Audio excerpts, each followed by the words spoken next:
wish we stayed the same. I got way too many thoughts in my brain, but I got memories that run through my veins.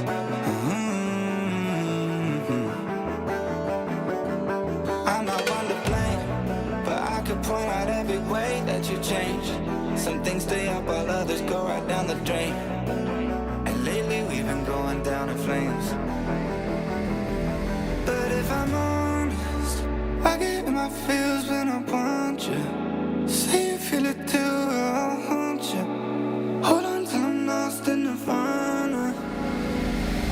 But if I'm honest, I get in my feels when I want you. Say you feel it too, I'll haunt you. Hold on till I'm lost in nirvana. But if I'm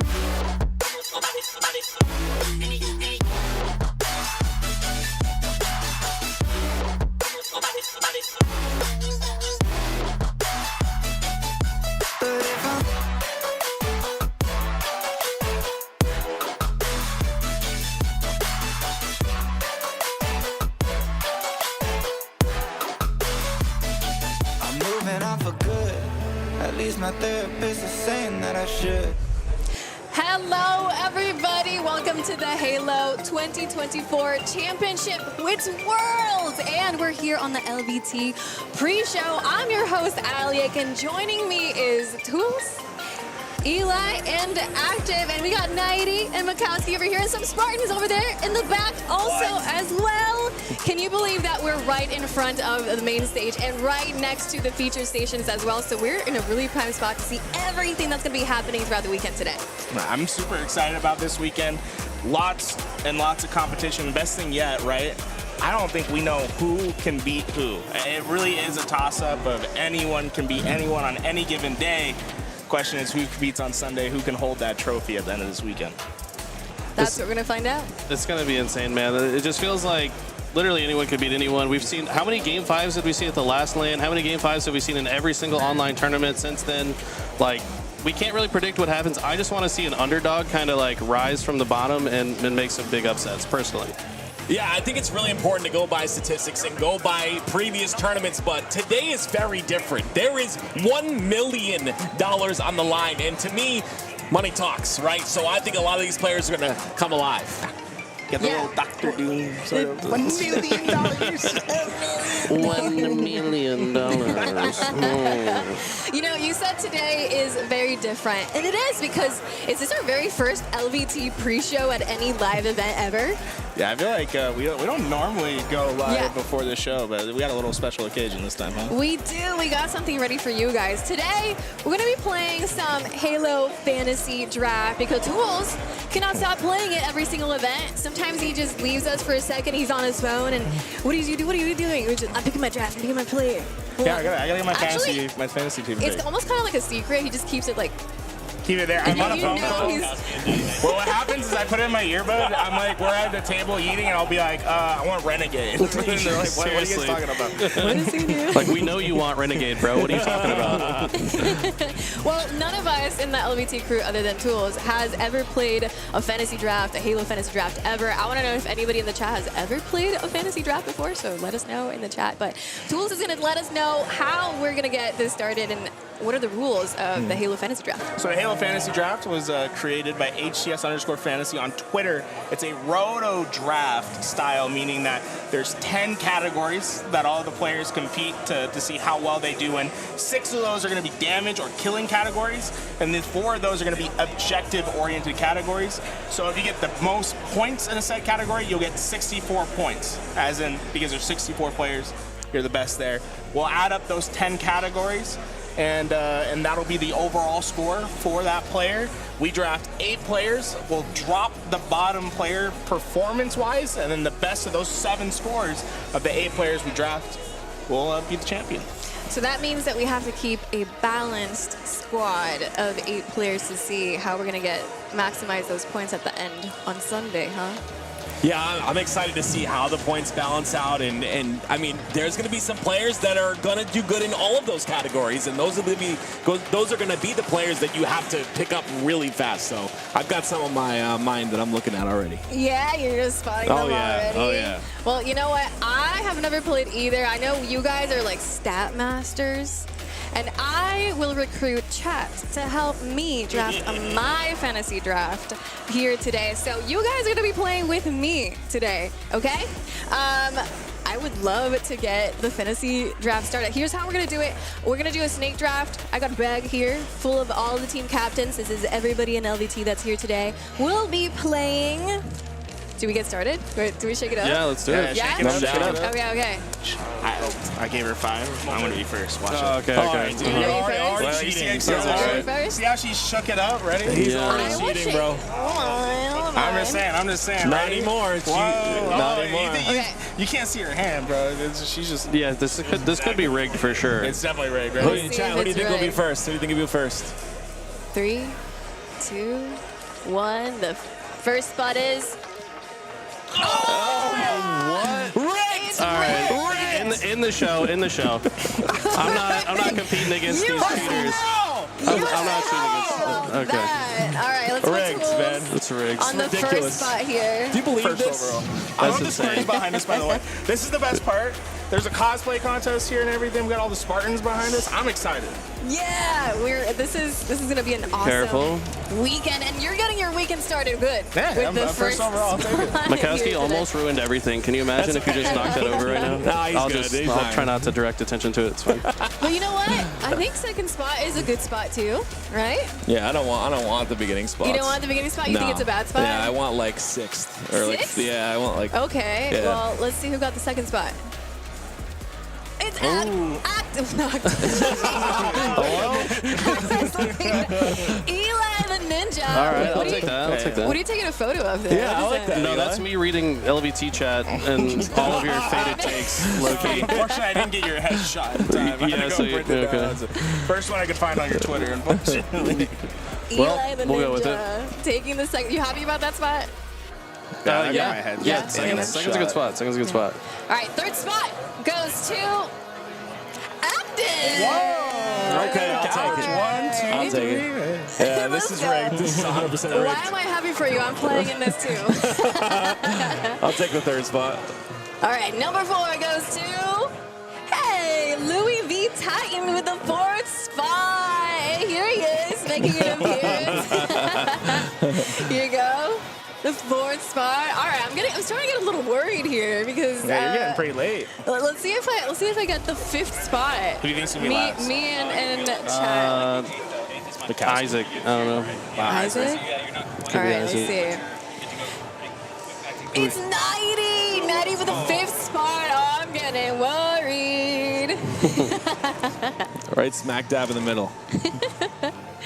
Okay, so who's left right now? We got looking Mac, at Mac, and we got Isaac, I think, right? Isaac, And then you. Isaac. You know what? I think you have to shake it because I. Yo, do we do a guest draft? I just looked at it, so I don't want to be able to say that. I was gonna let one of the Spartans do it. Yeah. There we go. One of the Yeah, Spartans. pick anyone? one. Get All right. it in there. For the 6th spot goes to Isaac, let's Isaac. Let's go. Okay, let's now get the last spot. Oh, I'm worried. All right, maybe last place is a good spot too. Could be. I don't know. Yeah. Is there a chance? You double up. The 7th spot goes to. Right where I want to 7th be. spot goes to Mikowski. That's a really good spot, Mac. It's Oh no, Allie. It's not looking Now, good for me and Last Twitch isn't chat. the worst. It just happens to be where you're at. Yeah, that just means you get 2 good picks back to back.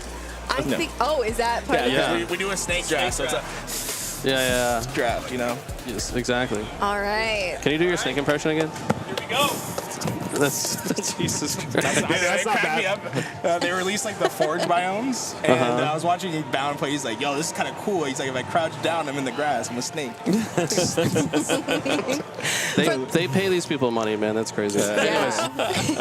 For those of you guys joining right now, this is the Halo, the LVT pre-show, and we're running a fantasy Halo draft here. The expert on the matter is Tools. We have 8 captains. All of the LVT crew that's here today will be playing. We already picked our 8 spots on the board, and we're gonna be going in order in choosing what our player will be. We're gonna be choosing out of 64 players, and 8th place, we'll see what that looks like for us, guys. Chat, you're gonna be playing with me, and you guys already have some players in mind, right? Oh yeah. Hey, I don't even have to think about it. I'm not telling locked nobody. in. Are you locked in? No, Yeah, I'm thing is- locked in. Yeah, I'm not telling anybody. It depends what he picks.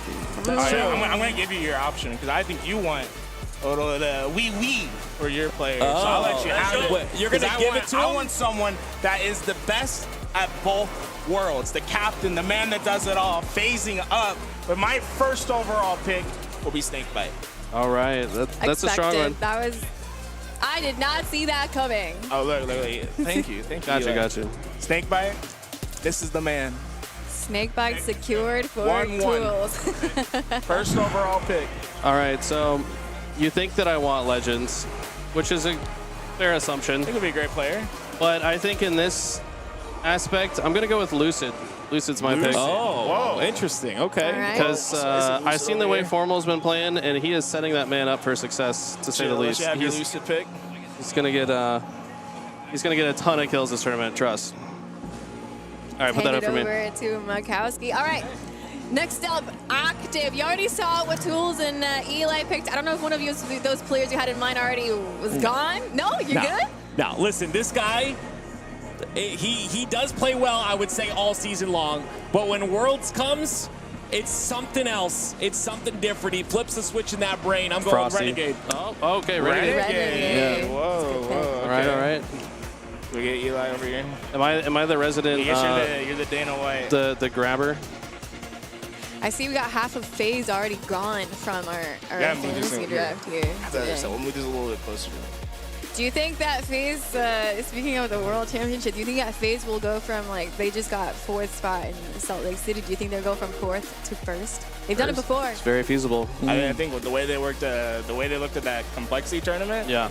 I'm a straight up FaZe believer again. It's just a different tournament, man. Like there's a lot on the line, and this is the culmination of all year. And I'm gonna say this probably a whole bunch of times this weekend. Comes to this weekend. Nothing else matters. Throw away every single statistic that you have. This is all that matters. This is it. So yeah, I think FaZe are gonna win it. The whole thing, honestly, truly. We will All right. see. We will see. I said Louis Dana V. White. Titan, I meant it to is say your Dana White. I turn, said and I'm Dana curious to find out what your pick is. oh, What are you true, yeah. choosing? Is it, okay. You're saying it here, or you want to go pick it? Oh, Legend. Yo, okay, this is actually crazy Wait, value. is this by board the way. falling down? Legendary pick. Isaac is upset back there. That's crazy value for y'all that don't know. Legend, he averages the 2nd most points per tournament. Hey, Louis, do you have the spreadsheet? We can pull the spreadsheet up. I want to show you guys this because we have all the players available. You can see Legend, he's number 2 overall on the whole sheet. He just got him at number 4. It's pretty impressive, yeah. it's kind of crazy, man. Well, look at the top 4 already picked. Yeah. Everyone's Yeah. already picked. It's almost like we know. I need chat. Crazy. I need chat to take a look at this so that you guys can help me pick when it's my turn. I'm 8th place, okay? 8th place. But we still got a few to go. Nighty, who's your pick? Where's Nighty at? He's holding the board up. We skip him. Nighty, it's your turn. He's There he is. decided his job was to hold the board, so that's all he did. All right, Who you let's got? see. We got a lot to choose from. 64 players, and already 4 of them are gone. We got the spreadsheet You're up going for you guys, too. All right. We got 90 on Stellar. That's a good pick. That is a good pick. Yeah. Stellar usually a really slay heavy. He's kind of inefficient in the objectives. So. Okay, Yeah, it's buddy. the same as Renegade, I guess. Yeah. Yeah, we got already some top Someone's slayers got to do it. gone. But you know what? It's not all about top slayers, okay? Yeah, it's true. It's not all about top slayers. I want to know, Isaac, your first pick is gone, but who was your second option? Oh! Okay. Royal 2. All Okay, of FaZe Isaac. is getting just Yeah. demolished, right? They're just getting all picked right now. Oh, the music in the behind us, this It's is incredible. beautiful. Can What's- you believe where we are right now? Can we I didn't get this fanfare for my pick. Okay? can we tell chat who Isaac is? I feel like chat doesn't Yeah. know. Yeah. Isaac, we want to talk about you. Yeah. What is his title? Would you give him for LVT? Isaac's one of the. He's helping out with the producing. He does. He brings a lot of our equipment in here. Makowski's pick. Wait, And, Makowski just picked up Formal. Videographer and everything. Videographer. Yeah. Let's put it up there. Perfect.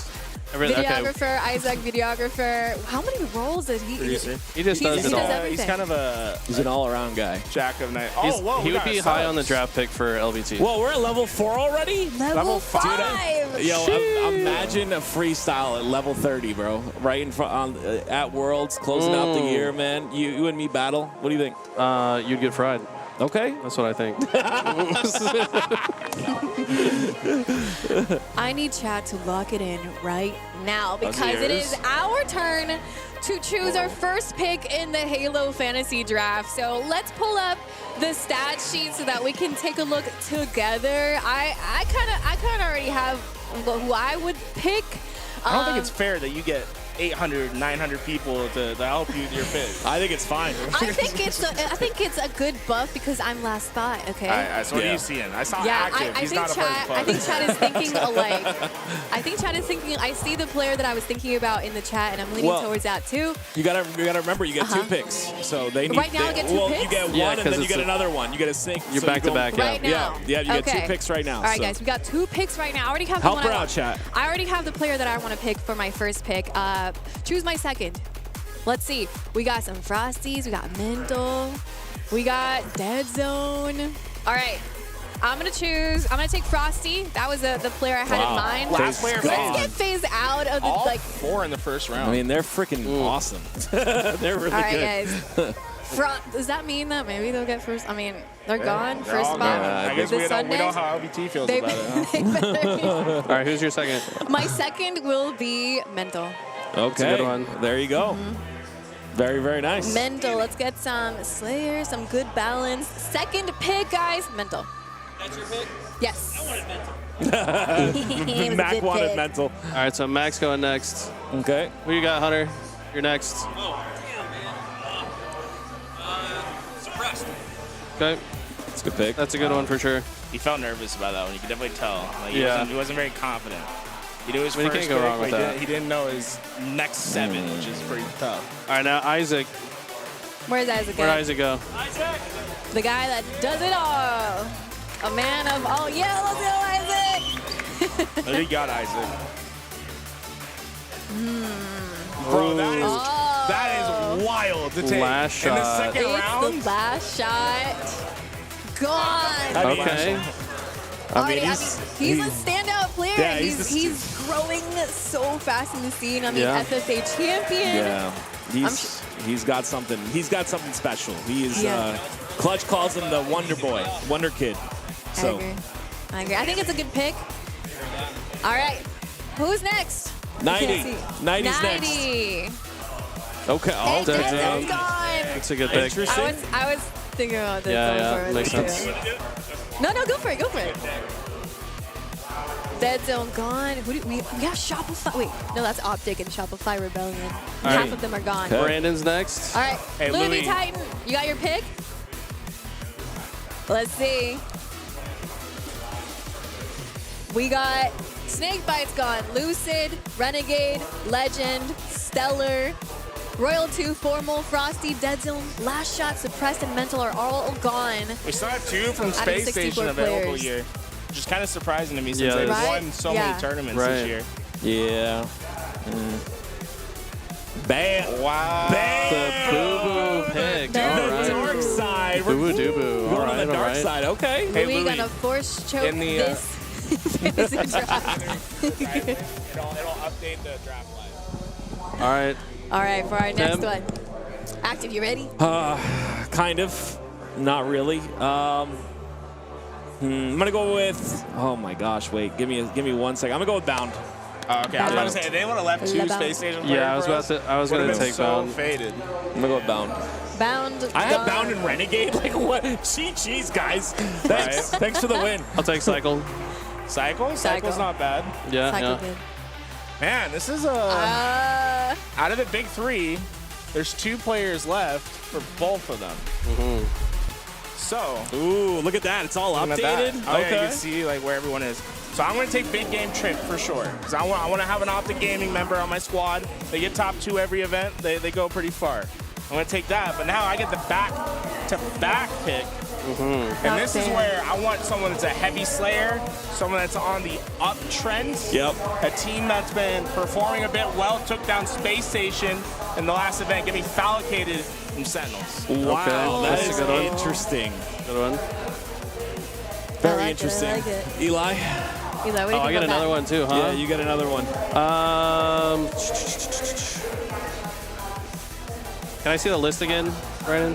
Pull up the list. Who do we have left? Got 2 players with Quadrant that play extremely well in fantasy. Snipe Drone is actually cracked fantasy-wise. Yeah, but you know who's like really rising to the occasion right now? Oh, wow. We're going with the old school. Mr. New. Okay. Ryan New, baby. I love that. Believe in the old man. I like this. He's been putting up some crazy numbers recently. I'm not gonna lie. I'm already thinking about my pick, but I would say it's not my there's a turn. player here that's a bit surprising that hasn't been picked yet. Only 1 player left from the big 3.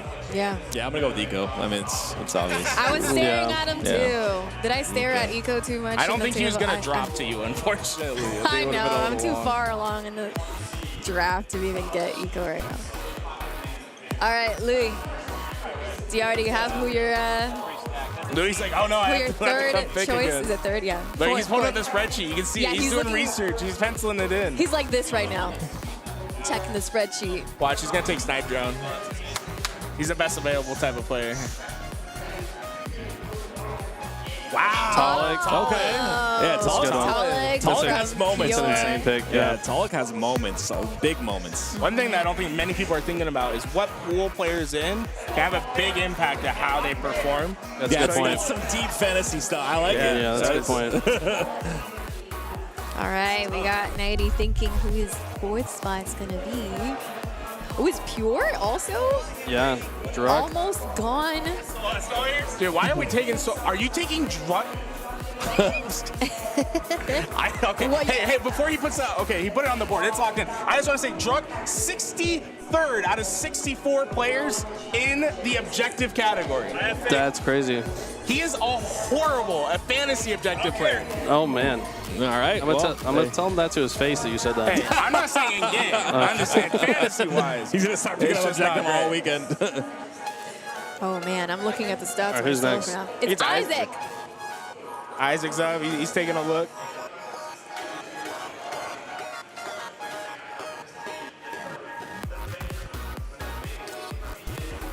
He's really He's eyeing really his thinking. options. Yeah. Okay. All right. All Okay. right. Interesting. I couldn't see. Who was that? Barcode. Yeah. Oh, barcode. All right, barcode. We'll let him gone. lock it in first. That's good. That's good. That's the worst Until pick it hits ever. the board, it's like it's not Barcode's a gone. beast, bro. No, he's good. He's good. Barcode's sick. Makowski, it's your turn. Choose your Pokemon. player. That's quick. That's a quick Choose one. your player. Wow, Sniper. Snipe Drone. Okay, Snipe Drone's insane value for how late we are in the Yeah. trap. He's number 12 overall on Yeah. the board. He's going in the, this is the 3rd round? Yeah. Oh man, This it's is my interesting. turn. Like, Yeah. This is interesting. So Alia gets 2, right? Yep. Yeah. All right, guys. It's our turn to play together. Chat, you guys get to choose 2 players for our fantasy Halo draft today. And you can see the spreadsheet right there on the screen. We want a balanced team, okay? We don't just want the top slayers. We want people who can play objective. We want people who can do important flag caps, CTF, everything. All of that score matters. So choose your players, the ones you would choose in the chat, and I'll be thinking about the ones I want here and see if we can match. Oh man, I think it's easier if I look at the table to see who I want. Okay, I got 2 that I think I already want. Oh, yes, I like exactly. Okay, I'm taking Precision. I was already like eyeing him out. I can't believe he's still there. Yeah. Precision. All right, for my second one, chat hasn't really said my second one, but let's see if they do say it. They're saying Sab, SLG, Precision. I see, I don't know, guys, but I also see Soul Snipe still in the, let's see, Soul Snipe. That's a top 4 player. We got Soul Snipe too. Wutum? Top 4 teams. Okay, I think chat wants Wutum. Oh, I'll give them Wutum. Gosh. He took it from Massive the keyboard. player. You took it from this guy, man? That's crazy. Do I keep taking your picks? Because I believe last time you were on. It's all right. Active and Alec Rerouting. All right. Active next. No, it's Makowski. Yep. Haynes' pitcher goes hard, by the way. Jeez, man. Yeah. He's like, shh. Says stop yapping. Wow, Glory, that's a lot of faith in Quadrant. If they don't perform well, your team's going down the drain. It is diversify your bonds. Hey, that's a man that puts some money in the stock market there. Diversify. Isaac, it's your turn. I'm planning out my picks here. The breaking shot snagged it. Like, what the frick, man? 2 in a row?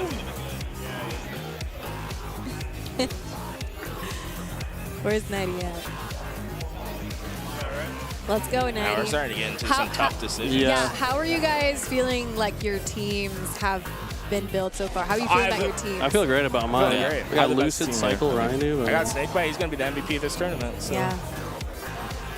Oh, he picked up Septify. He's thinking about it.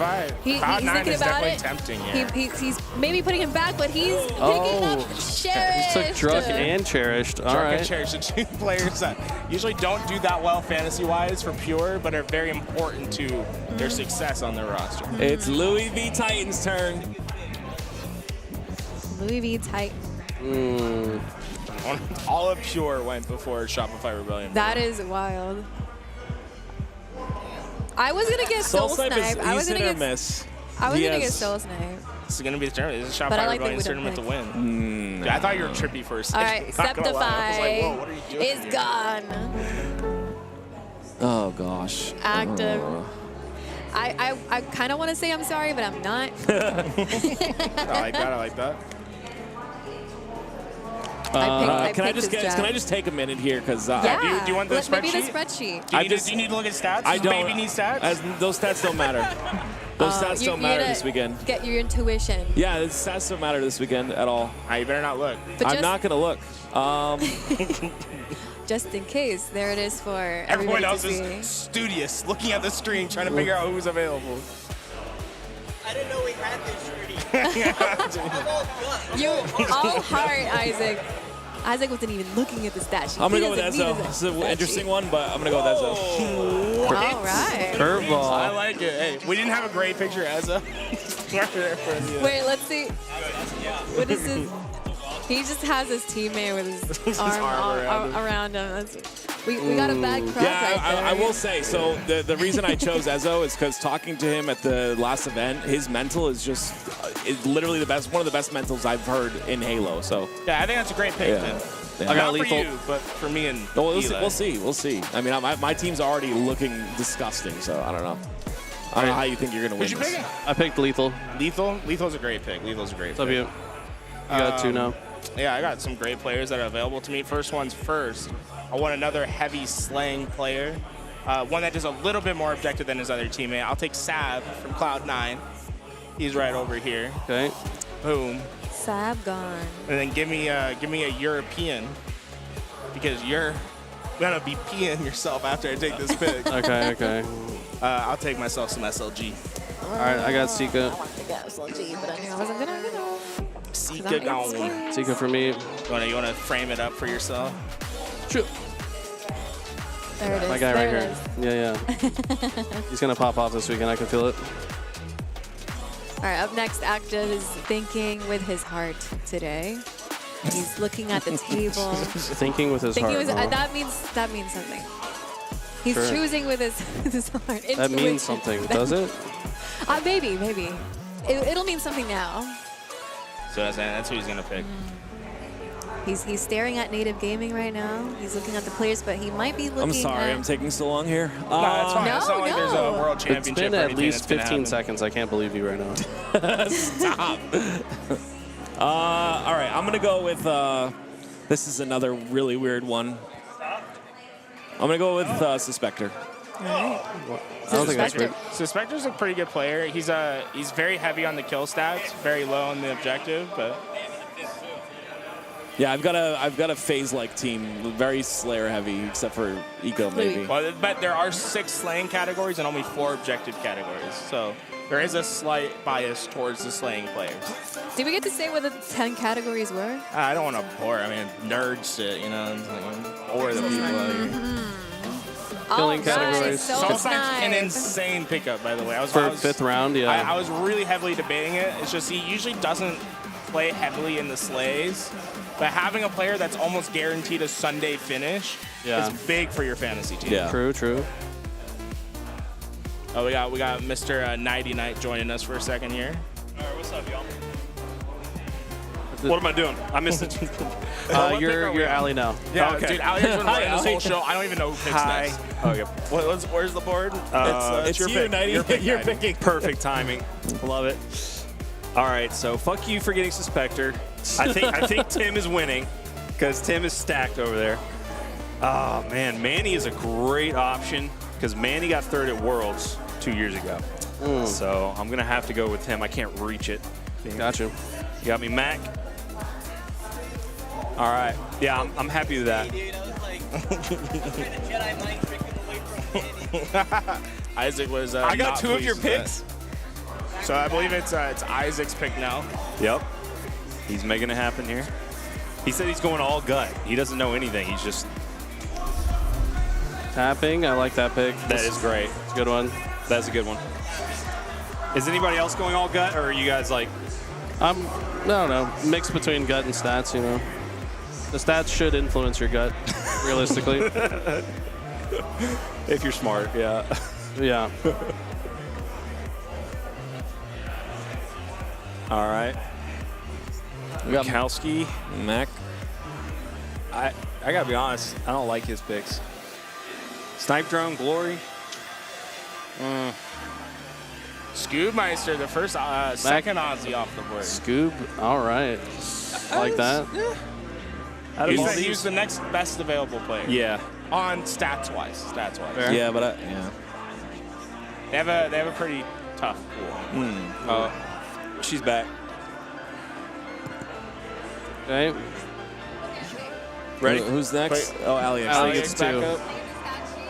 Stat sheet requested. Here, you want to swap out so he gets a headset on real fast? I'm sorry, I didn't know you had a call. Oh, you're on a call? My bad. Pull the stat sheet, Brandon. Stat sheet.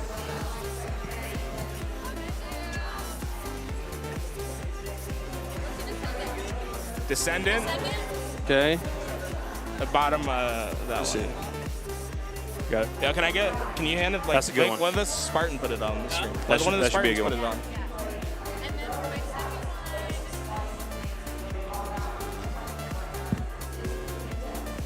Oh, good job, Hunter.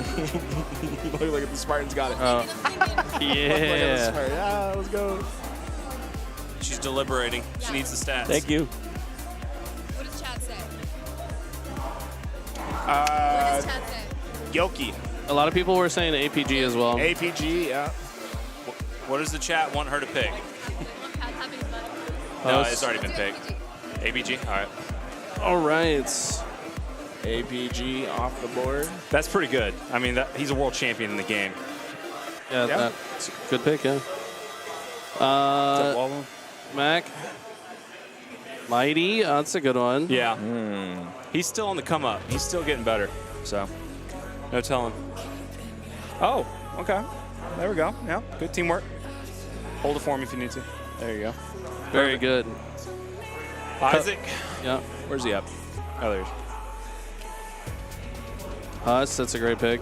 Us the bus? I really like Huss. I think that's. Us the bus. He probably needed to get picked a little sooner. Yeah, honestly. Yeah, before Scoopmeister for sure. Active and 90 best squads by far, huh? Dude, I love that. Who said that? Just someone that doesn't know how to play fantasy. Shout out to you, We'll see. Justin. We'll see. Or We'll see. Justin or whatever. We'll see. Rain is a top tier player, but he just got back from a huge hiatus. He's been playing phenomenal. I just can't pick him over this incredible team over here. Jackson could pop off. Ramy, I don't think he'll pop off. Common's definitely going to pop off. Haynes is definitely going to pop off. Got to get my boy Haynes up there. All right. A little bit of friend bias there. All good. Yeah. No shot. No shot. I think Alex good. Okay, good to go? All right. And Brandon. Brandon's Leading. coming. I think Brandon's gonna take a good pick here. I have one team that I would be picking from here. I think we're maybe on the same wavelength here. Yeah, I Who's think I know who gone? I'd pick. Oh, it's getting difficult. All right.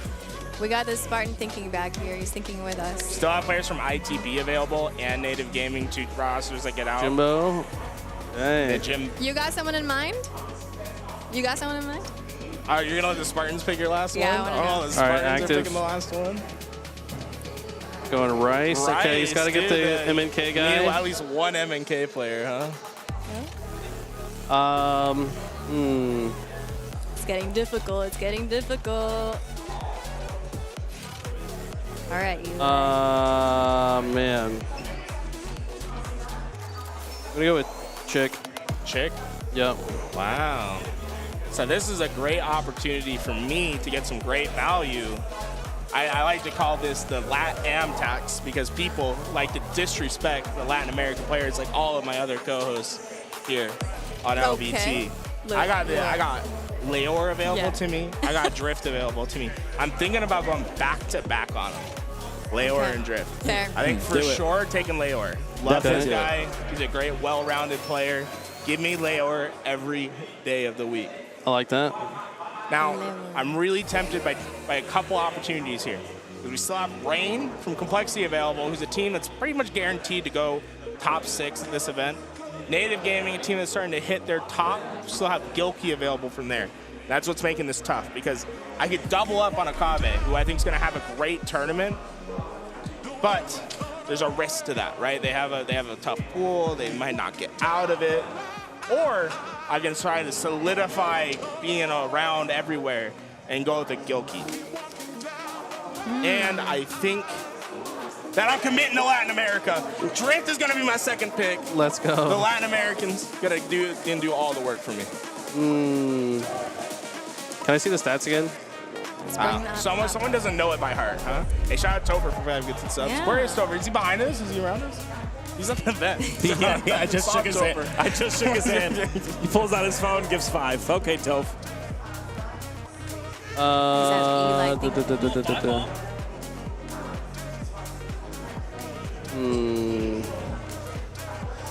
I don't know, man. These stats are. Yeah, I gotta go with my boy Gilkey. Yeah, it's like it's Yeah. just 2 available. Gotta go with Gilk. Gilk duds. I got a nice mix from all different teams. So like, they're diversified. Man, this is. Set it up. All right, I guess I gotta go with Rain. Rain gone. Rain it up. Seattle Rain. Yeah, rain it up. And that's Complexity. Gone from the pigs. Look, we got bigger and better people to do y'all's job now. Louis V. Titan's turn. It's like shocked. He's like, He's my like, pick. whoa, I'll play a game. All right, we got 2 from Latam here. Swayze is a Acid, great Noble, pick here. Common, Piggy. Yaxon, Rami. He's wearing the LVT jersey. Who do you He's pick? got to Who do you pick Piggy, bro. He's got to pick Piggy. With the LVT Give this to the spot. Spartan behind you. Sorry, you lost your job. All right, Plus, it just 90. looks so cool when they put it on the board. I love it. Topher gives it another 5, man. Oh, yo, shout out Topher's to going Toph. crazy. Let's go, Topher. Thanks, Topher. Get it on there. Yeah. All right. There we go. All right, Mr. 90. 90, what's your pick? Your all second to last pick. Very important one. You're probably wondering about the Spartans behind us. If you guys didn't watch Salt Lake City, we had a little bit of a problem with someone coming on set. I figured we needed some muscle. Yeah, some security. Yeah. To make sure Yeah. that doesn't happen again, so we got some Spartan 4s. Yeah. Watching our Isaac. backs. I have the cat ears. Isaac. Who's Isaac picking? We got, He's gonna take an Aussie. I was gonna, You're taking Yaxon? take Yaxon. go. But Trey, hey, I'm letting Swayze and Plasma know what you just did there, bro. Jackson, man. This is his first time qualifying for Worlds, right? Yeah, For first time Exciting, qualifier. exciting weekend for him. Acid, dude, Acid. Acid's such a good That's pick an here. insane pick, yeah. Yeah. All right. I get to choose my last 2. Yeah.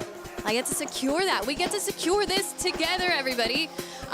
It is our turn to choose our last 2 remaining spots in the Halo Fantasy Draft.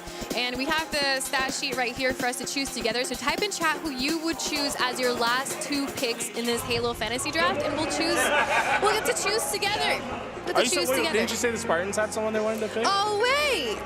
Do you have someone in mind? For your, do you have someone in mind? You got to pick from these. No plasma. Plasma? Plasma. Plasma's the pick. That's a good one. Plasma. Hey, there we go. There Let's we go. go. All right, we Okay. got one more spot. Let's see, chat. I see Rami. I see Envor twice on there too. Hold on, let me see the stat sheet one Rami more time. and Envor, yeah, they're both still here. I'm gonna go with Envor. Okay. Onboard. Yeah. Ooh. All right, chat picked Envor. Let's give him Envor. By the way, Topher with another 17 gifted, so thank you, Topher. Bro, Topher. Going wild. Yeah, appreciate you, Toph. The GOAT himself. All right, so we only have one player from North America left, Yeah, Mikowski. Rami. Who you got? Oh, and that's all off. Ram. now there are no players from North America left. All right. But we we have one from Mexico, one from Australia, and 4 from EU. Okay. Everybody from Ascend Baseline is there. Is it Ascend or Ascending It's, Baseline? I think Ascending. Isaac. Ascending.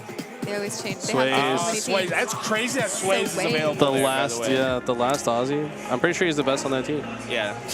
He's insane. He is. Scoob's the best fantasy-wise because he does a lot of LBJ, but Yeah, makes sense. All right, last pick for 90. He takes Noble off the board. All right. I say Everybody's pick from my Ascending pick's still on the Baseline. board. My pick's still on the board. Hey, I don't want to see that chart up. I don't want y'all taking my pick. I mean, we kind of Bastos. expected this. Taking Damn it. Bastos. I'll say Bastos, the second best objective player out Yeah? of the 64 here, stats-wise. That's crazy. But he's only had 2 events underneath his belt. Yeah. Okay, active. Can I get stats? No. What do you mean, no? Guts only. Guts No, only? I need stats. Oh, Because now he's you need memorized stats? his Yeah, stats. I need stats. Bro, All right, it's Moe's. Come on, that's who you want. It's easy. All right, Mose it up. Mose. I can't believe we needed to show you all right, I'll take Millsy. that. Millsy. It was I between guess Mose and Sunrise. Millsy. I mean, I just Sunrise. didn't know what you. Sunrise. Baby sunrise. There you go. Sun rises until it's Millsy dark when you lose for this whole thing. Eli. All And the right. last one. Mr. Irrelevant. That's me back in middle school on the basketball team. Wait, Let's back go, then too? Mr. Irrelevant. I'm just kidding. And there goes our last picks of Okay. our very first Halo Fantasy Yeah, right when they Draft. started So, Chad, Good. Yeah, you can hear Who do you think has the best team, chat? I'm curious. Yeah, we gotta like run a poll or something. Yeah, that's a good Excuse me. idea. All right, all of the 8 teams have been chosen in our very first Halo Fantasy Draft here on our Halo LVT pre-show. I think we're all feeling, a lot of us feeling are pretty okay. Here are all the picks for you all to see. There I'm feeling you pretty go. good about mine. Yeah. Lucid, Cycle, Ryanoob. I mean, Yeah. those are pretty strong I had picks. Snakebite first overall. Yeah, Snakebite's Snakebite's good. GG's. Somebody in guys. chat was like, Eli didn't take anyone from FaZe. By the time I had one choice, I picked Lucid, and then by the time it was my turn again, all of FaZe was gone. Yeah. So All 4 of them in the first yeah, round. all 4 of them got picked in the first round. Yeah. That also means that we all only got 1 player from FaZe. So. All right, guys, take a look at these teams and let us know who you think is going to win on Sunday. I see a lot of actives in the chat. A lot I don't of know, guys. actives. They like Yeah. What is going on that people really like Active's team? I've got Bound and Renegade. What do you mean? Yeah, Bound and Renegade's pretty strong. That's pretty good. Looking It is an good. objective-based one as well, guys. That is true, but Slayer heavy on Bound, the Bound's a great stats. objective player. Yeah, Bound does a lot.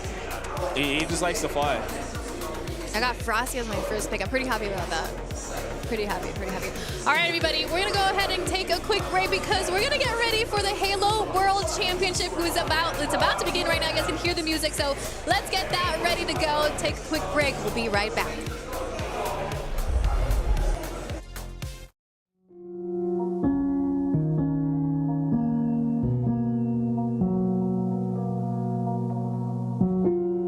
Spit it out, just tell me honestly. You should know I'm not your enemy. You want trust, I want it just as much. You need love, I need the same for us. Look at all this time we're wasting, screaming at each other, baby. I wanna understand. So you walk away, I feel a pain when you hold me. We want the same thing.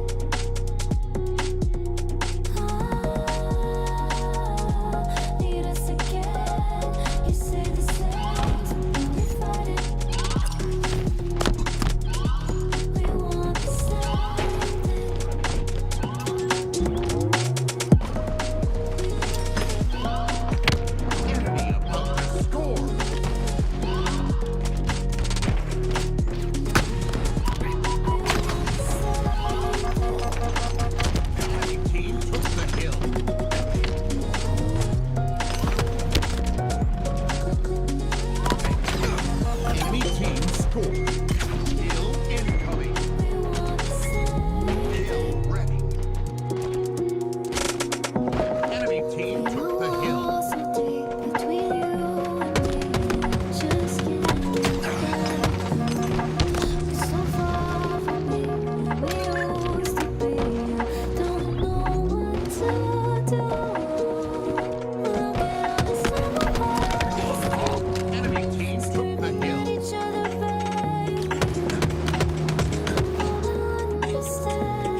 Funny how the world keeps turning.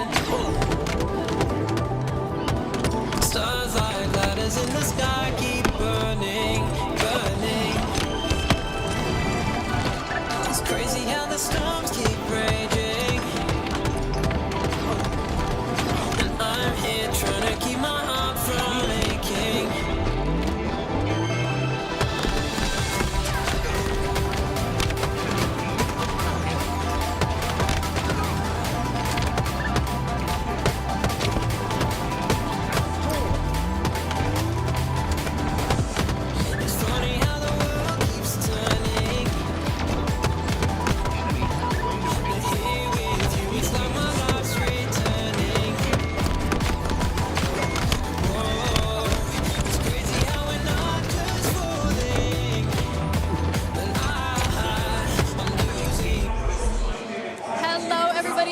welcome to the 2024 Halo World Championship. Here, coverage by LVT Halo. And we got $1 million on the line. I'm your host, Aliak, and here we have our casters and analysts, Tools and Active, joining us to watch. Look at the score quad cam we have here for all of the matches that we got going on. Are you excited about today? I'm ecstatic.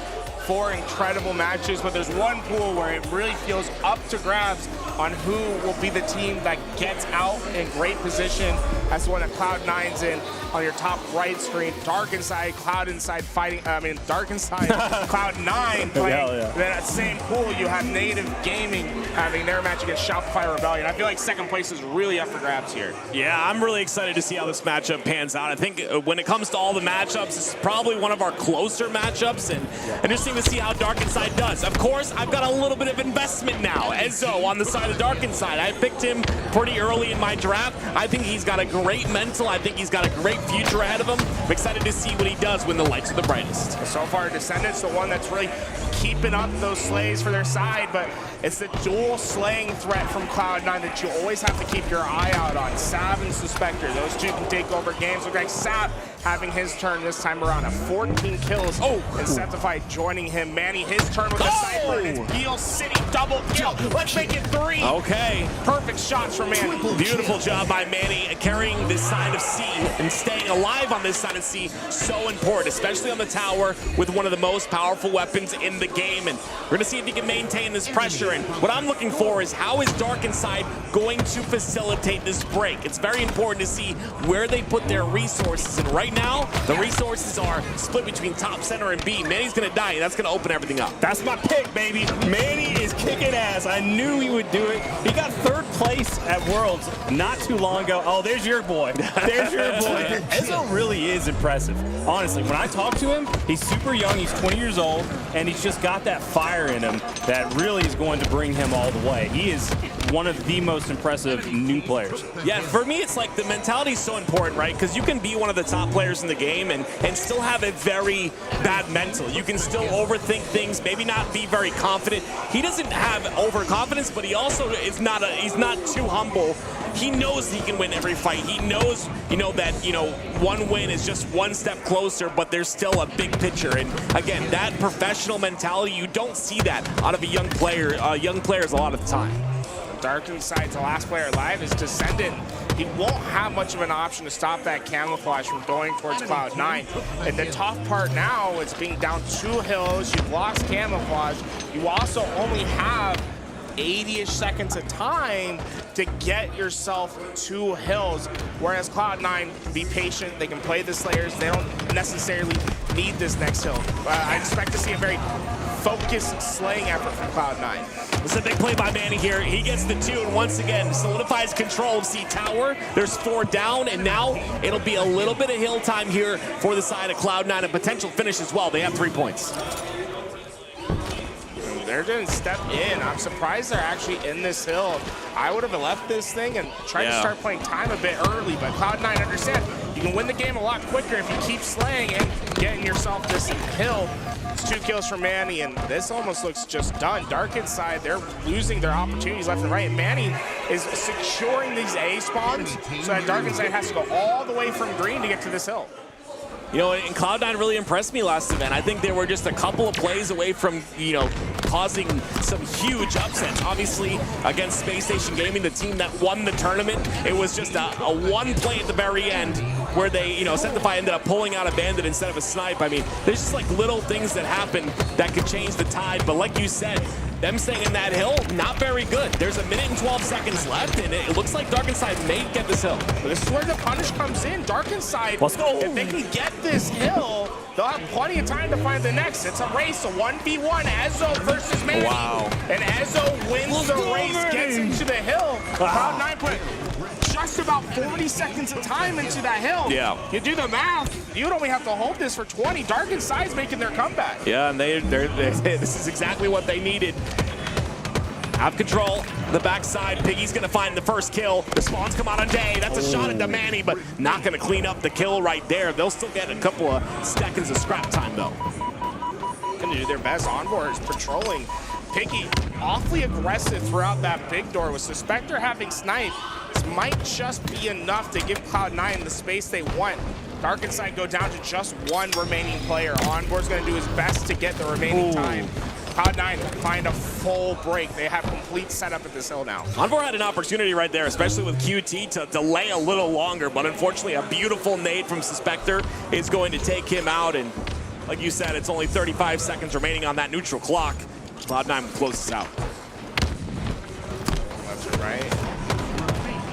Win here. Side have to win just about every fight coming into this hill. They win the first, but everyone else towards this tower side. And who is that? It's Septify. That's just a huge pain for Dark Inside to deal with. Descendants finally able to find two, but they're set up at this hill. There's only 10 seconds left. They don't know he's here. This is such a big play by Suspector. A beautiful double. Envor's the last one. That's a triple. And that's the time going down. The over is almost there. And that's, again, what I keep talking about. When Worlds comes, you see these players do things that you don't normally see. We almost saw nasty over there, but a great clutch. Wow, that was incredible. I mean, both Dark Inside and Pure have been teams that have been playing incredible. They played in Salt Lake City, although Cloud9 did have some like heartbreaking losses. They were looking so strong in this first game in Pool C. Pool C, is that cool? Where it's kind of like a toss-up, right, guys? It's well, Shopify Rebellion should win that one, Yes. right? First is guaranteed. Second is anything but. I saw a lot of people giving out predictions. I saw both things, bold predictions like Native Gaming not even getting out of the pool. Just because of how close those three are. Dark Inside, Cloud9, Native Gaming. I still heavily favor Native, but I feel like Cloud9's hitting another level. Dark Inside is playing well at the moment. For them, it's just executing on these series and getting it out.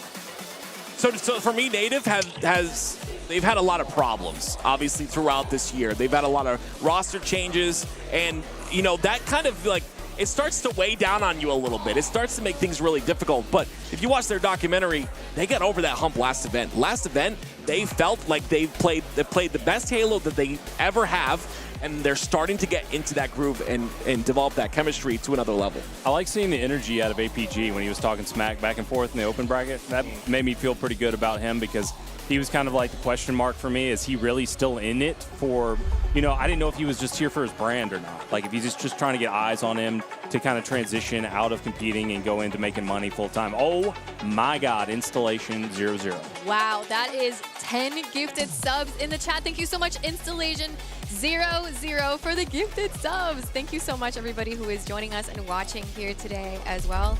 I wanted to also talk about, you know, we just watched Cloud9, and they had a heartbreaking loss to Space Station Gaming in Salt Lake City, where they almost defeated SSG and almost eliminated them from their home team, their home tournament. They almost 3-0'd them, and then something happened. They almost even got that game 5. They almost won it and took it anyway.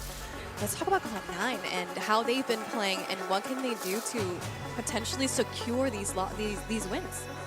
Cloud9 is in such an interesting spot because they're the team that loves to lose in a heartbreaking fashion, right? It's like they went to Game 5 against Shopify Rebellion, lost of 50-49 where they had advantages. Soul Snipe was able to eventually find the open space, got a big kill, and was able to win that game. They go into the bracket. They have Space Station as their first true task on the lower side. As they started there, they take them to Game 5, have sniper control, are in the lead 49-47, and couldn't find the sniper shot. Or 48-46, I believe they were in the lead. But either way, it just shows you that they're able to get themselves in these spots to where they can make these huge upsets happen, but they aren't quite able to execute on that Game 5, that last stage that they need to be in. And that comes down to pressure, I think. And when you're talking about Worlds, there is a lot more pressure here today, right? I mean, we've got, obviously, the more money. We've got the end of a season that you spent all season working on for this event. Like, there's a lot more pressure. So my question is, does the extra pressure break them, or does it just bend them enough to create, you know, that friction and allow them to come through and have victories that they need? can they win when it matters? Can they win those game modes, those maps that they need to secure that game 5? We'll find out. Dark Inside, though, they've been playing incredible. It's one of those teams. Oh, well, dark. Did I say dark or dead? Dark Inside. Dark Inside. They were dead inside, but now they're just dark. Hey, here's a team that you wanted to keep an eye on. Akave Esports, which was Alpha Esports versus FaZe.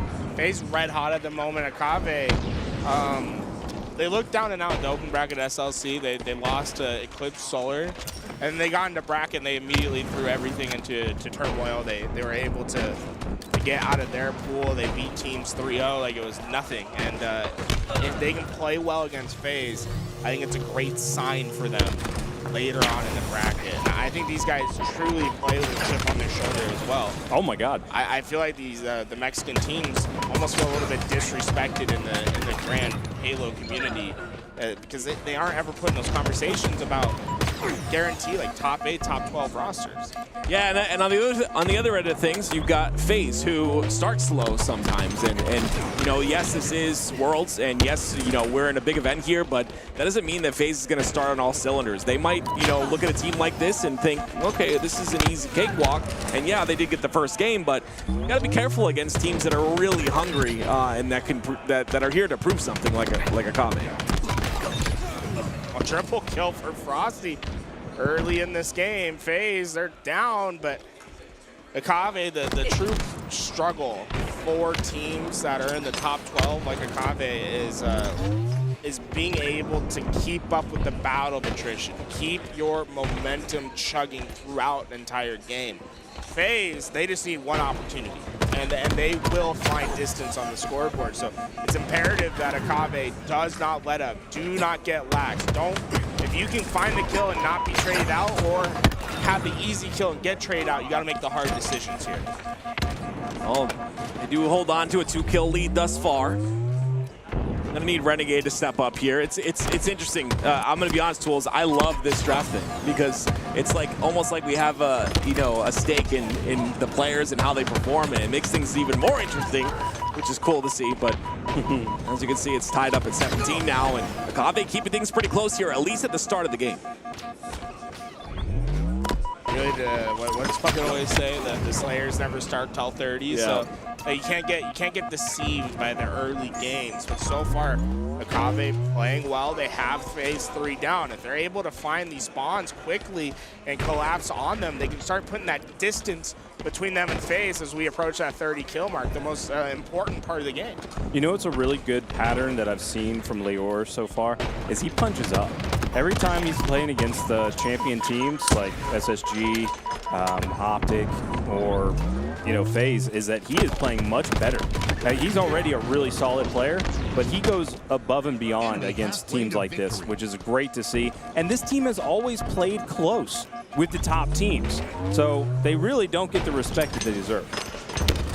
Well, that respect will come if they can win this series. It'll be tough. Acid, though, having a really solid game, 9-6 so far.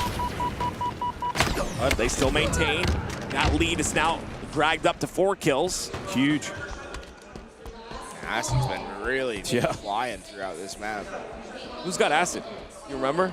I think it's Eli. I can't see it. I have Noble, though, and he's all right. He's doing okay. Agave, they're well set up on the card side at the moment. They're trying not to let anyone get through. That's how you know Acid's playing crack, because he saw a dead body for half a second. He reacts. Puts the shot in, but he is finding kill after kill, man. He is a machine at the moment. That's 5 in a row for him. FaZe, they need to close this distance now. Remember, we talked about the 30 kill mark being important, and notice that's when Akave goes 3 down. This is where you're going to start to see the FaZe that we expect. Drift to the massive perfect there, though. You can see the lead is stretched now to 6.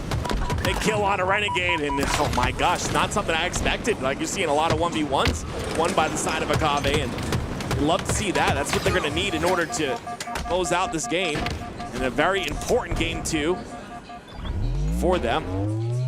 Still a lot of ground to cover, though. This is nowhere near close to over.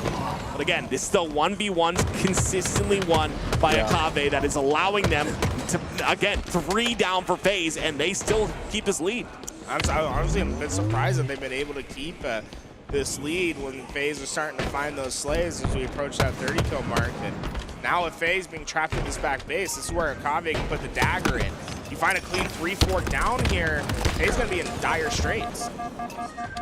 This comes down to starting off slow, and FaZe starting off and finding themselves stuck in a base, and all of Akave coming in, trying to get some trades. Renegade gets a 2-for-1, but still, that 2-for-1 trade's not gonna help them here. Akave up by 9. Do y'all know what the first game was? How close the score was? No. Oh, okay. We saw, I think we're starting to see a bit of signs of weakness from Akave here.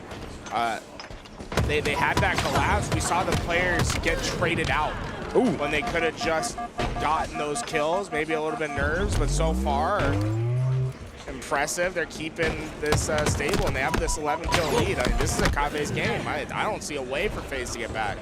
Yeah, I don't see a way either. And at this point, it just comes down to taking advantage of these teams that are maybe like a FaZe who's maybe not fully warmed up, you know, and FaZe maybe not taking them as seriously as they should. Akave takes advantage of it, and this is how you form those upsets. This is how those upsets happen.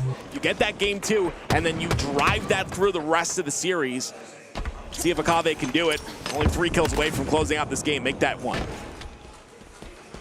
Just a matter of who gets this kill. And Acid, he had a hell of a game here, 19-9.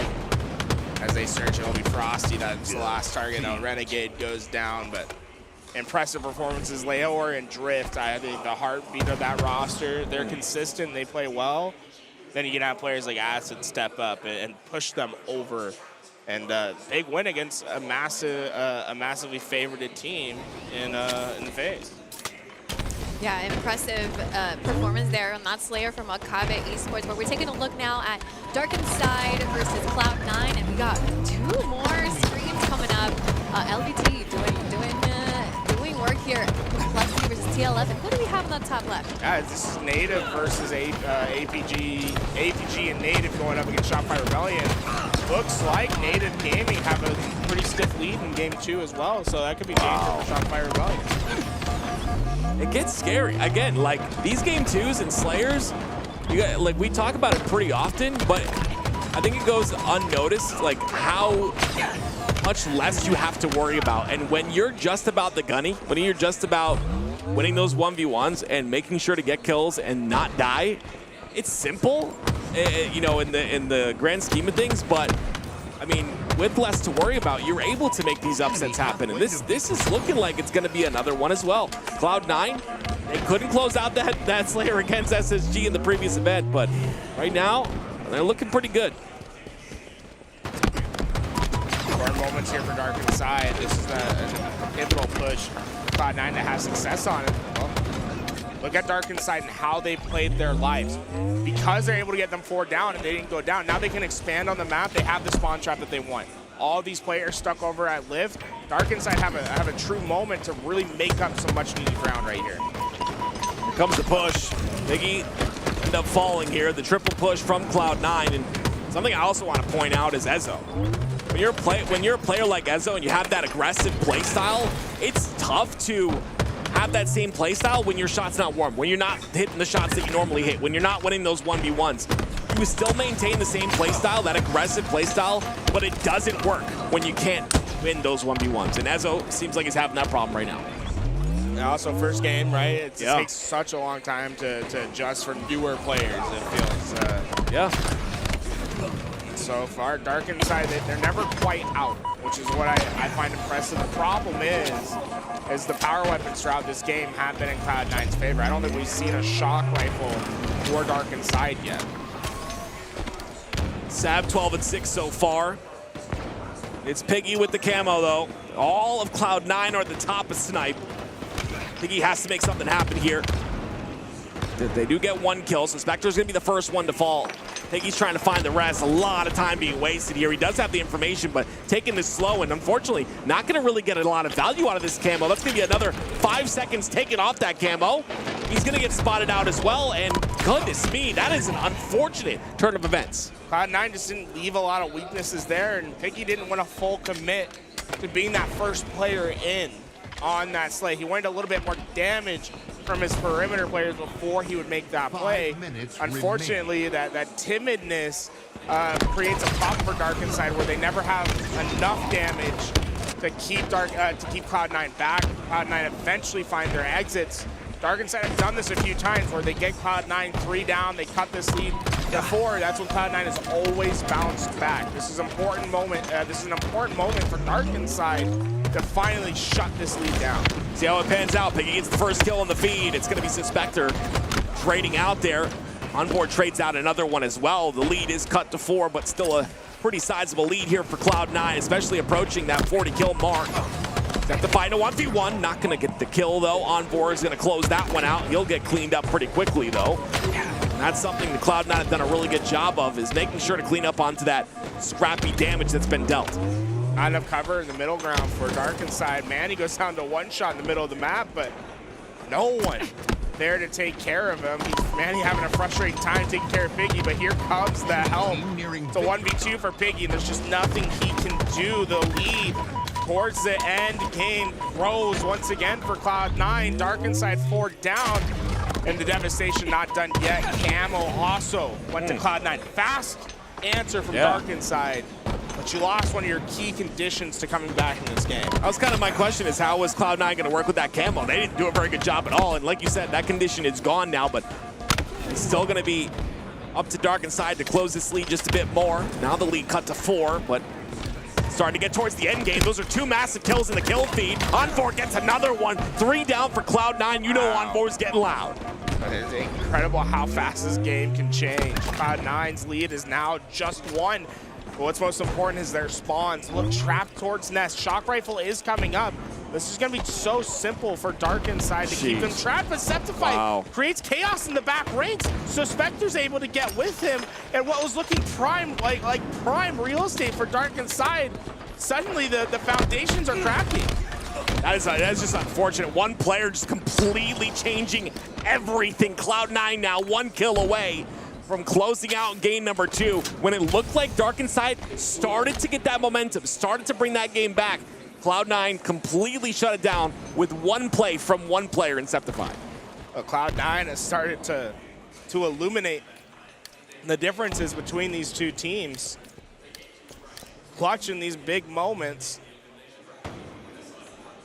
And Septify once again having a big game. 12 kills for him. 19 for Sap so far. Tough moments for Dark Inside as they really can't, they can't be the first to push out because the Spectre has this shock rifle. They want Cloud9 to make the final push. The Cloud9, they don't necessarily have any need to do so. They'll wait for this camouflage. They'll wait for as much advantage as possible. Don't do it. Oh, gosh. Piggy always loves to do that. I feel like Piggy's the most egregious at, I'm just going to check a corner.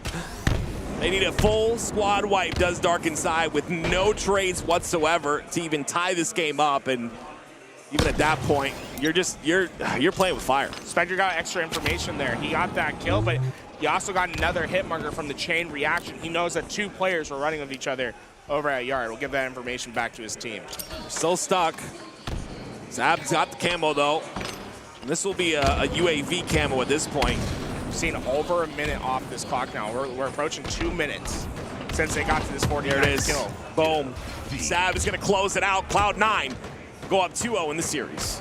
So many crucial moments for Dark Inside almost to get back there. Cloud9 securing that second win against Dark Inside. And we're hopping on over to Complexity and TLF, who we haven't seen today. But so far, Complexity getting the job done. TLF, you're not quite out of it yet. This match you can always make your comeback on, but this is a series where Complexity to themselves needs to win 3-0. Right?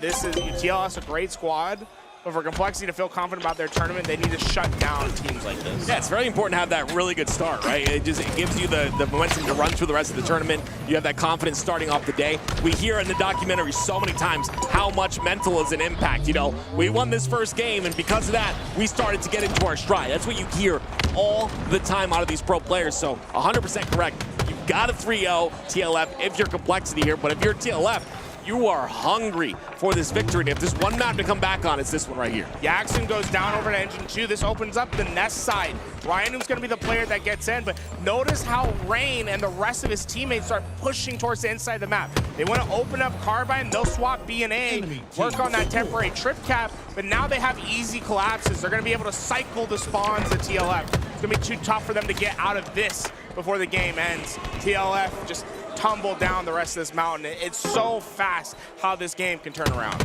And there it is. It does turn around, and it gives Complexity the first victory. But I want to talk about what you said there real quick. It's really important. You force the spawns on the car, then you collapse onto them, and then the other two are spawning bunker. They can't get anything in time. They get A, but then, well, by the time they come back, it's over. It's just a great job by Complexity. I would call it the out-rotate. FaZe, Akave back in it, and well, already Akave finding their answer. I think they're playing extremely strong this tournament. FaZe, I mean, a lot of analysts have these as their favorite going into this tournament.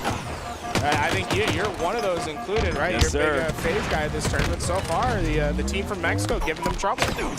We've had many upsets in our time, right? We've had many upsets in our 20+ years of Halo competitive coverage. And the one thing that causes that upset to happen is when you have a team like FaZe that doesn't really take Akave that seriously and comes into this like, oh, we got this, it's all good. And now you find yourselves in a 1-1 series situation with a 1-1 cap as well. Noble is getting shit on. He's my pick. Damn it. Well, hopefully he'll come to life here. This game's still got plenty of time. But yeah, FaZe just takes a while to get warm. Royal 2's looking hot, and that's good to see early on from him. He's usually the one that's slow. So once Renegade gets hot and gets some momentum, it's over for everybody else.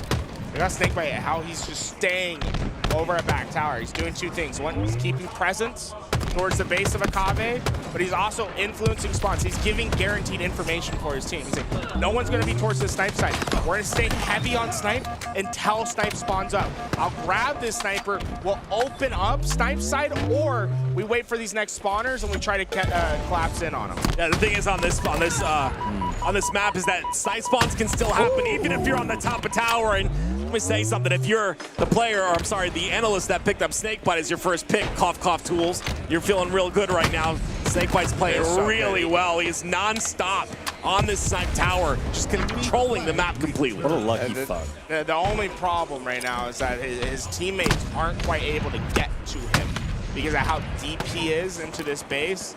Yeah, and you can see Akave's starting to throw resources to the OE to try to keep the rest of the teammates from getting to that action. And although Snakebite's been here, he's wasted a full sniper, his teammates are 2 down. So there's not a lot to advance the game state, right? Yeah. You're staying in that 4v4 neutral game for so long, but Akave's feeling that pressure that entire time. That mental fortitude has to be strong from this team from Mexico to deal with plays like that. To not let Snakebite put this to a 2-1 game is really impressive to me. Yeah, FaZe has got to be a little bit aggravated by that situation, though. Not only did Snakebite stay alive the entirety of that sequence, but they also had 2 snipers in that sequence as well. I'm not sure who the sniper was on the sword side, but someone started off a little bit cold, not really able to hit those shots. Having 2 snipers, you should guarantee yourself a cap in that situation, but FaZe not able to do it. Akave still keeping this game at a 1-1. Rocked in, and Renegade got the direct impact on Drift. Akave go 3 down. Snakebite was far up on the map. If he would have stayed alive in that spot, FaZe have another flag capture. You can see they're constantly trying to play that dagger play to have a player deep into the base of Akave. If you're a big hockey fan, you can think of it as throwing the puck deep onto the opponent's side and making them play strong defense to get out of the situation. Well, there's lots of offense so far coming out of FaZe and Royal 2. Royal 2 is going to get himself another kill. That's the 20th for him and the 20th for Snakebite. Both dropping 20 bombs in this game, and Akave's going to find themselves 3 down, and maybe an opportunity now for FaZe to push on through, but the defense is so good. Honestly, I think that's more on FaZe than it is great defense from Akave. They're flying as if there's no one in that base. It was almost 4-on-4 in that situation. You have to still be prepared, guns up. When you wrap that corner, they sprinted towards their death. Akave have a massive opportunity here. 3 minutes left in the game. You have players deep into the base of FaZe, if you can find a capture here, FaZe might not have enough time to get that response. Snakebite played a dangerous game with Frosty on the opposite side. You see them both on the snipe tower of Akave. It's going to be Noble here, trying to find a player on the FaZe side, trying to open up the pull for this flag, but he's going to get taken out, and so will 3 of Akave. The strategy's been the same all game for FaZe. They keep pushing players deep towards that snipe side. This time they get the timing. Frosty was able to get that flag all the way to the half point. They got 3 down, but not quite able to get far enough. Royal 2, I would like to see him be a little bit more efficient with the objective there. I understand you have sniper, but the timing was there to pull that flag. Right. Leora's going to return it now, so that'll be a dead flag here for the side of FaZe, but still 3 down for Akave. An opportunity for FaZe to push up. OS and Rockets coming up in about 18 seconds here. The most important time in the game right now is both these power weapon and power ups. Great shots by Roll 2, not really able to clean up anything though. The headshot comes through. Leora's going to be the first to fall, and that could also allow the rest of the dominoes to tumble. Peeking for the head. Settles for the body shot, but here we go. FaZe, another flag run through the snipe side. Royal 2 able to deal with the spawner right away, and this time Renegade gets around the corner. No way. Heavy focusing on the slays, and I love that, right? They're ensuring they play their process. This one looks more and more likely to be successfully coming home. I mean, if Snakebite and Roll 2 continue to play like they're playing, this is undoubtedly going to go home. Yeah, look how patient Frosty was there to let Akave throw all those nades. Yeah. Once they're out of nades, you feel a lot more confident on your push. Great repulse by Acid. There's the 1v1. Beautiful. Get the flag. Yeah, this is very important here. Again, Drift's going to get the re. I don't think that touch comes through. It just barely misses, as you can see in the 3P depth cam. But yeah, FaZe not able to close out on anything. This is 1 minute left in neutral time. This is not the FaZe that you normally see. Again, starting slow. They are clearly trying a strategy. Look, now you see Frosty's the player that's doing it. They are sending players deep into the flag, towards that sniper side. And they are going to run their flags through the rocket, through this rocket side, or I should say camo side. I don't know what you call it. Yeah, like the snipe tower side. Yeah, snipe tower. Yeah, snipe tower side. And it's interesting. They must have found something in the top 4 teams where they're going to try this strategy out. And although Akave's dealing with it well, the Slays are heavily in FaZe's favor right now. Akave's struggling to get their base. They're not playing comfortable Halo. Right. I wouldn't necessarily say that FaZe is not playing this right. I think they're feeling this out as it's going to be a strategy they're going to employ all weekend long. I think it just comes down to the resources too. There's like Akave's sending heavy resources to take out care of that snipe tower player. And like that snipe tower player is always in a 2v1 situation where they can't stay alive. There is a flag out. There's 2 seconds left. Another high chart will go through. I believe this will be overtime sudden death. Overtime's always tough for a team like FaZe here because they've done a great job controlling the map all game long. But we're back to straight neutral. Yeah. 4v4 off your base. The amount of times that we see a game go 1-1 for 12 minutes and then a flag capture in the next 45 seconds because the opening starts happens all the time. It's really interesting too. I kind of want to see how this evolves as the rest of the weekend goes through because I do agree that FaZe are trying that strat towards the snipe side, which you don't normally see. You normally see though that Mangler stop the Mangler spawns from happening, run it through long haul, but now we're seeing FaZe try something different. I'm curious to see how it works against Akave here, if they use it here in overtime, and how it goes the rest of the weekend. Akave won the start, simple as. They got the rockets, they have both the snipers now. FaZe is trapped in their back base. FaZe, although they controlled regulation for the most part, Akave seemed to be the ones that will have the first opportunity at a true flag grab. It just comes down to Renegade. I mean, the Renegade's the big player for me. Frosty, normally we see him like not, even score line, a lot of objective play. Renegade's having a rough start to the day here. And you can see that start's not getting any better. 12 and 23 for him. He needs to pick it up. Frosty's hiding deep in, and Noble giving a lot of respect to FaZe. He's not getting anywhere near the half line. He's staying on their side sniping. That's my boy. He's waiting for clear numbers before he tries to play in. Renegade can't find a way off a spawn. He gets sniped in the face off one spawn, spawns up, gets bodied, and taken out with a headshot of the bandit. He can't get off a spawn, and FaZe can't defend this flag. Royal 2 is far up on the map. Drift was able to find him. And these last remaining players are just waiting for their shields until they go for the grab. Drift does it. He gets the flag out. A phase, is there anyone there? It's just up to Renegade. Yep, that's it. This is going to be it. I cannot believe Akabe is up 2-1 against FaZe here. This is absolutely insane, but they'll do it. You can't doubt them. Wow. They roared over there, by the way. I definitely heard them. Yeah. I looked over. One of them was standing up. Incredible from Akabe. That was a game that they very much He's took chirping. pleasure in. He's chirping. He's chirping at FaZe, the world champions. He has not stopped looking at him. Wait, never mind. Is that the coach? Oh, okay. That's the coach. Well, you know what? I think FaZe, we've seen them in this position many times before. And, we'll see if they can recover here. But it's going to be about, of course, how they play as the rest of this tournament goes on. I'm kind of excited to see how FaZe recover here. Again, starting off very slow. We constantly see that happen. We constantly see them start slow. But are they going to be able to recover in this series alone? This is not a good start to the day. TLF, though, they're also finding their comeback against Complexity. And I think Complexity, they expect themselves to 3-0 in this situation. Yeah. TLF being able to find not only a Slayer win, but a fairly convincing one. Could be bad news for Complexity starting their tournament. TLF is a big story. Yeah. Like, this is one of the biggest stories in all of Halo, and I'll tell you why. Is because of the way the international point system has been set up is not good. There's just too many bad teams that are getting in and being able to play at the top level when there's so many more good teams in America. There's like at least 10 teams that can compete above the level of the international teams. And that's just unfortunate. That's what we got to do. You know, it's how it's set up. But this is the team that's really been out of the loop is TLF. They were in 9th place in points each time they had an option to be in. And they were just barely able to get into Worlds this time around as well. So this is a huge opportunity for them to really prove like they belong here, and they're going to take advantage of this opportunity. Well, hop back over to Cloud9 versus Dark Inside. You see Cloud9 already have a 2-0 lead on this in this series so far.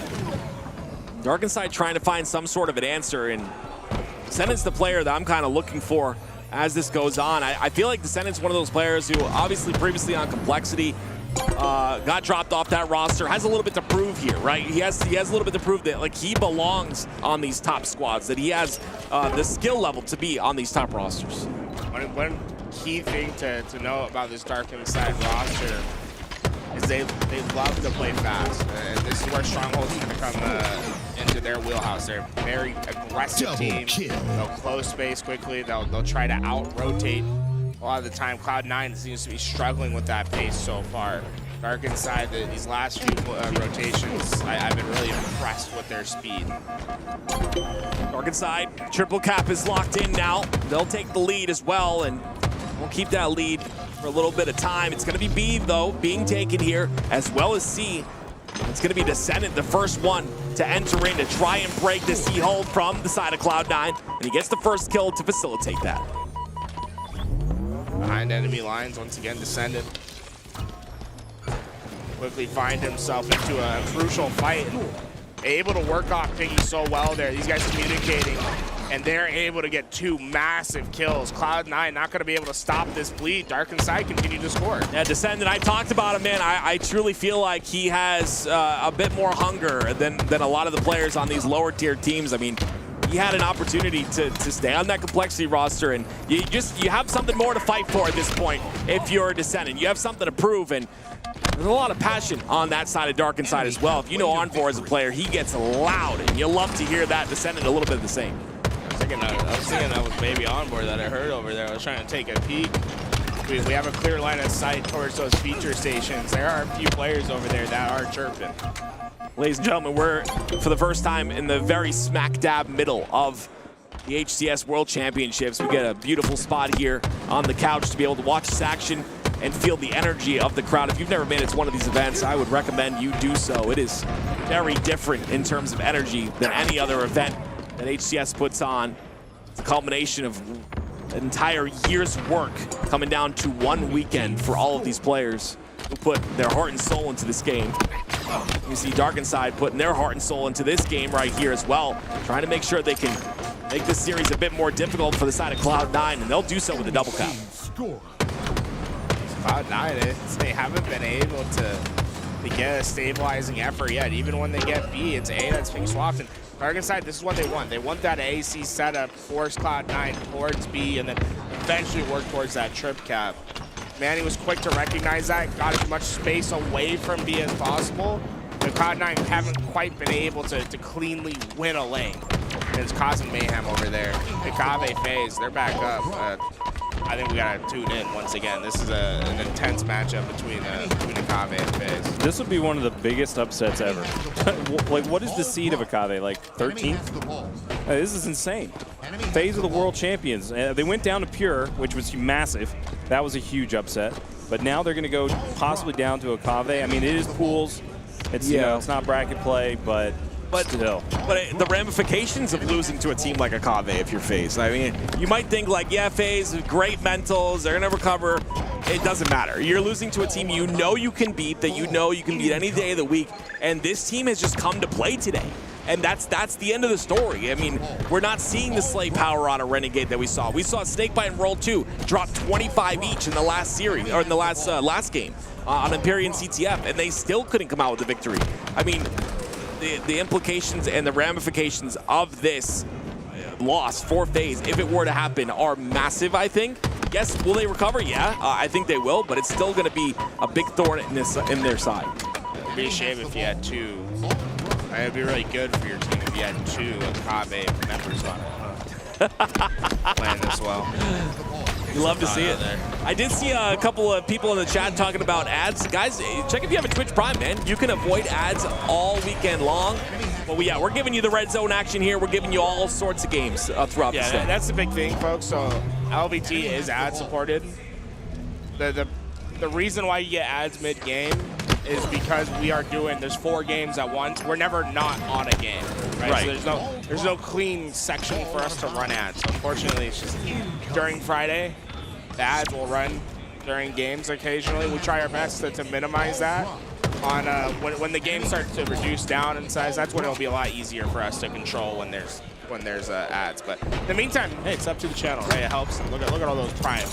Yeah, the primes, man. You get rid of ads all weekend long if you use your prime here, and you support us. That you know, the people that get to come here, and we are community supported, guys. No one's paying us to be here. We're here because of you guys. You guys that watch the ads. You guys that it's up to the channel. White's Edge with the 50 gifted. Whoa! That's why we're here, ladies and gentlemen. Appreciate him. White Edge, bro. Come on, he's helping everyone make sure they can watch ad-free. There you go, guys. Everyone give some hearts to White's Edge. God, I fucking love you. That's awesome, man. I had my best Halo clip ever on White's Edge. You can't be bringing that up with it. You got to gas the guy. I appreciate White's Edge. You're putting diesel inside of a gasoline engine. I was on dice.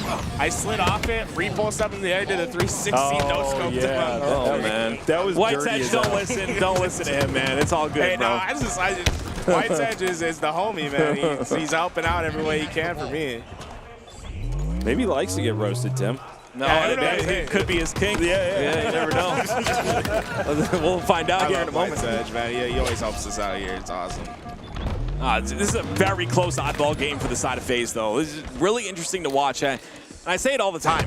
I've said in every single event that FaZe do start slow, and it's like when everything comes down to the wire, when their backs are up against the wall, and they have to do what they have to do in these big events like Worlds. I think they definitely come to play. But right now, it's looking like they're having a rough start, a slow start, and I'm hoping this changes as the event goes on. Only because I've got Renegade on my roster. So. Of course, yeah, of course.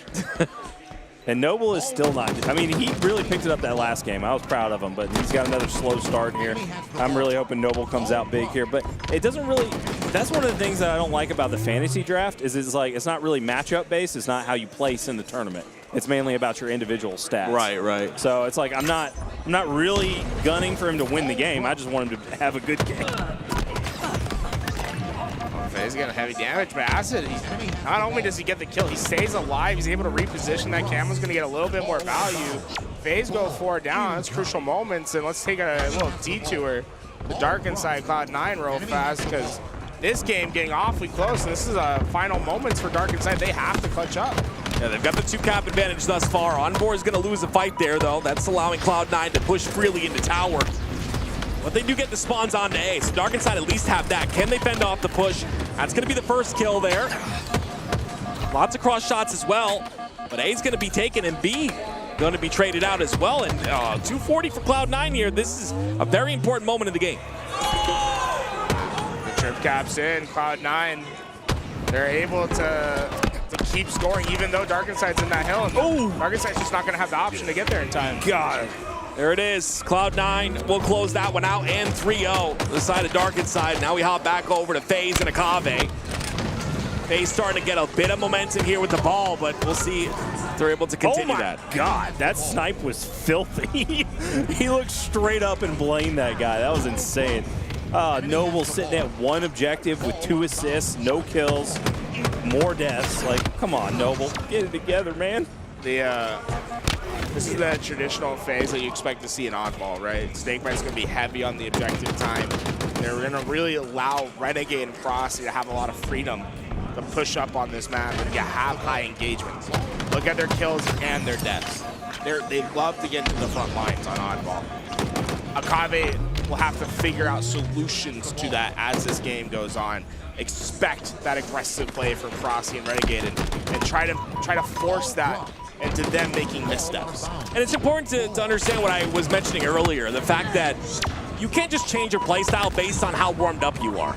If you're a team that likes to push forward and you're just not hitting shots, you're not winning those individual fights, obviously it's going to come down to you losing games and not necessarily coming through. But if you're Royal 2 and you're hitting those shots like we've seen him do all series long, you're putting yourself in a good position here. Peeking a little bit too long, still has that camo to work with. Watching for the C spawns as well, but they will all spawn onto B.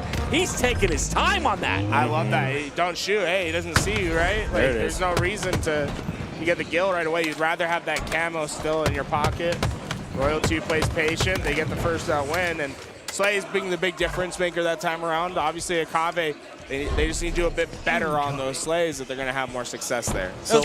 Go ahead. Go ahead. I mean, you had a I was going to say, it's really interesting that he did that too, because I thought the glint still showed up with the camo. Right. But he sits there, uses camo. He knows they're looking for him. He knows they spawn onto B. That's multiple angles on a roll too, and he doesn't shoot. The glint does show up, and it should have showed up for that player. You got to remember, even if that glint's showing up, it's a very narrow field of view that you see that glint at. So it's not necessarily a huge disadvantage for Royal 2 because he sees the player. He knows they see the glint, but no one else can. Yeah, we're sitting on ball carrier now, but Renegade has snipe, and he just used it big time. You could tell that he was popping off. I bet he hit a lot of body shots right here. This is something that I call the wall. When you're playing against world champions, like, any of the people that can really close it out on the biggest stage against the best, there's always this wall that you hit once you start to get up on them in a series. And this is exactly when it happens. It's right when they're about to be eliminated or they lose the match.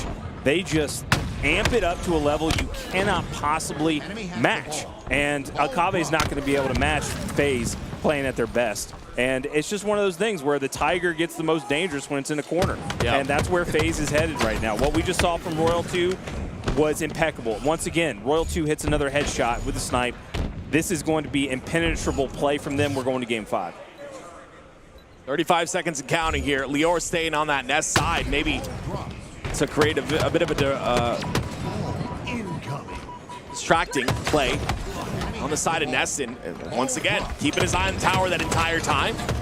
Able to get that cleanup kill. It's 2 down for the side of Akave, and FaZe make that 4 down. It's FaZe with some more ball time now. Very efficient and quick on that ball pickup, by the way, as well. Oh, yeah. Honestly, it's impressive because you got Renegade holding that ball. Snakebite's right there. Selfless play not to hand that off to Just do it all, Renegade. Come on, baby. Get those objective points. Whoa, Snakebite. Are you kidding? You see that? Snakebite just egoed the hell out of Akave there. Gets the double kill. It's 5 in a row for him. That was sick. They send Akave all to the respawn screen, and this is just free time. You got to have that confidence, and you got to show who's boss Exactly. at the end of the day, right? Yes, Akave, they've come through. Of course, they've made a couple of games, as an upset, but it's FaZe we're talking about. And like you said, don't wake the beast up, because you end up in a scenario like this, 79-0 in round number 2. This is the moment where you have to have those plays that it's exactly what you just witnessed out of PJ is big dicking. This is the big dicking time. And once you start getting into those moments where you show that you have bigger ice, you got to pull it out, and you just got to put it on the table and be like, hey, I'm going to make sure that I win this fight. I'm going to make the better play. I'm going to get the kill. I'm going to get more damage, and I'm going to make it happen. I'm going to make myself a harder kill. I'm going to be a bigger distraction, and that's exactly what you have to do if you're going to win tournaments. And, hey, FaZe has got one of the biggest dicks in Halo, so they're going to pull it out. You know what I got to see? No comment on that. I got to see Renegade. I got to see him get the last 21 points of ball time here. That's what that's what we need at this point in time. He's 20-16, 11 assists. He's doing everything. Got a little bit more ball time, and I'll be nice and happy. Listen, guys, it's a draft tournament. There's stuff on the line. I need Renegade to pop off in every category. Akave, they're able to ring off 20 points. But FaZe, the dominant start has given them 79 right away. So now it's like Akave's playing with this massive handicap against one of the best teams in the game. It just makes things so simple for FaZe, because they're just playing a very advanced game of Slayer at this point. Look at that, Royalty gets a double kill, they're all 3 down, he still doesn't pick up ball. BDE, baby. You gotta respect the no picking up ball attitude of Royalty. BDE, baby. And we're still missing snipes, by the way. I just want to call that out. This Observer's not doing the best. We missed so many damn snipes this game. I'm really upset. So this is we're gonna watch the ball. Wonder, this is our Observer.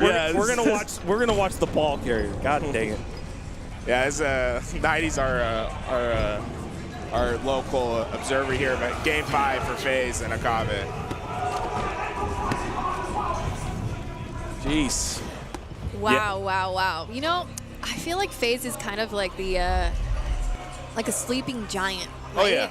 They're like a sleeping giant, and I think Akave just might have just woken up the sleeping giant. Be careful who you're messing with. Pushed them. FaZe is, we all know who FaZe is and can be, but I will say Akave have been giving FaZe a really, really good fight so far, and winning 2 matches against FaZe there's something to say there.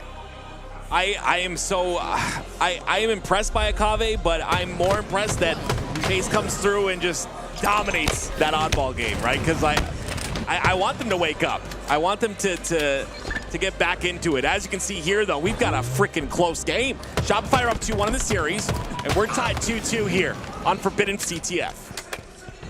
Yoki's doing, he's got that overshield deep into the base of Shopify Rebellion. This is really what you play for, is to get this opportunity. Interesting that he goes deep onto the right side. He's going to focus on damage dealing and letting his teammates get up on the map. Gilk Missed the slide. One of the last picked players from Native here on our draft. He's going to end up going down. Flag will be on the floor. Mental has to do his best to play his life in this situation, but he's going to play some defense here as well. The only player in position to pick up that flag is going to be Barcode. He'll be taken out at no shield, and I would assume taken out here very shortly. Mental's staying patient here. And enemy flag for him, it's important to get the first kill. Shopify Rebellion's been in a situation where Native Gaming's getting up on this map. It's been because of the first kill. Barcode supplied it this time for Native Gaming. The answer was quick. But Shopify Rebellion needs that more of those first kills. And that might be. That was a team nade? It wasn't. He didn't get a nade kill for that. I have no idea what just happened. How did that just happen? I have no idea. That was like the most cracked out Insta Squad I've ever seen, though. Main stage went nuts. I don't even know if they know what happened. Snipe in the hands of Soul Snipe here.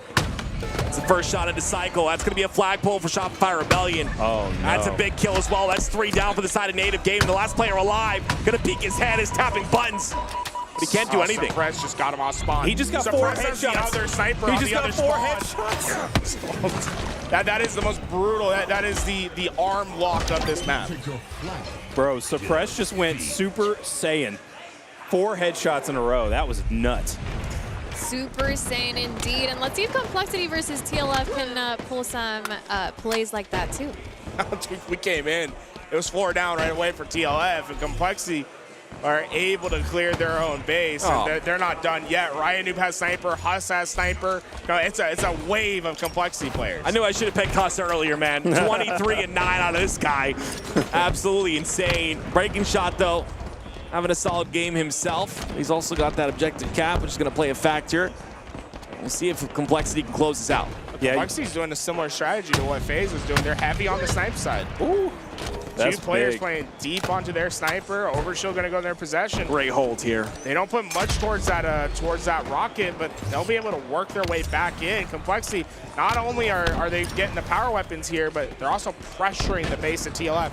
This is dangerous. I like this play by Huss, backing up. He knows the player made it through.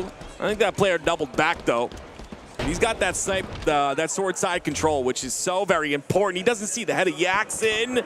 I did not know you could crouch there and cut the line of sight, but beautiful job by Yaxin to know that angle. Huss not really able to hit anything. Finally hits a body shot, but that player's going to make it out alive. I think that's Rami. And now with only 1 bullet left, Huss's impact is dramatically dropped. Huss able to get behind. Gets those shots through, and this is the tough part. Once again, we saw this in the FaZe game. Deep into that snipe side. I feel like these teams have maybe started seeing something in films where we're starting to see a lot more snipe side heavy runs.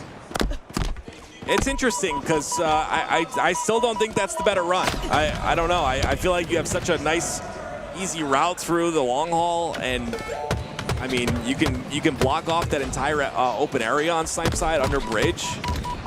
I don't know. I'm curious to see why that is a thing, but looks like that first flag for TLF actually going in here, and that makes things interesting. Yeah, Haney's doing his best to be in the spot to try to go that back-to-back flag.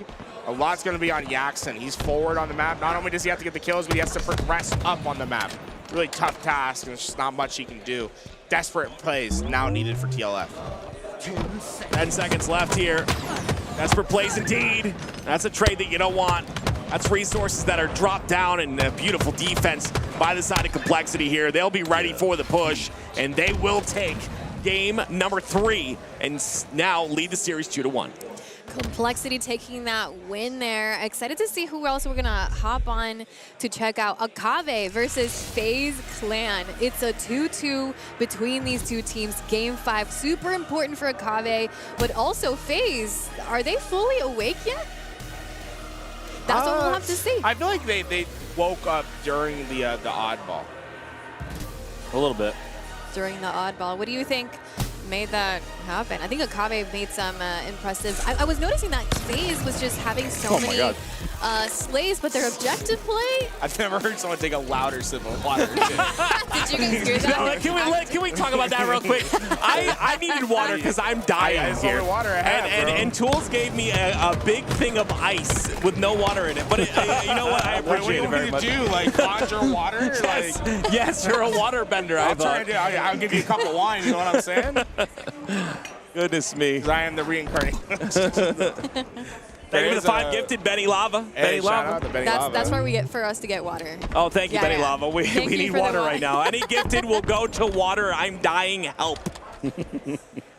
Oh, here we are into this game 5. FaZe take this early lead. Remember, folks, the Slayer, I always treat it as a battle of attrition. It's not about how fast you start. It's about playing consistent throughout the game and finding your opportunities to roll with momentum, right? If you can find the 3-4 down, try to do it again and keep it cycled up. We did see FaZe losing that first Slayer in the series pretty handedly. So, I mean, yes, things have picked up a little bit for them, but I'm still worried if I'm FaZe in this scenario. I'm hoping that they can bring this back and do something. Very passive Akave esports so far. Usually I feel like we see a more aggressive team, but they're trying to lull FaZe into the push. Successful at that. They get them 3 down, but the timing of that 3 down also important. It's as Camouflage comes up. Akave keep getting the kills. This is looking like a great play for them. They weren't quite able to execute on the camel play. Oh, that's bad. Yeah, the flank comes through. Akave got trapped over in that pit. They had to be fast on getting that camouflage because FaZe was spawning towards that C side. They get up. They eventually are able to finish that collapse. So Akave, they got a great opportunity, kind of squandered away. Yeah, you got to get that cleanup on the Renegade in that position, right? Yeah, he's down to one shot. Yeah, you have the flank coming in, but he's a one-shot player that jumps up, stays alive. Now he's got a camo to work with as well. It's a lead for FaZe here. Renegade will continue on that lead. Almost gets another kill, but that nade's going to come out and he'll go down. 15-12 now. 3-kill lead for FaZe. Well, FaZe, I'm curious how fast they play. So they have their traditional setup, one player on the cross. Notice Renegade. If he starts moving forward on this map, right, they get that first kill. Notice how Renegade's moving forward on the other side. He's going to apply a lot of back pressure towards Akave here. Him and Royal 2 start to make their play. That's beautiful work all the way from FaZe. That's how you collapse in on teams. Once you get that numbers advantage, that's when your perimeter players just start applying that pressure. Speaking of pressure, it's Akave who pressure the tower side and take out a player in a 2v1. Renegade's all by himself in the bottom of the elevator here. That was a very important kill. Noble's going to get it, and this lead is shrunk down to 2. It's a double push from the C side. Drift is all by himself on A, and Frosty knows it, so a beautiful entrance into A there. He'll take him out. Now he's going to have to get into a 1v1, I believe, with Acid if he decides to come back. No, he doesn't because he left. And that's so impressive from Frosty, is he gets that kill, and he gives up the space, right? Normally, you fight tooth and nail for all those spots, for those spawns. He says, I'll leave. The other player will look for me, losing their timing. I'll advance up on the middle of the map with Snakebite, and we'll outflank that player. They get the kills, they break the setup, and now they have a 4-kill lead. FaZe is in their bag, in my opinion, right now. Akave's playing well, but as a macro-oriented roster, FaZe is making incredible plays. There's another push there on the tower side. Snakebite's gonna have the cross shot for Renegade. Renegade backs off towards A. You see the pressure is coming from that tower side still. Also resources sent towards the bottom center. Snakebite's got to win this 1v1, but he does not because he's got a player there with him. It's going to be Royal 2 who's trying to get this cleanup kill. Royal 2 searching, can't find anything, and now Royal 2's in a 2v1. What just happened? Lior got 2 opening picks, and then he got another pick that I have no idea where Frosty was, and it's opened up the entire map for Acid and Lior. Those 2 players just pushed out the entire team of FaZe. Snakebite might have just saved it though. Over at the tower, he catches 2 players on his cross.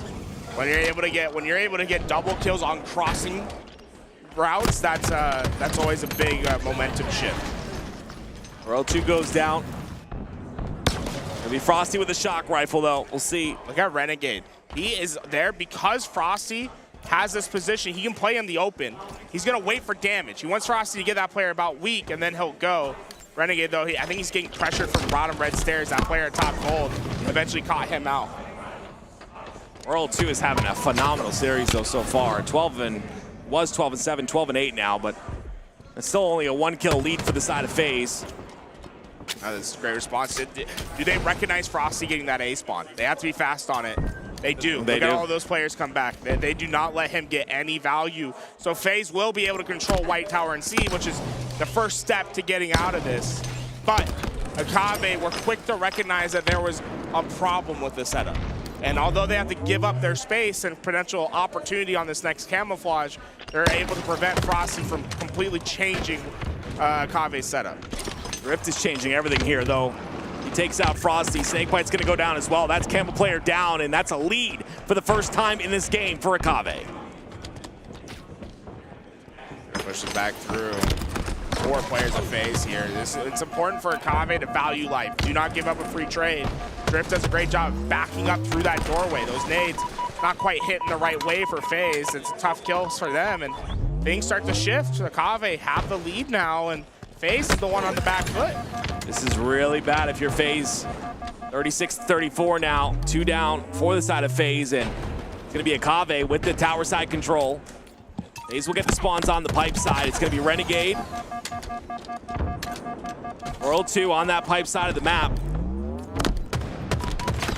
Great shots by Drift on the tower side, but doing a great job of staying alive here in this situation, and tower is so very important, especially with FaZe all trapped on the pipe side of the map. Akave taking this lead, that's going to give them a little bit of confidence here to make some pushes, make some better plays.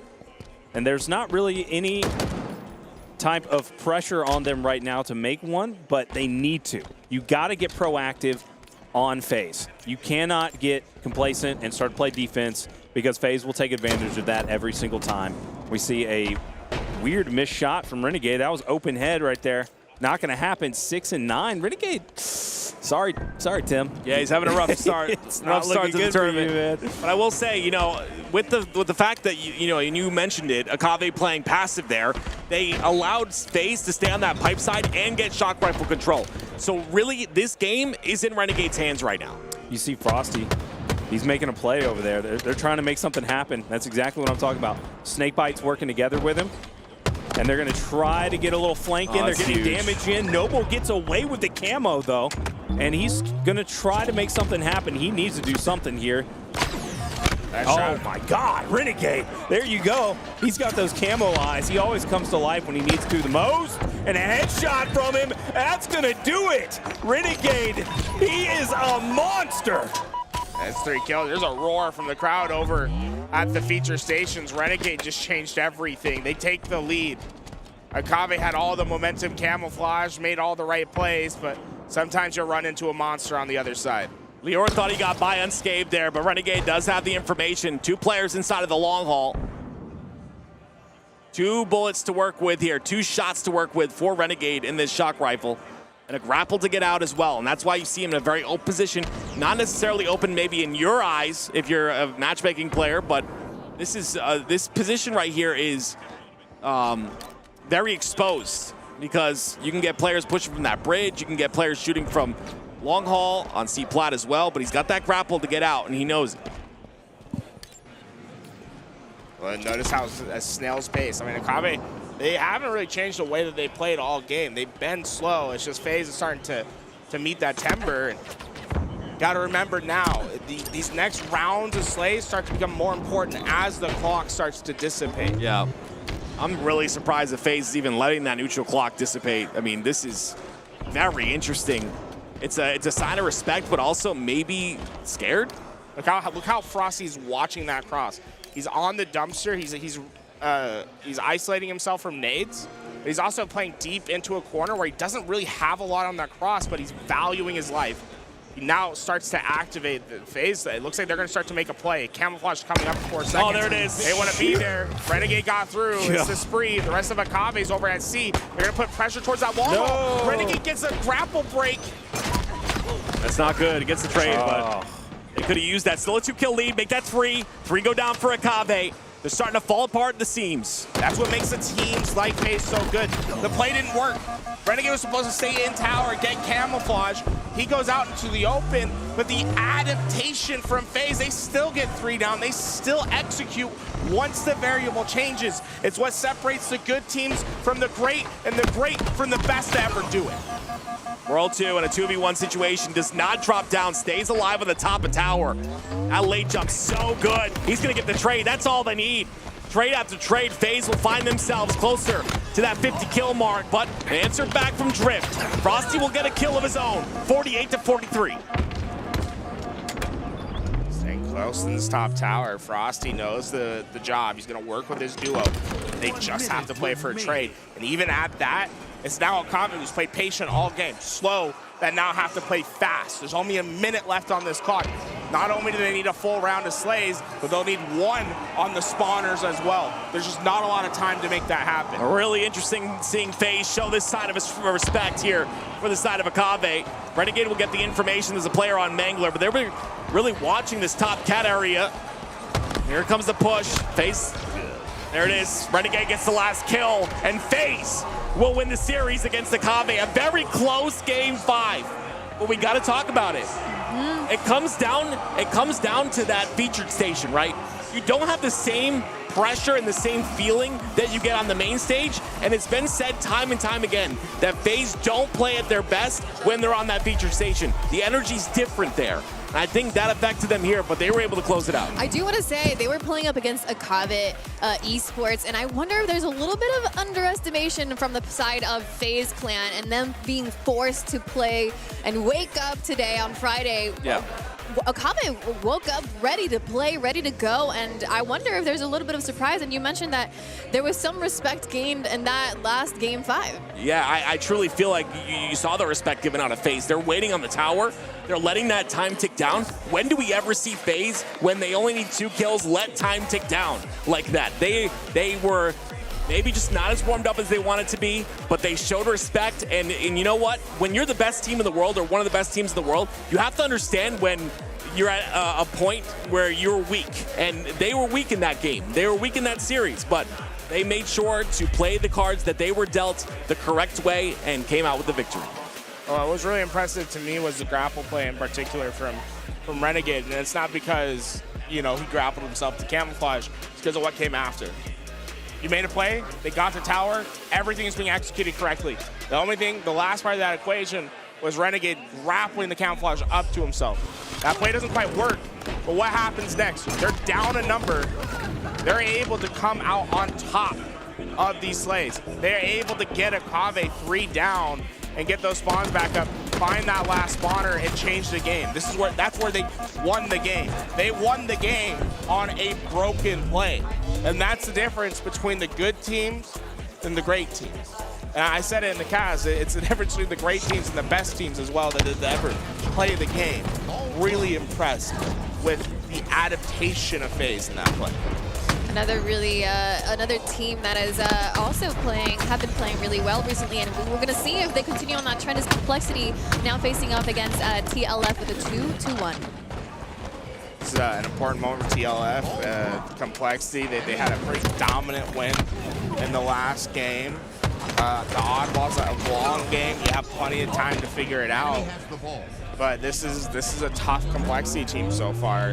We've seen moments of weakness in these games thus far, but TLF have to play at their best in order to win a series like this. Yeah, they're going to have to bring it all here really early in the tournament on a Friday. So many implications here for this weekend. Going into the next season, showing your strength as well. Of course, the prize pool cannot be ignored. Breaking Shot, though. Player that I've been watching for a while here. I'm watching him grow, and since he's been on this Complexity roster, I truly feel like he has grown. I think he's a very fast player who has always been really good at movement. I think that's what he was known for when he first entered the scene, and he started to, use his movement to play his life, but now he doesn't really put himself in those situations very often where he has to play his life in a 2v1. His positioning's gotten better, and the system, he said it himself in one of our interviews with him, trust the system, right? Trust the Riot Noob system, and he has. I think he's improved greatly because of it. 4 down twice in a row for TLF. Spawners are quick and they spawn towards A. They'll have quick access towards this ball. Breaking Shot has the tough decision of whether he's going to play it early or he's going to try to wait for the teammates. He decides to wait for the teammates. He's going to trust that Complexity win these slays, and so far proving his trust to be true. I love that. Again, it's a big play that you don't expect a player like Breaking Shot to make. It's a very risky play, right? If you play that ball and the slays don't come out, he had to be watching the kill feed at that point, trusting his teammates in the communication as well to allow that play to happen. And because of that, they're at 88 seconds of ball time now, but the pressure's a bit too much. That ball will be potentially played. It will be played there, and only 12 seconds Complexity need, but they are 3 down. Hard-fought seconds there for Complexity. That ball seemed to just be lingering over at back B. Put ourselves back into the neutral, but so far TLF is the team that's going to find the advantages here. There's still plenty of time for them to drop this ball and play their process, get the slays. Don't get too caught up in trying to make this comeback happen right away. More important for them to play as if this is 0-0 still. Common. It's going to be TLF and Common with a little bit of ball time. Very aggressive there by Breaking Shot. He's going to go down, gets a trade, but they'll be constantly Complexity pushing forward and forward one by one. Rain goes down next. That's a lot of ball time here for the side of TLF. And he's quick to play it down. He knows that the push is coming. He wasn't quite able to get that repulse that was down next to him. I think he might have just went back onto that respawn. Would have been no, it was right there. See, that repulse would have came so in handy there to take that player off the elbow and keep them in. Right, and giving him a second chance here, and he finds a kill on his teammate. Ryan kills Rain as he's going for that ball pull. I'm not sure what happened there, but imagine if that's the play that allows your team to lose here in this game. TLF have full control of tower side. TLF, they chipped away. They've done the job. I was really, I respect how they got this ball time. They didn't try to do it all in one go. A lot of times they're dropping this ball and playing Slayer. The most crucial round of Slays are now. You have to find these ones, or else Complexity could end the game if they get a clean wipe. Complexity played the ball pretty early here. They do have the pressure on the tower side, but they play that ball regardless. 55 seconds of neutral time. 3 down for the side of TLF. Remy, the last player alive. He'll try and stop that ball from being picked up. It will be rotated over towards the tower side in the last 10 seconds, potentially getting taken here by Complexity. I think Breaking Shot's trying to do a bit too much there. So many players around. TLF, I think they're considering themselves lucky to be in a spot. I think they find themselves lucky to be in a spot in which they're able to win this game. I mean, this round. They're about to take a lead in a crucial moment. There it is. They just crossed the 90-point mark. Ramy's in a bit of trouble here, though. He's going to be potentially taken out. The push comes in from Complexity. He will play this ball. He wanted that last second. He did not get it. That ball will be played. 3 go down for TLF. Common's the only one in position to stop this ball, and right now he has no choice but to stay alive. So tempting to drop down and try to get that ball. He's going to depend on his team to win the game instead. There's a couple more seconds. TLF not to get the kills. They get the last point. 99 ball. They get the ball. The patience from Common proves to be the right play. Wow. Talk about the nick of time. Yeah, 99 and 99. We haven't seen that in a little while, but TLF close out round number 2, and we're going to round number 3 now. Just want to take a look at the stats real quick. Whoever picked Huss is feeling real good. 35 and 25, 102 seconds of ball time. Granted, these are still the early stages. That's crazy. That is so many slays for that much time. Honestly, it makes me feel that Complexity was probably doing something wrong that round. That Huss wasn't more on the map with his slaying. 35 kills, and you make him hold that ball for 102 seconds. That's like close to 2 minutes. Yeah. Snipe in the hands of Ramy now. Tower side control for him as well. Lots of damage coming in, not able to get around the corner. He'll go down. Haynes has the camo. He'll stay alive. Rain is looking for him, and the pings come out, but Haynes does a really good job of staying alive with that camo, backing up as well. Be patient. Same thing for TLF. I think that's what TLF learned in that last round. It's okay to let Complexity get a little bit of time. It's okay to let them get up on the map. It's more important that you play the process as a team. And it's getting too caught up over on that tower. Unfortunately, the repulse just changes so many equations in those one-on-one fights. It's going to slow TLF down tremendously. Great shots there by Rain. Still holding that tower side.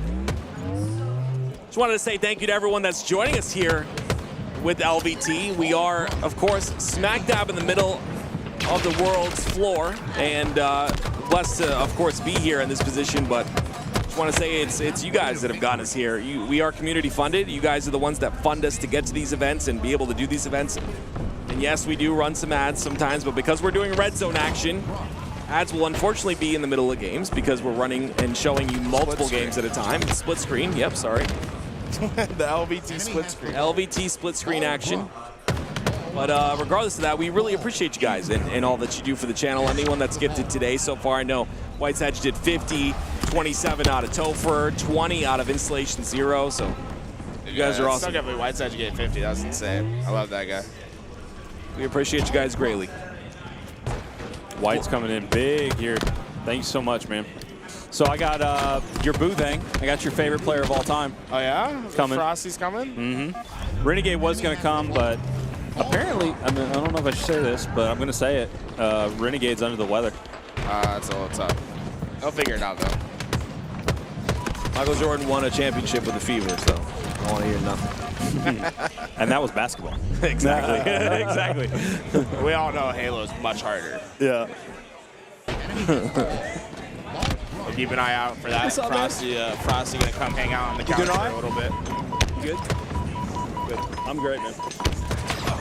Oh wow, TLF, they start to hit the respawn again. This is dangerous moments. Oh, I don't know about that strategy, right? That's all right, Ryan. You're supposed to use the repulse and send the other player. I don't know off if the you map. know, Jules, but Ryan Noob is very smart. He has 300 IQ where he kills himself sometimes to put himself in a better position. I'm pretty sure you're supposed to repulse and send the other player off the map. He repulsed and then sent himself off the map. I don't think that's how it works. It would be funny if repulse had like knockback for yourself, like you go back like 2 feet. Yeah. You need to be careful about where you Right, use it's a it. risk reward, yeah. 44 to 63. This is not over. TLF are definitely knocking at the door right now, and Yeah. Enemy has the ball. Yeah, they can make something happen. This rotation though sucks. Oh, they're not in front of it. Breaking shots out of the loop. Ball drop. He's right back in it though. TLF's gonna be in trouble. Man, y'all should have seen how many people came up to FaZe after that. I saw like 30 people getting autographs to all the players. Yeah, I mean, that was insane. They started off the show of a bang. Whoa! whoa! Speaking of a bang, it's Lunatic with 20 gifted. Nearing victory. We appreciate you greatly. Thank you so much. Guys, Oh, we got Frosty here. Hey, Hey, there he is. We'll get you on real fast. Has the ball. We gotta open up we locked ourselves in here. It's a containment zone. We gotta lock it in. Yeah, we gotta lock it in. The Spartans have taken a walk, so we gotta lock it in. Guys, we have Frosty joining us at the LVT couch. He's getting set up. You'll hear him in just a moment. We're just watching the Complexity versus TLF, and Frosty, welcome to the LVT couch. What up, what up? How's it going? Pretty good. Y'all make my heart palpitate for a little bit over That's there. what we do. That's what we want. Let's see. How do you guys feel about that series? How's the comment? Honestly, it was an early series. We weren't really expecting much. Like, obviously, we would have liked a 3-0, but I mean, a Game 5 win like that, it's almost a good thing because it gets the heart pumping. It gets you into tournament mode like right away. So. Well, that's a really good way to look at it, actually. Like I was kind of thinking, okay, you back the beasts up against the wall. Now they're going to wake up finally, but that's a really good way to look at that, actually. I like that. I do want to say that we played some fantasy Halo today, and guess what these guys did? They didn't choose you as your first pick. Not surprised. I picked Renegade, but I heard he's a little under the weather. Is he okay? Is he good? He'll be good. All right. He'll be good. I know. Yeah, I figured. Michael good. Jordan was good too. Exactly. So, you know what I mean? Yeah. We got you on my team, so you better. Hey, I love that. Yeah, it was me and Chat picking, and that's our squad. So we're rooting for you. Rooting for you. I got you. Don't worry. So that Game 5, Akave seemed like they were playing really slow. They started that game very, very slow. Yep. And they kept that pace throughout. You talk about the strategy that you guys came out throughout that half game, and then maybe the play that you guys made towards that camouflage, and how that transpired, and what the execution was for you guys to win that game. Right. Yeah, so, I mean, like you said, they are definitely a slow team, which is more of the play style on LAN. So that was one thing we were getting accustomed to. I feel like, again, it was a good thing that we were playing them just because it kind of, lets us try a bunch of different plays in the moment. So I feel like we were getting our footing in. Obviously, a lot of the plays didn't go the way that we planned, but, I mean, we made it work in the end, and that's what matters to us. We were just kind of building our confidence and, kind of seeing what we can do and get away with these guys. I'm really curious about Empyrean CTF. Are you guys doing things differently on Empyrean? I feel like you sent a lot of resources towards that Snipe Tower side, really overwhelming the Snipe Tower side and then running it on Snipe Tower. Obviously, Pit's been around for years and years. We generally see both sides run, but any different strategy on that you guys are kind of running this event, or a little bit of the same? I wouldn't say it's something that we were doing, more so what they were doing. Okay. We've never scrimmed them before, so playing them on Pit, they actually I mean, I'm not going to say they were playing it weird, but they had an interesting play style where, when we were hitting Snipe side, they kind of just sent their whole team back to defend it, which is not usually what teams would do. They would just send people through long hole or green, and honestly, it caught us off guard. I feel like normally we would win that map, but, because they were playing such hard defense, we were kind of oh, what do we do now? You know what I mean? No other teams do that. So. Adapting on the fly. It was a full turtle strat. Yeah. We saw Snakebite. He was on Snipe Tower. He got their snipe. he's probably alive for that entire snipe, just like playing defense. And I was like, it was tough because you guys couldn't quite like break through. I know, yeah. What was, so like, weird. what was the comms during that thing? Was he a little frustration for Snakebite being like, yo, guys, I'm back here. Like, come on, let's go. Honestly, it was more frustration for everybody else because it's like Pew's doing such a good job staying alive, but it's like, what are we doing to help him? You know what I mean? Right. I feel like we weren't really doing a good job making a play off of what he was doing because he was like buying so much time for us getting all these kills in the base, but we weren't capitalizing on any of it. So you said that Akave caught you guys off guard there on the defense on that pit. You guys have been in the scene for such a long time, and being able to play against a team that is like really showing that they have what it takes to be here on at Worlds, how does that make you guys feel, being able to play against these players that are like, oh, wait, hold on a minute. Yeah. That was interesting. Yeah, honestly, I feel like that's just the way the game has gone now. I feel like competition is so tight that honestly anybody can pull out a series whenever they want. I mean, we see obviously online's online, but like, I mean, every team is beating every team, I feel like, in those online tournaments. Like, it's just like a coin toss at this point. So. How are you guys feeling? I mean, it's World 2024, year 3 for Halo Infinite. How do you feel like FaZe is feeling for this weekend, to take on the weekend? Yeah, I mean, we feel great, obviously. I mean, going into Worlds, there's just a different level of preparation that you kind of hit going into this weekend. We did like a team boot camp, which is really good. We got together, we had a lot of good team talks, and we kind of are just nailing down how we want to play the game and make sure we're getting on the same page. So, I mean, I feel like we're feeling as good as we ever can. Is there any like scouting report or like anyone that you're really focused in on in this tournament, and then, or has it been really introspective this time? Yeah, honestly, obviously just like looking at the teams, we always are, you know, looking to play Optic or SSG or something like that. But I mean, I don't know. It's Infinite at the end of the day. Like, anything could happen. We just got to focus on ourselves mostly, and that's what we do. Love it. Yeah, I love to see you guys win here against Akave. I mean, we have some stakes here because we play some fantasy Halo, and a lot of us have some FaZe players on our squad.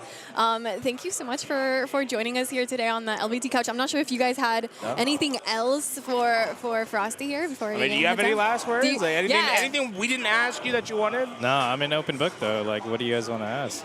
I don't know. Here. Favorite food? Favorite food? Sushi. I'm a huge foodie though. Oh, sushi sounds You are a foodie. You know, that's the thing. We had the best ramen guy? Oh, yeah. Dude, we I saw gotta your connect pic that actually We on went Twitter, to a yeah. spot last Okay. night. So How good. close was it though? It's like a 5-minute Uber. Oh, that's easy. Dude, and it was it's like hole in the wall. That's what It you was- want. it was a very good. vibe. They had like all the imported drinks from Japan. It was okay. delicious. Okay, I'll get the deets. So Seattle's always a great event for us because my favorite food's in Seattle, man. We gotta make the tour. No, Gotta they make do the have some tour. great food, yeah. Yeah, so hey, good luck with the rest of everything. Thank you. I just gotta say, for you this weekend, like, what's your personal goal other than like hosting the trophy? Like, do you have a goal for yourself that you set that you're like trying to hit this year?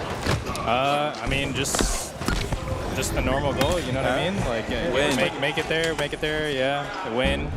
Just do what I got to do to win. Lock it in. That's Like, it. Sonny, you've done 26 times or something like that now, so it's like, you got plenty of experience. Yeah. Well, thank you so much for joining us, Frosty. It was awesome having you here today, and good luck on the rest of the tournament. Hey, thank you. Thank you guys for having me as well. Thank you, man.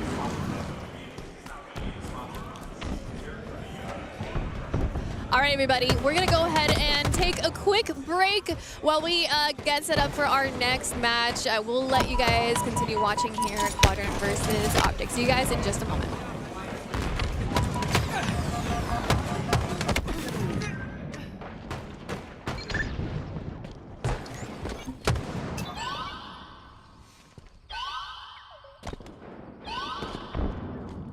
Enemy about to score.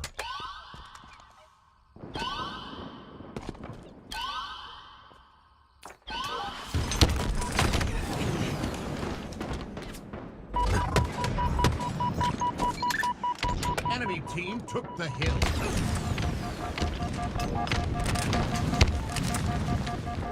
Enemy about to score.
team took the hill.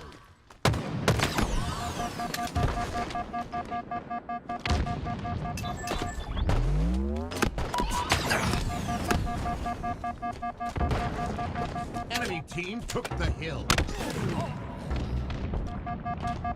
Enemy about to score.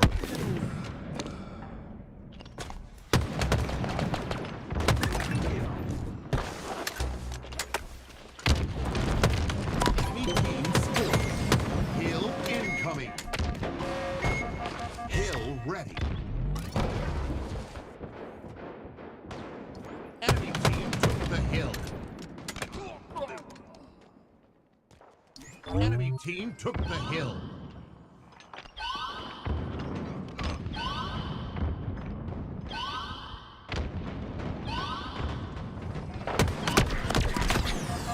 Enemy team took the hill.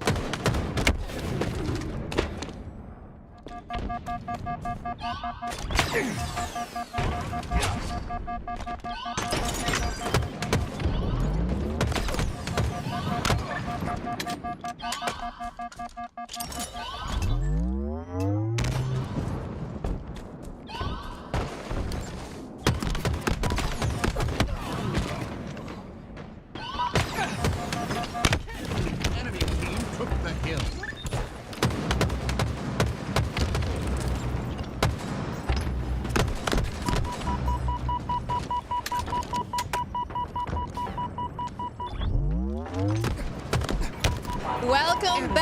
Welcome back, everybody, to the 2024 Halo World Championship. Friday, day number 1, and we are watching Quadrant versus Optic. But joining me on the couch, we have now Eli and Mikowski, as well as 90, joining us as casters and analysts for this match. Oh, what's going on, guys? The matches have already been absolutely insane today. We've seen a couple of game 5s. This one looks like it's going to go the distance. These two teams are playing insane.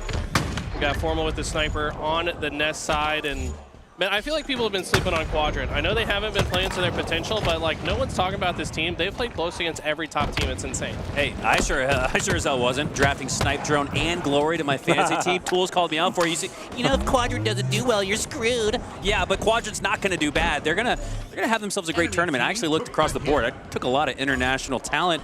Got a little nervous at first, but then I'm like, what? This is year 3 of Halo Infinite. The international scene has risen. Maybe not to the same height as NA, right? NA's still on top with the big 3, but man, can all of those international squads push for a top 4, 5, 6 finish this weekend? It's not without consideration. I think it definitely happened. People are already forgetting what Quadrant was like. I mean, yes, Legend is the best player in the game, so yeah, he did add a lot to the roster, but they were punching up, all of them. It wasn't just Legend punching up. All of these players can punch up, and they did so. They upset Optic before, they can do it again. Yeah, Quadrant historically has kind of been one of Optic's kryptonites. Like we remember they've 3-0'd Optic in pools at time last year. Obviously different roster, but they're playing close. Optic though, in Optic form. Wow. World Championship. Anytime it's Worlds, I feel like every member of Optic steps up and plays their absolute best. No shocker that they're doing just that in the first game. That was a fast game of King of the Hill. Sometimes we see a 3-0 start and then a 3 answer back. That was just a straight up score fest. I'm not sure exactly what the time was exactly on that match, but it felt like a sub 10-minute King of the Hill. That's something you don't see quite often. So prioritizing points for both Optic and Quadrant, as Optic will take game number 1 4-2. Look at that too, like the damage was so there for Quadrant. Sub 10 minutes, because it takes 55 to load in, like Eli always says. So that's a sub 10-minute King of the Hill. That's quick, man. It was efficient. It was very efficient, because that much damage onto Optic and they're still getting shit done. That's incredible. That means they're locked in, exactly what Eli said.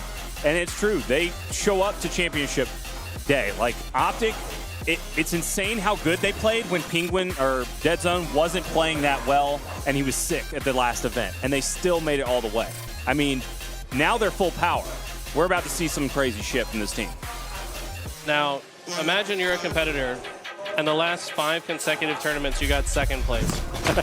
Like, I feel like most of us as mortal humans would be very happy with that, and on some level. But at the same time, it's like, it's so bittersweet, right? Like, oh yeah, they have lost to both FaZe and SSG in grand finals and have beat both of those teams at different times. They just cannot close it out when it matters most. But now with everything on the line, I kind of feel like I've been paying attention to some of Optic's scrims. They've been really stepping up and kind of playing that old brand that we saw in Season 1 when they won the World Championship, when they're extremely organized. And I don't know. I feel like their energy's come a little different today. Sentinels, another team with their energy coming different. Let's be honest, Ascending Baseline projected to be the last place finisher in this tournament, but I feel like they're more capable than people realize. It's just at the level of competition we're seeing here today, it's going to be tough for them to come out any other than 4th in this pool. It's really about swings for them. It could go either way. We've seen it so many times the wrong way for Sentinels, but one time, that's all it takes. And this is the place that it matters the most. That if it goes in their favor that one time, if they get that 50-49 Game 5 that they've always been missing out on, hey, they're in the finals or they're winning the tournament. So they're still hanging in there. They're within the 6 or 8 teams that can hang with each other, but they can also go as far as the grand finals, which they've shown with Spark Precision. It's really going to be about how he's feeling, but I'm not worried about the kid at all. The way he plays, I mean, I haven't seen anything that says he's choking or says he's worried about the moment. I think he's ready for the moment. It just has to get there. Well, Falcated, more like flow stated, as he has accounted for half of the slays here for Sentinels. 12-18 now as they have a 6-kill advantage over Ascending Baseline. Like you said, Eli, not a top favorite or top pick to do anything here at the Halo World Championship, but this is the Halo World Championship. Anything could happen. We just saw Akave almost take down FaZe in their first round matchup, so I'm not sleeping on any of the competition here this weekend in Seattle. Ubudubu in familiar territory with the high ground, had the camo. Camo's expired now, but sees his teammates getting kills in the kill feed. Some tricky movement out of Bastos. Not going to be enough for him to stay alive, though. And Sentinels are firing on all cylinders in the teamwork department. That's what you want to see early, because this team, we've been talking about them consistently underperforming to the potential that we know they're capable of on land. And could this weekend be finally the different story that they want to tell? I think Falcated certainly has something to do with it right now. 11-2, by the way. It's unbelievable. Falcated is in that conversation for being one of the most underrated players in the game. He is consistently always making shit happen, and it's really insane to see like how consistent he can be with it too. So I'm really liking what I've been seeing out of him. I don't think any individual player on this team has really been underperforming, which is crazy. Like, this team absolutely could be one of those teams. I'll just say it again, like, it's just going to take that one time where that Game 5 goes their way, and they're going to be in there. But is this weekend going to be it? We'll have to see. But Falcated, good Lord, he's not stopping. 15-3 is crazy in any game against anyone at the World Championship. This guy's on fire right now. Yep, numbers don't lie, and Falcated routinely the top fragger for Sentinels. The top fragger in HCS, by the way, holds the record for the most slays in a single match with 52 as we set our sights back to the main stage. That one's about out of reach for Ascending Baseline. Looks like Sentinels will take Game 1 as we descend to a Game 2 here between Optic and Quadrant. Optic off the start, up by 6. Formal 4-0 to start. This guy's been looking locked in the last couple of weeks straight, to be honest. Like, you know, Formal, he's won everything there is to win. Halo, Call of Duty, like, I feel like the only thing that gets this man excited anymore is the thought of getting another World Championship. Like, he cares way more about this tournament than any other tournament throughout the year. And I think we might just see some of the best Halo we've ever seen him play this weekend. How about last night, Eli? We were watching Formal's VODs, and my God, his comms, it sounded like an auctioneer off of sick cans of Mountain Dew and whatever else Formal uses to get locked in, because my God, the comms were not only fast and efficient, but you could hardly understand what he was saying. But I don't know, there's something to just how locked in Formal has sounded on stream and now online here this weekend on LAN at the Halo World Championship. I'd love to go to a listen-in at some point with Formal, and you'd hear what I'm talking about. Hey, and I ain't gonna get a one shot. One shot. We can push that. Can you help me? I can understand everything he said.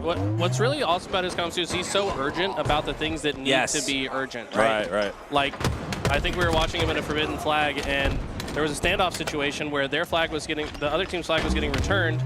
Formal knew it was going to get returned. He started, go to the base, get a pull, get a pull. Like, because he knows that if they don't get the pull in those next 3 seconds, they lose the game. So, like, he's been through so many different situations that he knows exactly what to stress for his team to make sure they're firing on all cylinders where it matters most. Snipe drone with the camo, spots out Formal and takes down 2, make it 3. Deadzone will go down. I'd imagine so. Moments later, Owen with the camo. The strafe tricks up Lucid. Engages in the piv. That'll get cleaned up. No, but Optic has help. All members, 3 at least, down bottom mid for Optic. So the attention from the camo has drawn Optic down to the bottom mid area. Lucid goes down because of it. Glory trying to stay alive now. Earns a sticky frag toss onto Formal. And this all started thanks to the attention that Snipe Drone pulled away with the camo. Now Quadrant are up 1. He was dancing. Glory's movement is incredible. Like, he did the wall jump ride to throw off Trippy's aim on bottom center so he gets that kill while one shot. Insane. If you want to learn about movement, just watch Glory, man. He does stuff that I don't see many other players do. SLG now with the snipe, body shot, headshot, clean up onto Trippy now, making his way through the posters. LR shots, window shots. He's facing a lot of pressure. Calls for help here from his teammate. Going to reshield, reposition, and maintain the ever-important control. That shock rifle gets another body shot onto Formal. Deadzone, though, with double sticky. Cluster luck takes down 2. But SLG answers back with 2 of his own. Quadrant are up 3. Make it 3 for SLG. SLG frying on the main stage here in pool play round 1. And he didn't even react. This man is locked into the next kill. No expression whatsoever. A robotic genius is SLG. He doesn't give up what Jeff Steitzer is saying in his ear. He's ready for the next kill. Dude, he's a Terminator. And they just got the next camo. They are absolutely dominating the sandbox control. This lead's busted open to 5. Jesus Christ, that was incredible. Great stuff out of SLG. And like I said, they can punch up when they need to the most. That's going to be a huge swing for them. Look at that momentum. But immediately, Optic is coming out hot. You're going to get 2 down there. That's fantastic answering back from them. 32-30. Slayer has officially begun. And Optic are down 2 after the 4 from SLG. Nasty overkill here to start the day. I know 99 appreciates that. Ooh. As Lucid now works his way on the top side of A ledge. Deadzone, a little ragdoll animation, almost comedically like a cartoon on Saturday morning. It's taken out of the fight. Wow. Lucid with the fist takes down Sika, repulsors away the opposition, and Snipe Drone staying alive, getting the high ground. But Snipe Drone makes sure to take him down, and Lucid doesn't get a trade. I thought he would have manufactured Eli. To be honest, I mean, the way Lucid played that was about as good as he possibly could have, but props to Snipe Drone for icing up, landing the kill without the trade. It was not a trade that Lucid should have even got, but the fact that he got close to it was insane. But, and honestly, Optic, despite seeing the highlight moment from SLG with that overkill, it's now a tie game. Optic did not seem shaken by that situation at all. So much of the engagement, if you looked at the heat map online, a la Halo 2 of yesteryear, you guys remember that? That was fun on Bungie.net. But this is incredible. So much of the action has occurred on the low grounds. Now Snipe Drone trying to take to the high side of Snipe, staying alive here on the corner's edge. As he regains his shields, regains the high ground. Quadrant up 2 into the 40s. Can they hold on? Something about having curly hair makes you better at Halo, man. This guy and Ryan and Legends, man, all these curly-headed kings. Snipe Drone with the camo, trying to make something happen. Nice shots on Formal. If he can get some more value, this could be the difference maker in this in-game. The coach lunchbox for Optic must be in fits right now. It's 3 camos in a row. And Snipe Drone and the rest of Quadrant are making him pay for it. Snipe Drone some shaky shots. Not able to clean up his opponent here on the dip. Gets back into the fight with Deadzone. We go again. GG Deadzone though. Snipe Drone with 2 opportunities to take down Zane. But Zane takes him down instead. All the while, despite what felt like a mistake there, Quadrant are still up by 2. Now 3, 46-43. Endgame moments are coming up. Deadzone did the same strafe twice, and it worked twice. It literally made a Spartan do the same thing in the same corner, and I mean, this guy just knows how to make a Spartan hard to hit, but it's 3-kill lead still for Quadrant. This is looking very good for their chance to tie up the series. Gotta win this. If you're Quadrant, you don't want to go down 0-2 to an Optic Gaming that is eyeing another Halo World Championship. As we hop on board here with Deadzone sitting at 15, 5, and 13. A little over the death threshold for a Slayer, but he is the high count in the whole lobby. Glory on the other side, answering back with 15 of his own. Not much more efficient with 14. Now 15 slays. Optic with that opening break strike from Formal might just get back in the fight. 47, now 48, 45. Quadrant just continue to baby their way, trade their way to a lead, but it's only down to 1, 48, 47. As Dead Zone gets some opening shots onto the posters and the shock side of the map. Sticky grenade going out to his left side, gotta avoid that. Central has to live. Oh, he finds a slay. Lucid with the geometric grenade toss. Takes him down. We're tied. 48 all. Optic actually kind of have the advantage here. They only need one now. Optic are going to come back. Optic have come back from the moment. Quadrant don't have They're any most space important. to work with. Formal has camo. What does he do with it? Probably jumps has 4, right? But that's probably the most predictable spot, so he might do something else. He's waiting. He just needs to get information and wait. I'm surprised they don't see him. Yeah. Wow. Wow, and Quadrant are going to be licking their wounds after that loss in game 2 that felt like they should have won. That was great comms right there. You know that he was being told which one of those players was weak, so he looked at all the names, he knew exactly which one he could shoot, and he took his time, and it was perfect. That is the level of confidence and patience you see from only players like Formal and FaZe. You know, like those players that can close out the biggest games. That was pure ice. Pure Formal. Formal. Isn't that your pick? That was my first pick. I'm a little biased. We can be biased. We did a fantasy draft. I'm definitely biased. Hell yeah. Here's a look at some of those replays. Money. Multi-kills in favor of Quadrant. It felt like all game. Camo was for sure. 3 of them in a row. But it was when Snipe Drone missed that slay on the Zane. That felt like a catalyst towards the comeback for Optic. Snipe Drone also the last most important death I felt. This was that overkill. SLG with the triple. Dude, his whole team was almost dead. Dead Zone got like 3 or 4 kills. Dude, during this overkill, Dead Zone got a double kill with a sticky and killed 2 more players on his team. So that was all SLG. Double kill. What a Terminator, bro. He was. He literally just looked at his teammate's screen right This was it right here. Up 43-41. You make it 44-41, and you almost shut the door. No, not. Hey, you start creaking it. This was before it's being closed. He just crouched and went to one side. Yeah. And that was the difference. That was a 3x differential. Quadrant staring at a 3-kill lead had they gotten that slay. Instead, Optic took it to 2 within 1. And look at this, 49-49, 50. That was the play right there. Yeah. Snipe Drone not able to ice up with the camo. And on the other side, look at it. It's a mirror image. Yeah. Formal with the camo does. Dead Zone, that is the difference. Dead Zone waited there twice. Like, he almost got killed, and then he waited and just regained his shield, and then let camo come back to him, and fought him again and won. That is incredible confidence out of Dead Zone. So, also, can we talk about his strafes? So he does a normal strafe during the first half, but then when the player gets to their 4th shot, just crouched and moved in one direction. He did it in both fights. Yeah. And the way Snipe Drone's shooting, he's expecting Dead Zone to just strafe back into his reticle, so he's just aiming for the left. And it makes him look silly, and people in chat are like, oh my god, he missed, what a choke, LOL. I'm telling you in chat, you're not hitting that shot either, because you're expecting him to strafe back if you're a player that pays attention, or you're just swinging your reticle randomly like most of you guys. But anyways, that was just a sick play from Dead Zone. Didn't take long for chat to catch some strays from Eli the Ninja, and didn't take long for Space Station to jump out on top of Mind Freak here in game 1. A rolling 115, 118. I mean, you can't keep up with the trip cap. 100-point lead here early for SSG. Clutch kill here. This is one of the toughest teams to play this game mode against. I feel like Mind Freak, unfortunately, have not had the chance to have higher level practice. Yeah. And to really adjust to the speed at which teams like Space Station play. Speed is everything. Yep. They're getting shot sooner than they expect to be shot. Yep. They're being pressured sooner than they expect to be pressured.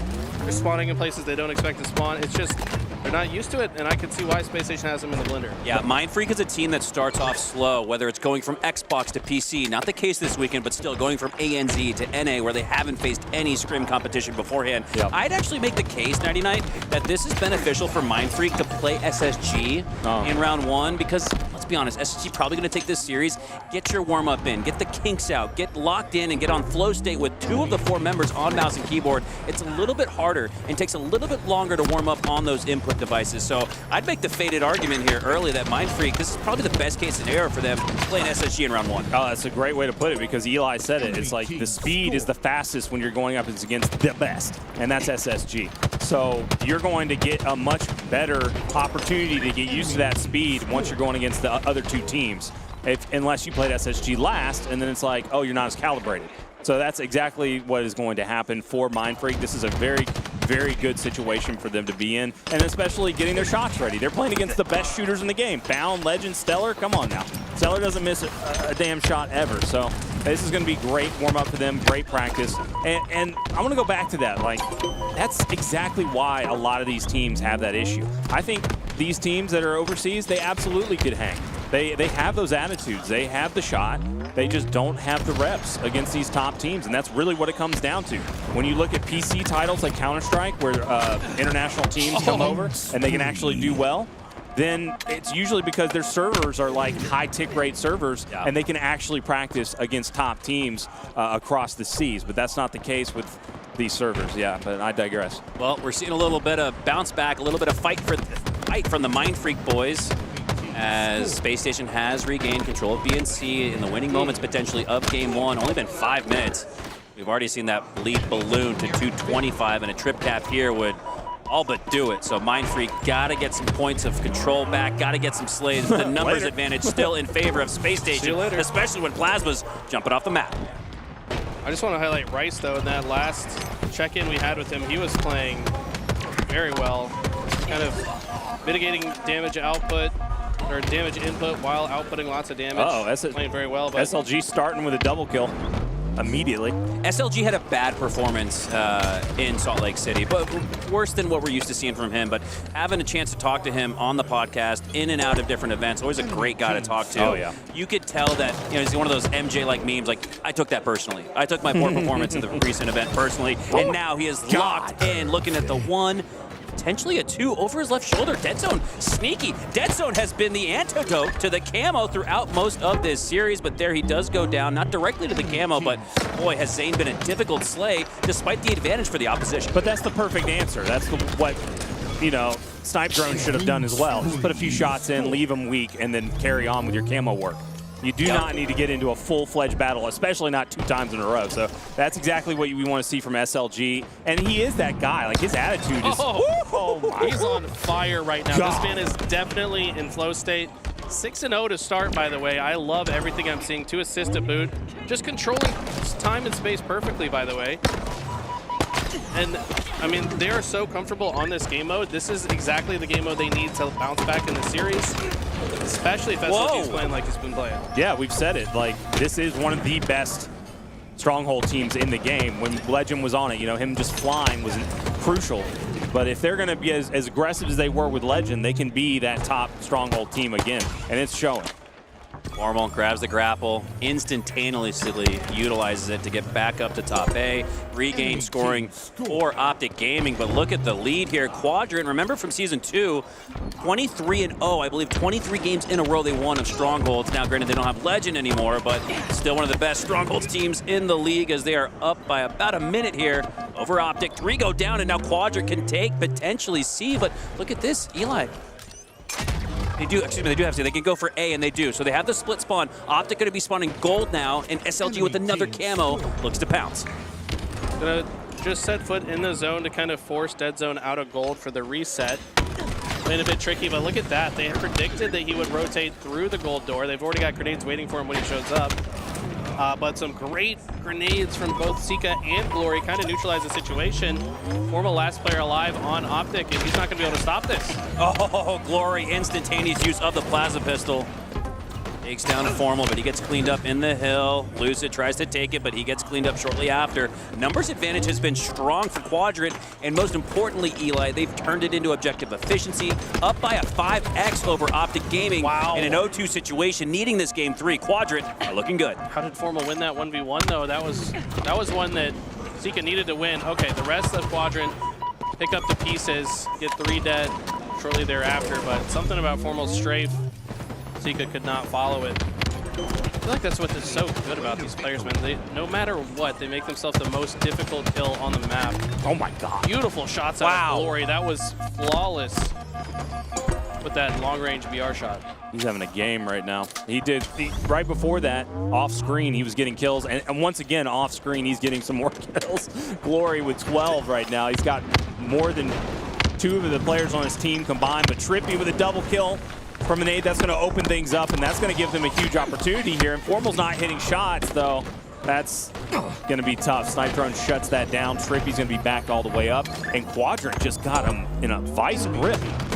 Optic do have control of A, but how long will that last after Trippy falls? 3 go down, though, for Quadrant, so Optic should maintain control of Alpha and Bravo here as the C-Trap spawn comes in through here for Quadrant, and Optic could make a leap here. Optic could make a jump, especially so with the camo. Now Deadzone, who's been the anti-hero to the camo, has it in his own hands, but oh, Snipe Drone and Quadrant somehow find the trade, so the camo maybe a mute point.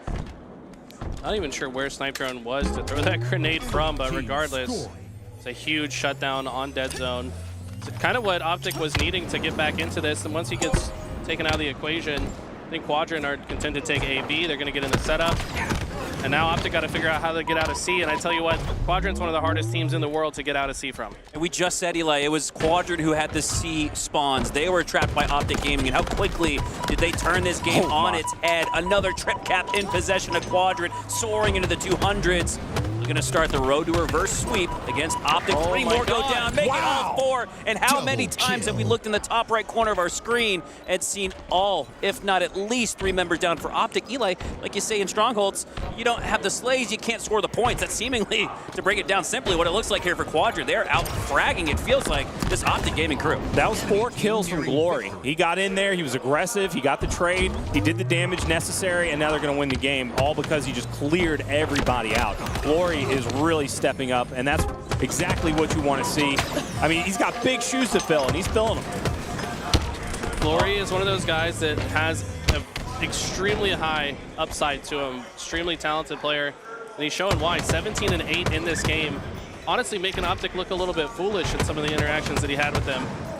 But right now, Optic back against the wall, have to capture B. They've got multiple players in there. Glory trying to take the high ground. And he's going to wisely rotate to C just to add a little bit of extra pressure on the map, but Lucid predicts it, and with the great grenade shuts him down. This is going to be very difficult for Optic to come into this, but it's not over yet. Yeah, it's doable. It's always doable for any of these top teams, and Optic, with the way that they've been looking, could absolutely pull this one off. This is going to be a huge pick. Great setup here, going to be in a good location. He gets an angle and another kill, and he's going to stay alive. That's massive. Let's see what Optic can do. It's always impactful when a player disengages from a gunfight, but still engages with a few final shots. Middle fingers out to his opponent, it felt like there, you can say, as SLG helps Quadrant maintain control of the map, gets the Game 3 win. 250 to 68. Optic almost got 200-point club, so if you're looking for a little bounce back, a little bit of juice to the mojo, Quadrant looks like they found it. I'm telling you, man, people have been sleeping on Quadrant. I don't know why. This team looked absolutely unreal in London. I know they only finished top 6, but they were taking everyone to Game 5s. They almost beat SSG. They almost beat Sentinels. They almost beat Optic. They were very close. And that was some of the best that we'd ever seen Snipe Drone play. Next tournament, SLG's sick. He's not playing himself. Yeah. If they all are in good health and playing their best, this team could absolutely create some crazy upsets this weekend. I could see it. Glory finally kind of coming into the form that we knew he was capable of. Yeah. Because the reality is, listen, when you're a young player, you can have all the skill in the world, but you've just got to have reps of losing to top players to learn and process and grow as a player. And I think Glory is finally kind of reaching that threshold where he's got enough time in now. And he's got this guy behind him, SLG, teaching him everything. This guy's got one of the biggest brains in the entire HCS, by the way. SLG loves the way this man thinks about the game. And when he's on fire, he's going to lead players like Glory to play even better. His brain doesn't shut off. Like, whenever I'm talking and I'm just like chilling at the bar after a tournament, the guy is locked in talking about the game. He wants to engage the best minds of Halo and pick the best minds of Halo. He wants to talk to Renegade. He wants to talk to everybody. It doesn't matter. He wants to make sure that he is getting the most out of his time here in the States, and he is locked in to understanding Halo better, and he just appreciates it. He appreciates where the game's at and how he's playing and what his team's doing and what he could have done better. You know, that's one of those things that you guys know well, you know, y'all know really well, is that your mind just can't stop trying to improve after you're done. Like, you're trying to be like, oh my God, you're dreaming Yeah. about every moment. To speak on that, Alex, so I talked to SLG. This was after one of the events. There's so many, I forget which one, but we're talking to SLG after the bar. Yeah. And I look down on my phone and I realized like 30 plus minutes had passed, and I was like, oh my God, dude, I'm so sorry for taking up all your time. He's like, oh no, this is what I live for. This is what I came here for, to soak up all the knowledge and take on the perspective of players of past, of yesteryear. And I'm like, oh my God, dude, like, I love this guy. So He is such a joy to be around. He is. Not gonna lie, he's a phenomenal human being. We stand SLG. yeah, started his career competitively in Halo 3 playing BTB, believe it or not. When he was 11 years old. When he was 11 years old. Go check out the Tide the Leader podcast for some ancient footage. Shout out to Kills in the Night for putting all that Halo history together, and to SLG for sharing it with us. At 99, did you know that there was a BTB MLG scene back in Halo 3 in EU? I In absolutely did. France. I was a BTB kid. Oh, all right. I Yeah. kept up with it. Game Sager was like on the best team back in Reach in Halo 3. I got involved with it. I got a team together. We competed against them all the time. And Wow. it's still going. Like, BTB is definitely like a big deal. Like, everybody loves playing it. It was a lot more fun in Halo 4. Like, Halo 4. Like, wow. Yeah, Halo 4 had a good team. It was really good. It wasn't that strong as a MLG competitive game, but man, BTB was a lot of. I've had such good times at BTB. It is a great place to find really good talent. The trick is just making sure that talent, moves on and transitions and meets the right people, right? Well, they've got a good mid to long range gunshot, and that's the hardest shots to hit in Halo. Let's so watch this, though. here we The go. man with the sniper SLG has the overshield as well. Oh my God. with the overshield, with the sniper, but that's depleting quickly as Formal takes his sight to the power up and the power weapon. SLG going to drop down. Does he go to plasmas or rep back to the flag? That's his next question in his mind, and he's answering it here. It scopes out onto the flag, but now backs back up to the pistols. Or plasmas now to the pistol as he waits for his teammates to spawn up, push together. This was a missed opportunity, but it's not that bad because SLG just backs up, waits for his team to spawn, creates some distance, creates some distraction, and then he comes out for a flank. Great headshot out of him. I would have liked to see him get that sniper off the map, though, because Formal's about to put it to use. Problem is he got taken down in about 0.1 seconds when he started getting shot. Had no chance to even throw it. Right. But yeah, very interesting opening. Typically, the team that gets OS, and if they can get both snipers, can quickly convert it. But when everything kind of gets neutralized, this could slow down to a slower game of Forbidden than we're used to seeing. Sometimes these games can go very fast, but with neither team having significant advantage right now and both knowing how to play their position so well, I don't expect this to speed up anytime soon. Optic and Lucid with a strong push down the main ramp, but Quadrant have spotted it out. Now Lucid, it's sent back to the water and back into the drink, back to the respawn screen. Quadrant now after that win of the middle of the map look like they are primed for this next pull. 3 go down for Optic Gaming. 1 more round of slays needed for Quadrant to secure it, and they've already got a flag out. Oh, huge shutdown for Trippy to get this OS right now. Massive. Should stop this OS. Yeah. He's going to probably pull the flag off the stand and then go back to kill the flag runner. What a play. Oh, no, he's just going to chat it? No, he's going back to the runner. Now he's Oh, going to there we turn go. around. He just wanted to get it significantly far away so that his team would have an easier time protecting it. He's still got a little bit of overshield left. This could be the difference in a melee trade fight. Oh, yeah. And it is! He stays alive with 1 HP, quite literally in a dream. Trippy with that overshield makes an impactful play, and it might just stop this score for Quadrant. Did y'all see where he was? He was hiding behind the box. He went up the ramp and was just waiting for his team to spawn. As soon as his team was a distraction, he made the play, and it just changed everything. So Formal goes, grabs the flag that Trippy had started. Sika had a very clutch double kill in his base, so we're back to a wholehearted standoff here. And Eli, yeah, this is exactly what we saw in Formal scrims last night when we were getting ready for the World Championship. And Optic won the standoff. So this could go on for quite some time. This was in a phase scrim that they had about a month ago. So they're prepared for this. Optic have been in the Matrix they've gotten reps in this situation before, and that could be the difference here as Quadrant and Optic both have a flag at their base. Who's going to win the standoff? They might just win this game because this could go on for at least 5 minutes, it feels like. These are some very interesting situations to find yourself in Halo. One of the more unique scenarios, okay? So how do you split your resources? How many people go to try to return your flag? How many people do you keep on your flag to protect it? Now, one thing that a lot of people get wrong is they just sit on the flag forever. A couple headshots are going to change things. That was great. Yeah, they still haven't picked up their snipe. Trippy's just watching it so that they can't. Yeah, he's baiting it hard. And this is a great out of him. Got a kill. This could be. That would have been a massive kill to get, but Dead Zone's going to steal their sniper. I think they might get this reset. Oh, a long flank was in from SLG, but Formal got him. Someone just popped over. It's Formal. Uh-oh.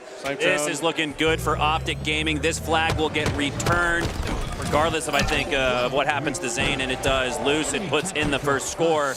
And I guess beneficially enough for Quadrant, it doesn't take 5 minutes for that standoff, so they still got plenty of time left here. 7:30 on the clock, but Optic again, Eli, we saw the difference in scrimmage and practice that it takes. It's a lot harder for these international teams to compete in scrimmage online. Optic has been in this exact scenario with the best 3 teams in the world, and I think that was an example of it there with them scoring on land in the tournament, in the real deal. Sometimes just an experience diff. Like you said, they literally just had this experience about a week ago against FaZe in scrims. Yeah. Not sure the last time Quadrant had a standoff situation against a top team. It's hard to say how prepared they are for this situation, but very fantastic teamwork. They kind of just gave Quadrant less and less space to work with, slowly got their kills until they could return it. Now they're kind of keeping Quadrant trapped in their base as well, so on this map, a good offense, certainly a good defense, and I think that's kind of the game plan right now for Optic.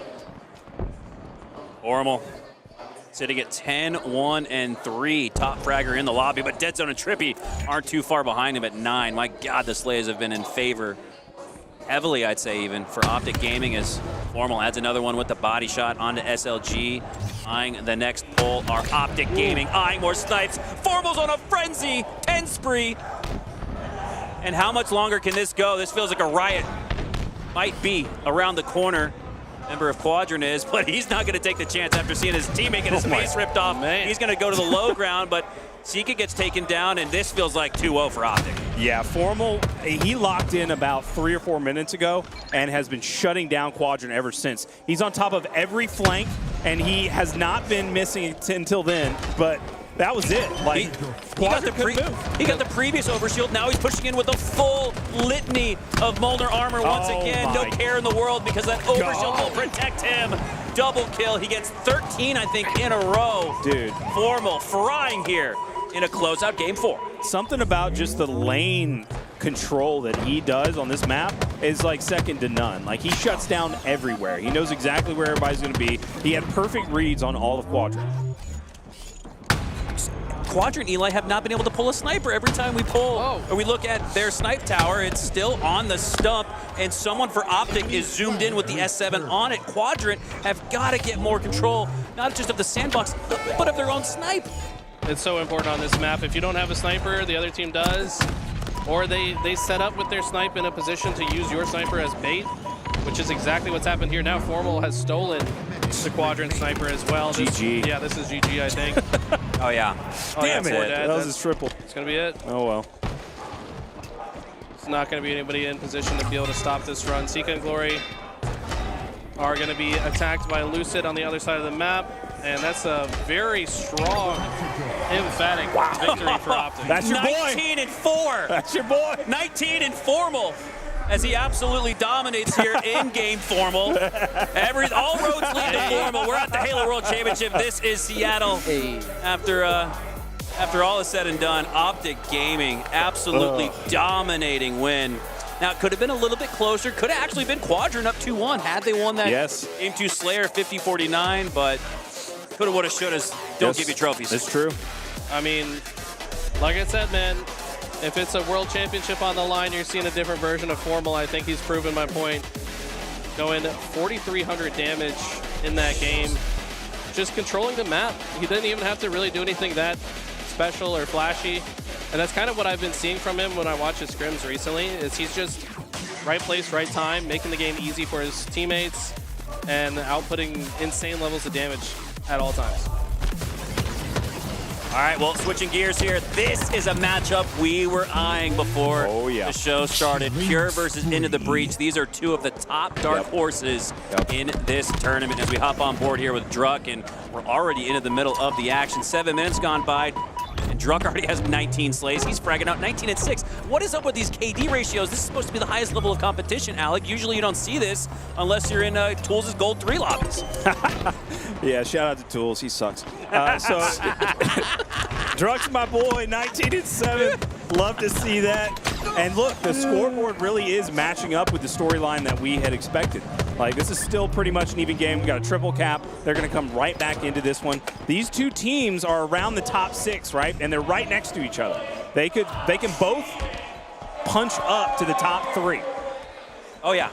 No, Pure with Tolic and Druck have already done that. So we've seen that before from them, and I think they aren't eyeing a historical repeat as Mighty's pushing through on the short haul. Heavy, wrong protection of B from Pure is going to give that back to them. In particular, last shot scoring it 180 to 165. Now, Interference Strongholds lends itself to a game of runs, but ever since we hopped on with this one, it's been back and forth like a live fire Strongholds instead. Which is kind of surprising, honestly. B has changed hands multiple times, usually the tougher one to move. Now that Overshield's coming up, Pure should be able to score while this fight's going down, but Into the Breach actually getting both the camo, or sorry, get the Overshield and B at the same time, which is massive. They should be able to convert this into at least 50 more seconds, as long as they win this next fight.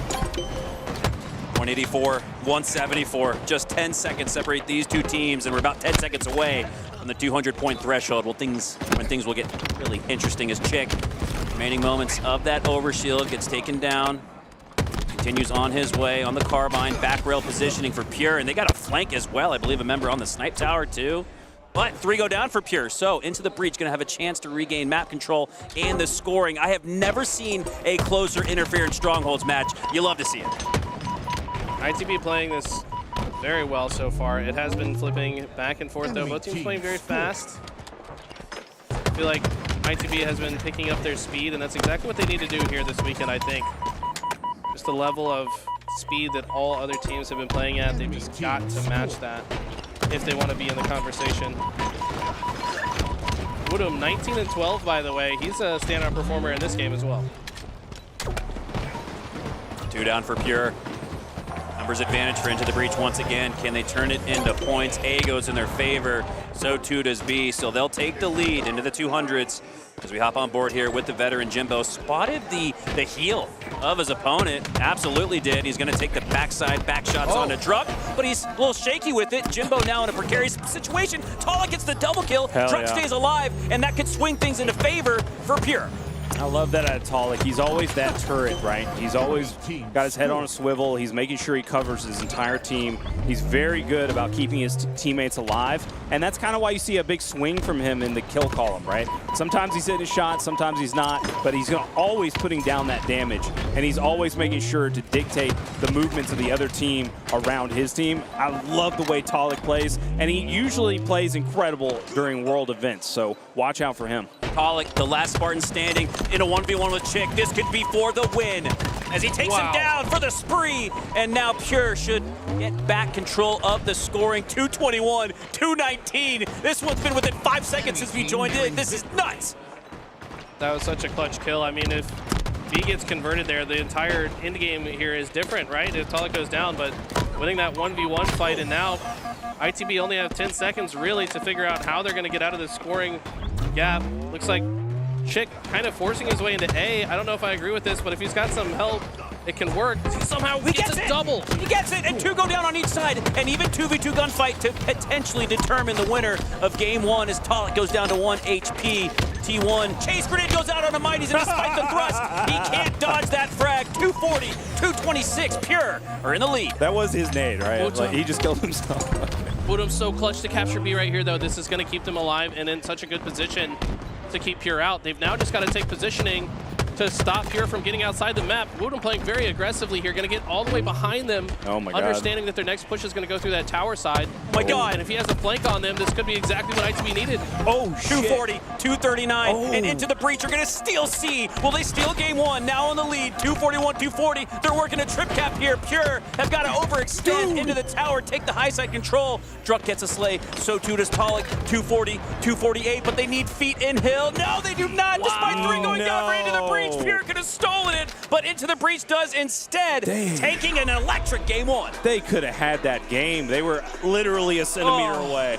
And they had the slays. Alex 3 were dead. Oh, that was game for them. They could have taken that. That was GG. Bro, I literally, that was all Woodham at the end. So you guys were yapping. I don't know if you paid attention to this part. No, but I don't know what happened. Woodham started shooting. He was nest bridge, right? Which is one of the easiest places to get killed from Carbine. He's nest bridge. He shoots the guy, and then since he's on M and K, flick down, strong side, slides into B, and can't be killed by the player on Carbine.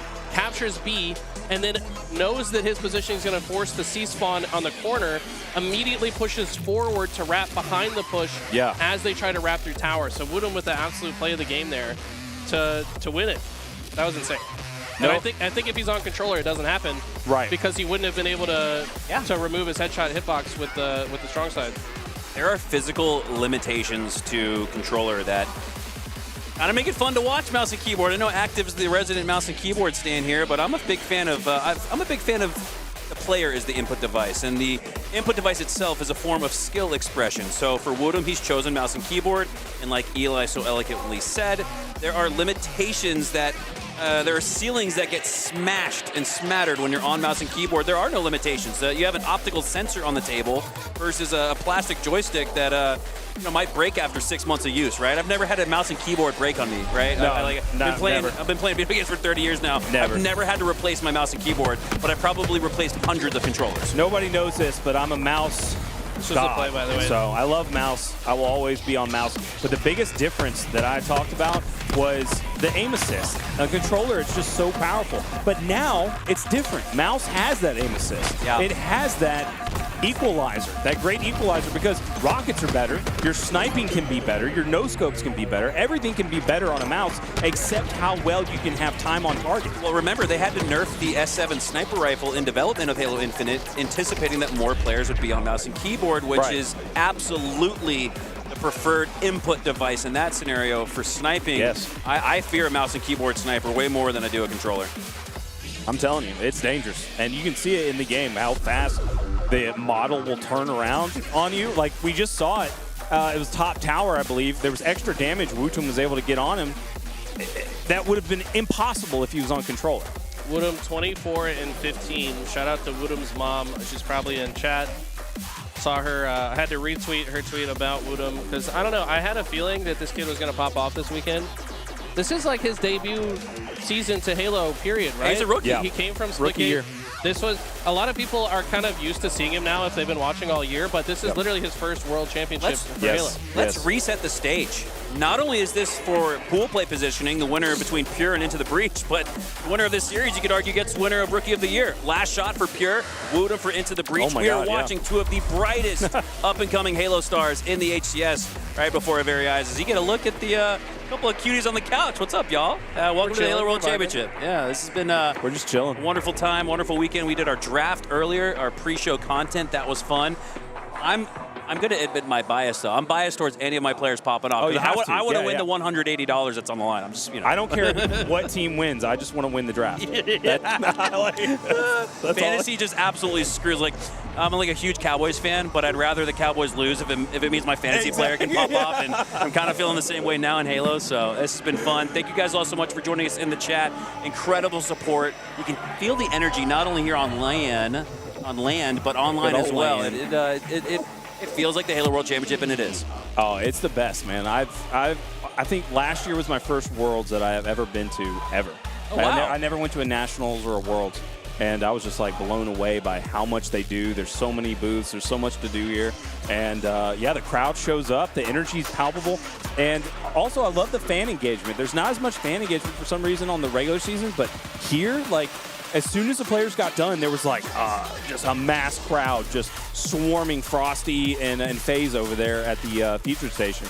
And it was awesome. Like, it was like little kids. It was like everybody. Like, there was a dad from Mexico who his son couldn't make it, so he like got a video of Renegade, and Renegade made a video of him, like saying hi to him and stuff. So it's like, I love seeing all of that engagement that you don't really get to see too much of during the regular season. I mean, it's here and there, but it's just, they're coming out big here. It's needed. Like, this is incredible. I don't know if Tashi had a pep talk with the players, but, you know, I've been a montage kid since 2004. I've always been about content creation. I've always been about fan interaction. I've always been about taking advantage of what makes esports different than traditional sports. And honestly, in some cases, sports does a better job with fan engagement. We need to step it up. And like you said, Alex, to your point, big ups to all the Halo pros. Their main priority and focus is on winning the lion's share of that $1 million prize pool, hosting up the World Championship trophy at the end of the weekend. But we got to look at the big picture and think about the fans as well. And it seems like the players have come to Seattle this weekend with that in mind, as we are on to game number 2. 5-8 start here into the breach, winning game 1 and winning the opening break here.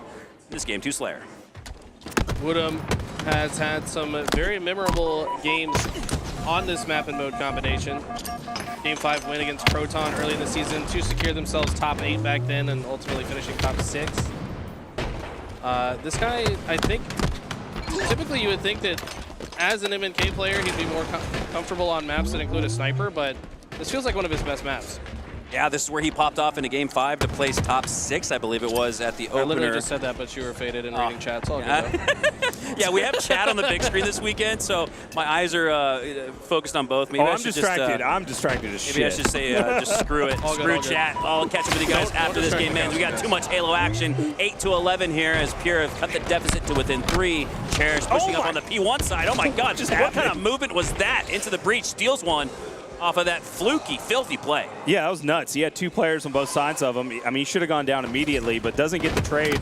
And then, I don't know how he got the kill. Oh my God, last shot. He's gonna get that overshield. That's massive. And he gets away, doesn't take too much damage. He's still got over half. And now he's on the move. Oh my God, oh my God. Oh, Wotum. Rookie on rookie violence.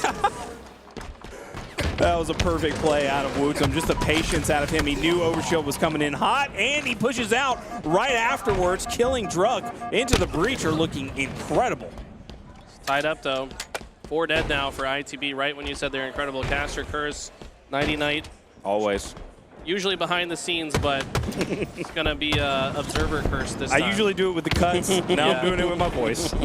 All good. And I tell you what, Pure, probably one of the best teams in the world at taking advantage of a 4 dead. They're going to take positions and find the spawn point of the opposition very fast and then put themselves in positions to just nullify the options of ITB. Talik kind of just chilling in this corner here, waiting for some intel before he moves forward. Just doing a good job to kind of scout, play defense to this half of the map. Ultimately, he finds himself a trade in just a 1-kill game right now. 21-20 here. Oh my God. The flicks, now baby. tied after Woodham wins a 1v1. Another rookie on rookie Piv. We go down for Pure, now into the breach with numbers advantage. Should take mid-map control, but you've got Talik to still worry about. Last shot with the fridge spawn. Jimbo pinging these locations, so we know he's communicating it in his headphones. The pinch goes through there. He's going to back out to allow his teammate to clean it up instead. Love that decision there from Jimbo. No reason to take a few extra shots, despite the heads-up play to get back to top mid. He does go down, though, 23-25 into the breach, up 2. I know we like to give a lot of shit to the chat, but we also really, really appreciate y'all's support.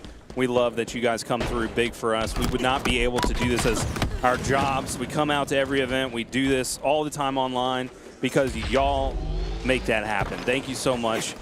We've got a hype train currently, and you guys have just been pouring it in for the past year, the past 2 years. You guys have just been killing it and have made our dreams come true. I mean, this is really what I've always wanted to do. I've been doing it. I mean, we've all 3 been doing it for 20 plus years. Like, we're serious about this shit, and you guys are allowing it to happen. So just want to give a little gratitude to y'all. Thank you so much for letting this happen. Couldn't have said it better myself. Nighty Night, you can feel the passion and you can feel the tightness in this match. You can cut the tension with a knife. 31 all here. As into the breach do have that numbers advantage after a +1 net outcome to get them tied, but Pure answer back. Hopping on board here with the last shot. This is a map he's familiar with, Eli. We got a chance to cast him in the Halo World Championship free-for-all finals last year when he took home first place. So 7, 10, and 5. Expect him to come online here towards the end of the game, but he's +2, so he doesn't have a high amount of slays by any means, but he's doing a lot of damage. Now in a free-for-all, you don't want that many assists, but here in the 4v4 championships, he's actually got a great stat line. Efficient, I mean, he's just very comfortable on this map, knows how to place himself to be effective for his teammates. Obviously, super adept at FFA. Some of those skills transfer, but right now just being an absolute menace, not missing many shots from all parts of the map. Oh my God. Great 5 shots there and some extra credit onto Jimbo. And this man is, wow. He's just a force. I mean, that we're starting to see why he shows up as frequently highest damage output, lowest damage taken in so many lobbies. That's what I was referencing earlier, to disengage and still engage, hitting those 3 shots while falling away, trying to find some cover. Dude. I mean, it reminds me of a Frosty. Frosty is one of those guys I consider one of the best in the HCS when it comes to finding offensive damage while maybe sometimes retreating, as I think the overshield Achilles spine just went through. No. I didn't see it go down on the map, so that OS gets burned. 39 all here. It's tight, heading into the 40s. Who was it? Was that Wootum? Did Wootum just kill the OS again? He's been on top of it, I think. 14 kills out of him. He is coming to life, bringing his team into this one. I'm loving to see it. I mean, I think he's one of those players. I think there's like 5 or 6 players right now that are currently not hitting their ceiling, and Wootum is absolutely that kid. Like, he's probably got one of the highest ceilings possible because of the mouse, and we're seeing it in full effect right now. But the team has to make things happen, and just as I'm saying that, I get a little caster blessing. Hell yeah, Wootum gets the first pick in this little slowdown. Jimbo gets the, oh my God, that right fadeaway, that was beautiful. Massive shoot. That gives ITB, gave them a momentary 3-kill lead. They have re-earned that 3-kill lead. And this is exactly the time to do it. Only 7 kills to go. Make it 6, and Wootum continues to pop off. 16 and 11.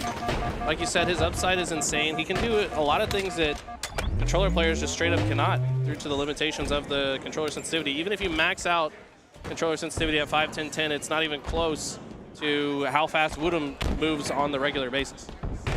Wootum with another opening strike, but he does trade out shortly after. Cherish makes sure it's a +1 for now and brings Pure back to within 2. Jimbo trying to hold the line of scrimmage, eliminate anyone at the 50-yard line as he strikes down Cherish now, pushing through the generator, spots another player. Last shot on the yellow generator. Calls for help on car 3. Druck with some long-range shots onto Jimbo, takes him down to 1 HP. Will he get cleaned up? No, he will not, and that's some of that veteran heads-up play that we're witnessing here from Jimbo. 43-47 into the breach, up a team wipe, heading into the last 3 slays. Oh my God, but Pure get 2, make it 3 to make it a 1-kill game. Now Jimbo's the last player alive for Into the Breach, and Last Shot has the OS. But Jimbo, as the last player, gets a kill on Cherish, and the combo comes out. Wootum's gonna smell blood in the water and push directly forward to close that kill. And he gets the last one as well. Wootum with almost 20 slays that game. This man's a beast on Aqua on M&K. This should be a controller player's map. He's that guy. He is that guy. How old is he? Is it 18? 19? I think he turned 18. God. Yep. Oh, the upside to him is just unbelievable. Wootum. The sky is not the limit, Alex. The sky is the starting point for a guy like Wootum who, man, is he taking the HCS scene by storm. He's got a great personality. He's open to doing interviews despite the fact that he has hardly done any. So he's taking it all on. He's really, he's checking off all the boxes in and outside of the game. And as someone that's been a part of the game for 20 plus years, I can respect someone that's putting all in effort towards Halo, and Wootum is that dude. He could be one of those new players like Legend, you know, just coming in and saying, you know, forget about this international stuff. Like, I have exactly what it needs, what it takes to get in and be a top player. And that attitude really can bring you so far. I mean, once you hit that point when you think you know a lot about top Halo, if you're not going to let your ego get in the way and you can take a lot of that feedback from the top players that you're teaming with, especially players like Jimbo, who has such a good leadership mentality and is really good about his criticism when I listen to him on streams and stuff. He's just very good about making sure that players know where their weaknesses are. And he's so, it's a softness to it. Like the way he delivers the criticism after a game, he knows it's very important because an ego can get really struck hard in the middle of a tournament when you're trying to say like, oh, this is what you were doing wrong, this is what needs to get done better. If you're too crucial, you know, you can just destroy a young mentality like Wootum. So, you know, he's very good about knowing where the line is and helping to develop this young player. And it shows right here because they're winning out some close games against top competition. This is a surprising one too, right? I mean, a lot of people have been noticing Pure playing the best that they've played. They've been kind of peaking the last couple months, right? I mean, they won the Cloud9 tournament after getting reset in Grand Finals against SSG. Yeah. Then they beat SSG in the Grand Finals reset. Yeah. How many teams have beat SSG in any Grand Finals at all this year? They Shopify, might be the that's only it. team. Shopify, that's it. So, online. Unreal. Which is just insane, right? So, ITB coming out to play. These guys are also kind of peaking right now. Let's look at the series layout. Let's look at the tail of the tape. 240 to 250 game 1. Yeah. 47 to 50 in game 2. So it's all come down to the ice. It's all come down to executing in the end game. We got two of the best, most underappreciated coaches in the HCS. You got Trey Try for Pure, Wonderboy for Into the Breach, and I almost wonder, Alex, if it was Wonderboy who told Jimbo to grab the plasma pistol after Pure grabbed the overshield, because once that overshield got depleted, that was it. Pure had 3 slays in a row. They brought it back to within 47 to 46. They had a full OS, but Jimbo melted it with the plasma pistol, icing up in the end game. That's been the difference here in this series. I got a glaze on Wonderboy a little bit because I worked with him so much as a caster, and he's one of my favorite casters. He was just really easy to talk to before events to prep and just get ready for. And also during the cast, like, he was just really good. He had high wit. He was so funny. He had a really high Halo IQ that was really surprising to me. And I was just like, how well have you competed? Like, what did you do? And he was like a top competitor in EU for a long time. He was reaching like grand finals and winning tournaments over there in like Halo 3 and Halo Reach. So he knows what he's talking about. And he's got a really, really high Halo IQ as far as watching the game too. So he watches the VODs as a coach, and he sees where teams, it's like that general mindset you got to bring into it. Just when you're going into war, knowing what the different armies, their weaknesses, and what to bring to each match. So, I mean, he absolutely could be on top of a lot of the improvements that we're seeing from Into the Breach, because his mind is incredible. He's a top Halo mind in our scene. Wonderboy, definitely a phenomenal coach, phenomenal person as well. Just a fun guy to talk to for sure. Love the Halo community generally, including you guys in chat, as long as you're not faded talking trash about chat people for no reason. Hey, chat, behave yourself, all right? This is a good. I love this shot, man. This is cool, man. This is the best real estate. Let's just talk about the historical context for LVT to get here. It was the start of last season in Charlotte, where we ripped the YouTube channel off, casting from an Airbnb outside the venue. Yep. Now we're here on the show floor, directly adjacent to everything happening. It's like slowly but surely gotten closer and closer to the venue. It's insane. And now we're right by the main stage. Now we're in it. So, again, like you said during that previous game, Alex, this could not be possible without the support. You guys have been rallying for us all throughout the last couple of seasons of Halo. If it weren't for you guys making so much noise online and on Twitter and at events, like, hey, man, get these LVT guys in the mix. They do a great job casting, covering all the action. If you guys need help on the BCD stream or some of the side events, the free-for-all finals, which me and Eli love to cast, it's just been this has been a true blessing and such a joy to be a part of. And this is, let's just soak in the moment real quick, because this is pretty epic. It is epic, and I'm so happy that we're here. This is awesome that we get to play this game. We had the dang Spartans behind us. Like, I mean, that's just, we got to appreciate it when it's here, man. This has really been awesome. And it's just been really easy too. Like, it's just HCS showed, we showed HCS that we meant business, that we were going to work hard, and we've developed a really good relationship over the years, and now we're here, and it's really awesome. And thank you to all of y'all out there. Like, y'all have, oh look, is that another hype train or it says incoming? Incoming. Okay. Got 2 minutes on the timer, but it's frozen. Uh-oh. I don't know what's going on. A perpetual hype train incoming. Guys. There we go. 158. Skip down. We're gonna cross. 50 million watch time hours this weekend, by the way? Yep. We were at 48 million watch time hours for the channel, and assuming our viewership is World Championship viewership, we're going to cross it. So, 5 million. I added a zero. No, it's fine. You should have seen Brandon. Let's like keep 4.8. that. Yeah, let's keep that. Yeah, that's cool. 5 million is a lot of hours, regardless. Yeah, 5 million hours of people listening to us yap about Halo. I mean, we're that's kind of wild. The yappening is here. The yappening. That's right. That's right. The great. No, this is so cool. We're like in the middle of everything. So we've had mad people walking over, saying hi. If you guys are at the venue, come say what's up. We don't bite. We're nice. I mean, I might bite, but we'll see. Especially you'll like it if he does. Yeah, you'll love it. Here we go. LVT split screen. We're taking you guys through all of the action. We'll get you guys back on that ITB versus Pure series, but for now, we've got Rebellion versus Cloud9. Rebellion got taken to the brink against Native Gaming just about. Had to win an endgame Game 4 Forbidden CTF to win their opening round of Bull Play, and now taking on Cloud9 and upstart Cloud9. That if they just, Eli, if they just click, if they just start firing on all cylinders, Cloud9 could play spoiler this weekend in Seattle. Absolutely. Oh my God. I mean, Cloud9 definitely one of my underdog teams to watch. Yes. They were 2 kills away from eliminating SSG from the last LAN. Manny has been a phenomenal addition to that squad, but we're going to keep our eyes glued to Pure versus ITB. Will ITB make this a 3-0 against Pure? It does not feel like Pure should go that easily. And if you're just tuning in, you might see the 2-0 series lead here for Into the Breach, but there's a little bit of fool's gold element to that in that Game 1, 10 seconds of differential in the Strongholds, 3 kills in the Game 2 Slayer. So if Pure can just start to ice up in the end game, they're right back in it for now in the opening break. Winning handily against Into the Breach. I see no pressure, no shots going into the suit of Cherished, and Pure will get on the board. Maybe that's what they needed to come back in this series. They have both snipe control right now. Last shot has one, and he's hitting head. Oh, and almost another one there. Woodham, right place, right time. That's a big, he's going to get a flag pull out of this. He just walked at him, 5-shotted him, kills the sniper player, immediately is running the flag. This is so efficient. Oh! And look at the speed. He's looking like legend on MNK with this. How good can you be a crowd G-sliding on MNK? Woodham says just as good, maybe even better. Avoids that initial frag toss, but not long enough to avoid going down, but he does extend that flag through the long haul. Last shot looking like he's on mouse and keyboard with the quick click. Double kill, now has the snipe lining it up onto Woodham.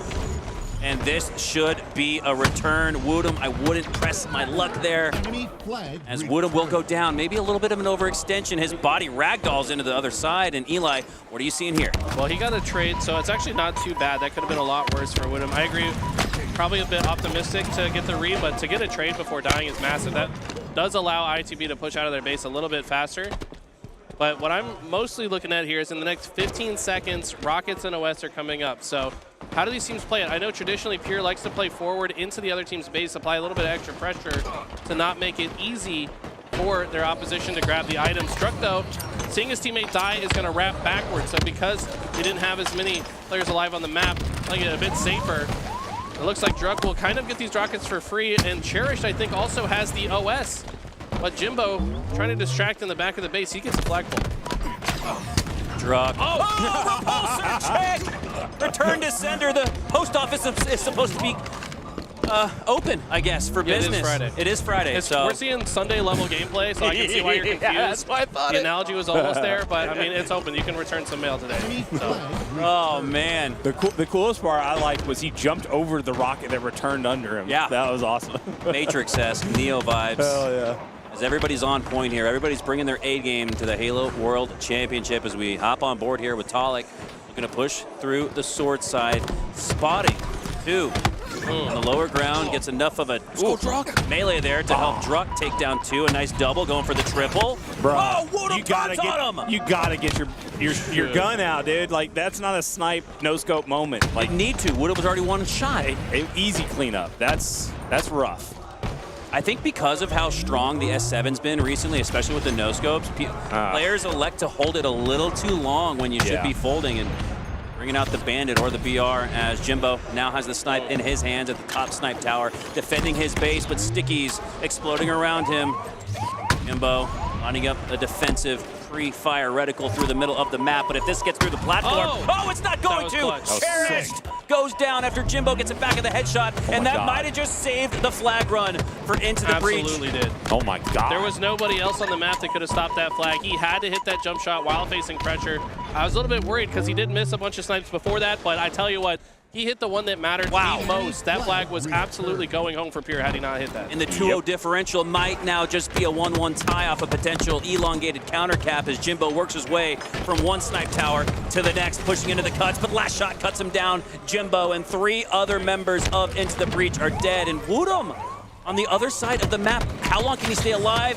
Be a thorn in the side. Oh, he gets 1, but not 2. And this one is gonna go through for Talik. I don't see a chance for Into the Breach. Woodham was that last line of defense, and now Pure put in number 2. definitely looking very strong to bounce back. They will not be 3-0'd. Is certainly not their goal right now. 7 minutes is all ITB has left to try to turn the tide here and get 3 in a row. And I tell you what, getting this OS Here we go. and 2 dead at the same time is a big start. But what happened with the Rockets? Cherish, the one that gets those. He's already used one to take Jimbo out of the equation. Oh my But God. Cherish is dead, as his last shot. Woodham finds a double. And Chick should be able to get a flagpole here. He's got one last player to worry about. Pesky, though, are the shots from Talik. Cage grenade goes out towards first BR and takes Woodham down to 1 HP. He's got to retreat because of that. Ooh, a nice bounce toss there from Chick. Takes down the last shot. While she insta-explode, does connect, and he cleans it up on Talik with the headshot. One more slay. Could score wow. Pure their Just first made a flag, line. but he's still facing pressure on the cut side. It feels like Pure's respawn timer was at 5 seconds. Chick played that so perfect. He was waiting for his shields, let his teammates come in, take care of the players in there, but he was still getting kills with the nades, and he knew exactly when to come back and help. But last shot shut that down with perfect laser accuracy, killing both the flag carrier and Chick. I can't believe that it's not even going to be a run that gets through the long haul. Yeah. There were, Eli, there were so many slays that went down on the flag. How are they not able to finish it? Cherished with another no-scope. Topside positioning here. And they're setting up the offensively on into the breaches snipe tower. So offense is the best form of defense here for Pure. It's been consistent pressure from them. This is the game they needed to get back in this series. At the same time, though, ITB are in Pure's base. At the same time, I think ITB, Chick probably has the sniper of Pure. So Cherish close. gonna be wise to chuck this sniper off the map. Definitely doesn't want to give it to a kid like this. But this flag is it's gonna get touched. Jimbo gets the touch. This should be a first one on the board for ITB. Oh, not if Druck has anything to say about it. Probably G-sliding his way through the long haul, I'd imagine so. As 4 up for Pure. 3 go down for Into the Breach. Pure could not only reset this here, but counter it as well. Got positioning in the pit. Druck takes him down with the fist. Does get cleaned up off the snipe side spawn from Chick as he now works his way through to the training side. Jimbo goes down after the body shot from Talik. Slays and carnage abound here. As this one should finally get reset, and it does. Perfect shots from the last shot, perfect plays. Keeps it 2-0 for Pure. Why it's so important to look at VODs right there was that there was a moment where Z-Mighties actually had a chance to get that flagpole and get into the flag with it. They weren't ready for him to grab that flag, but he was so worried that all 3 players were going to be pushing that, yeah, he didn't even go for it. So that was an unfortunate play. Sometimes, you know, you got to risk it to get the biscuit, and that was a moment like that. I feel like I'm watching professional Quake players with the Rockets on mouse and keyboard. Another repulsor return to sender. Doesn't take down Woodham, but does keep the Rocket from taking down his opponent. Eventually goes down shortly after. Fight through the green hall. Takes down Druck. Now Mighty's on the banana peel. Gonna earn some early damage through the green hall. Has a pinch setting up here. He can push training, 2 pushing through the green. That's exactly what Into the Breach elect to do. But Pure have it answered somewhat. 3 to go down for Pure though. Now Druck goes down as well. Into the Breach are gonna make it a 2-1 game here. And I'd almost wonder if Into the Breach, or excuse me, if Pure set up for next, because there's no way they stop this run. Dude, Woodham, I'm pretty sure got 4 or 5 kills in a row right there. He got nade kills, he got clean up kills. I don't know what he was doing, but he got all the kills. And he earned all of the space for the flag runner to just have freedom to run. That was crazy. What was most impressive about that was all members of ITB keeping each other alive as well. They were just exiting at the right time, trusting their teammates to re-enter the fight. By the way, they got another 2 dead, and they're already in the base. Oh my God. This could be a quick double cap. Yep, Woodham's about to pull it. Oh my. He's gonna get these kills, and which way does he run it here? Okay, there was a spawn. I would have liked him to run it the other direction, just because his teammates were starting to block on that court side. Yeah. And he must have missed the timing on that feeling there, but yep. That's a big big error. I don't know how far he would have realistically made it had he chosen the other route, but I think it was miscomms too. I don't think anyone calmed that one. Like, you know, the play call needed to be made, you know? Talik making plays himself with the snipe on the platform. Rear down for Into the Breach, and this could be it, the finishing moments of this Game 3. 0-2 down, are Pure, needing a Game 3 win. Maybe a third score here as the flag is out. Alec creeping his way towards the opponent's side of the map, takes down one, eyes a no-scope, but quickly takes out the bandit. And look at that, Eli, again, just not holding on to the snipe, trying to go for no-scopes when a bandit perfect is more than enough. Talik with a great example of that, and it scores the third one for Pure. Heads-up play, a dropping of the ego, right? You know, we can go for no-scopes all we want, try to make the montage clip, but sometimes the surefire way is the surefire way to win game 3, and that's what we just saw there from Pure as they finally show a little bit of life in this series. I remember watching Shook 1 because I was such a big montage nerd. I watched all of yours. I watched all the archives. It was Lux. And one of the biggest things I noticed when I watched VODs compared to, the montages, they didn't go for the montage clips. Like, they got to the top. They placed top 4 and top 6 because they weren't going for those. That's why the Ogre Twins hated me. They're like, dude, you would suck, bro. Yeah. Well, at least Walshy loved me, so that's my one consolation prize, that Walshy loved me. Ogre Twins hated my guts for playing for the montage and not the trophy, but hey, what are you going to do? I knew my place. Anyways, into the breach, up 2-1 after the most uncontested, you could argue. It was a great game, but every other game has been down to 1 or 2 slays. That one felt like the most dominant win here in the series. So despite the fact that Pure are down 2-1, their one win was probably the best looking win of those 3. So there's a path. There's a path to a reverse sweep here. Eli, your thoughts? I don't know. I don't think it was as dominant as you're making it sound. The end score was 3-1. Relative to the first 2 games. For sure, yeah. But I don't think that ITB are too worried about that one. They're just going to have to ice up Live Fireball and Recharge Slayer were the last 2 in that series. We're going to take a quick peek over here, though, at game 1 between Rebellion and Cloud9. Rebellion have looked good so far, but definitely have not gone without sweating at least a little bit. And Cloud9. Yeah. And that was 2-0, so Skunk and Rebellion off the start. Yo, can we talk about these? God dang. Yeah, I didn't think that they could get any better after SLC. Oh but my God. Damn. Yeah, Media Day killed it on these shots, man. Dude. Oh, I love that. Yeah, that was sick. That was sick. I got chills watching Suspector peer into my eyes. That was like a super close Sab up. with the lip bite, bro? No, that's a little wild. Yeah. The cameraman said, hey, just bite your lip and look at the camera a little bit. I need you to be seductive for me, boo. Oh, yeah. Oh, man. Damn, bro. All right. Well, Complexity now taking on the Coffee Esports. Yo. Look at these perfect cuts. timing as the double repulsor sticky combo from Huss. Like you were saying, Eli, that's a new power weapon in the sandbox. And Akave Esports, after narrowly going down to FaZe in their first round of pool play, take a little bit of momentum and life into this series against Complexity.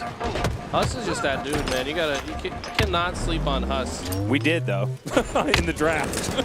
You're right. He was sitting on the table for quite a while.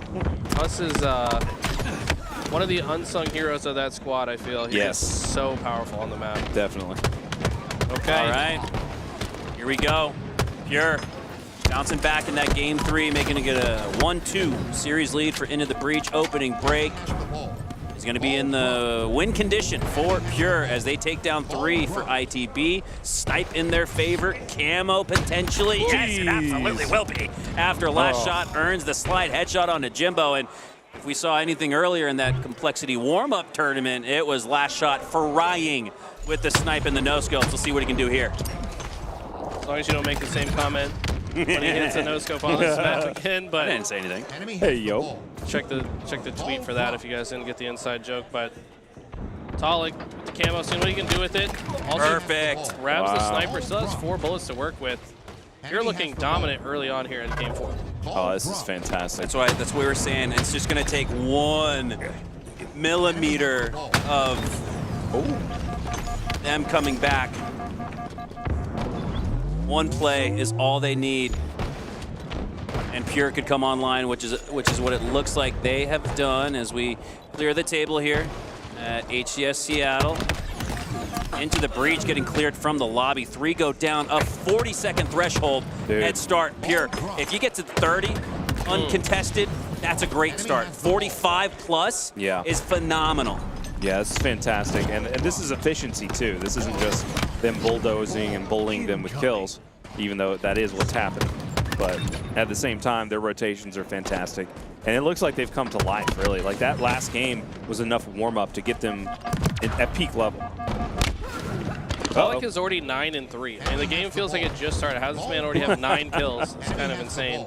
It is. Pollock comes to life. Like, at the 2 years ago at Worlds, he was that guy. Like, he was like, I would say, probably like the 4th or 5th best player at the event. And it was crazy because Optic was all shitting. So he might have been like the 2nd compared to Optic. Like, he was just insane. He was making perfect plays after perfect plays. He's currently 10-3 with no assists, which means he's playing perfect.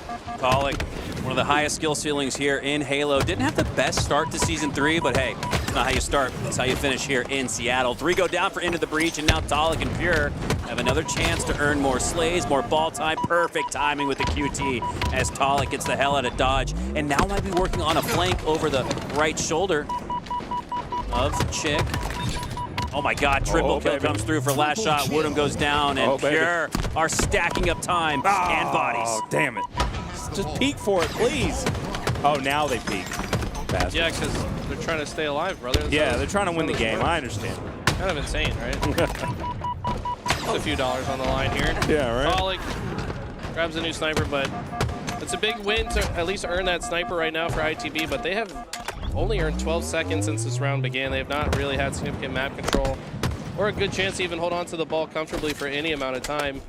Ooh, does Woodham have snipe? Who has snipe? ID's seeing something happen. Seen him on Twitter do things with that sniper rifle before, so I'm a little worried for Druck, despite the fact that he has the shield advantage. Wow. He does take down Mighty's. Look at the aggressiveness, the relentless aggression. That's Druck for you. And he's gonna. Okay, I was thinking, is he gonna toss the snipe off the map? Is he gonna toss Chick off the map? Does a little bit of both in a sense that he goes down. Oddball goes into the drink, but 58-13, Eli. Here's where you can feel like, okay, we'll toss the Oddball off. We're up in the lead. Now you force Into the Breach to maybe even overextend for this Oddball off the read. Woodham with a big pivot win against the last shot top center. With the peak shots, Woodham is locked in right now. I feel like I don't know if I've seen him play at the level that we've seen him at yet. Got a very special guest joining us. There's a stretch. A national champion from Halo's yesteryear. It was year 3 that you guys won it, wasn't it? Or was it year 2? Year two. That's right. FB put together a God squad because BTH was too strong. That's right. Well, everybody, welcome Clutch to the broadcast with us. One of the HCS's finest, one of Halo's legends. Clutch, what are your thoughts so far? It's early in the day, but we've already seen a lot of action. A lot of action, and the premium gas is appreciated, but you don't have to lie to everybody. Oh, I'm not lying, trust me. I know this firsthand going up against you and playing together for many years. So hey, I'll take it. Love your insight. You said 6 teams could win this tournament. You were the 6th seed when you upset the Halo community and won that national championship in 2009. Well, talk us through the thought process and why you feel like there's that magical number of 6. Yeah, I think when you look at like Shopify and Pure, you're sitting there looking at teams that have one big series across the year. And to me, it's all about, like, can anybody put it together across an entire weekend? That's the big question. I think Shopify have got to have the most likely chance from the underdog story, but the fact that they've beaten a team like FaZe, the fact that they've beaten a team like SSG earlier this year means that they can competitively do it in a best of 5. The most difficult part is, can you do it all in one weekend? And that's what, like, a team like BTH was able to do back in the day. Like, a little bit of luck, everybody on fire the entire weekend, and magic can happen. It's just a matter of, like, can that all come together? And it really is all 4 players being responsible to be on fire. So it's a lot to ask. Obviously, it's only happened really once in the history of Halo, but it wouldn't surprise me if a team like Pure or Shopify were able to manifest something like that and bring that to the table, because they've proven throughout the season that, like, they're good enough to beat anybody. Can they beat everybody is the question. Yeah, that was the conversation Eli and I had last night. We said Pure is almost like the second half of the season's Rebellion, right? They've got the top 4 placing on LAN. They've got plenty of wins online against the big 3. Look good online. That's like step 1 is looking good online. Usually there's a lot of, like, hate that goes into the history of Halo. Eli, you know this, where it's like he's only good online. You heard it for Snipe Down for so long. You heard it people were saying that about us when we were on BTH, when we would beat Straight and everybody in scrims, and it's all of a sudden, when you play them on LAN, it's like, this is the same game. As long as you're able to feel comfortable and play like you are at home, online very quickly transitions to on LAN. And Pure have looked phenomenal online, winning one of the big tournaments coming into this online, and that was like an eye-opener as far as like, hey, what kind of confidence are these guys building up right before a big world championship? Oh my God. There's some confidence as Druck earns the double kill and the round 1 victory. I see another legend in the chat, BTH legend at that. Maniac, what's going on, Nick? Appreciate you tuning in. Much love to you, brother. Hope you're doing well. As Pure, ever since that Game 3 start, which they took an early lead on in that CTF, it's been all Pure ever since. They've, again, 1-2 in the series, but Pure, based on the eye test, has looked a little bit. Eli, your thoughts? They're speeding up now. I feel like the first 2 games they were looking a little bit sleepy. ITB made some clutch plays to close things out, but when Pure finally get into their groove and they play at that super high pace, just like keeping each other alive, jiggle peeking, being the most difficult kill imaginable, I feel like they kind of got some juice after realizing they were down 2-0 back against the wall. They're like, we're not going to lose this. They've been looking at this as one of their easier series to win. They had higher hopes, and I think they're realizing, okay, we have to actually step up and give these guys respect and play at our level. And that's what we're seeing now in the series. Yeah, when I watch Pure play, they create chaos for the other team, and I think that that's something that honestly was very similar to what BTH used to do. It's efficient Halo. Are you getting the objective done with every single kill you get, basically? Are you punishing them every way you can and pushing that pace of the game? You can really throw teams off. You see teams like, even FaZe has struggled with a team like Pure because it's almost unpredictable.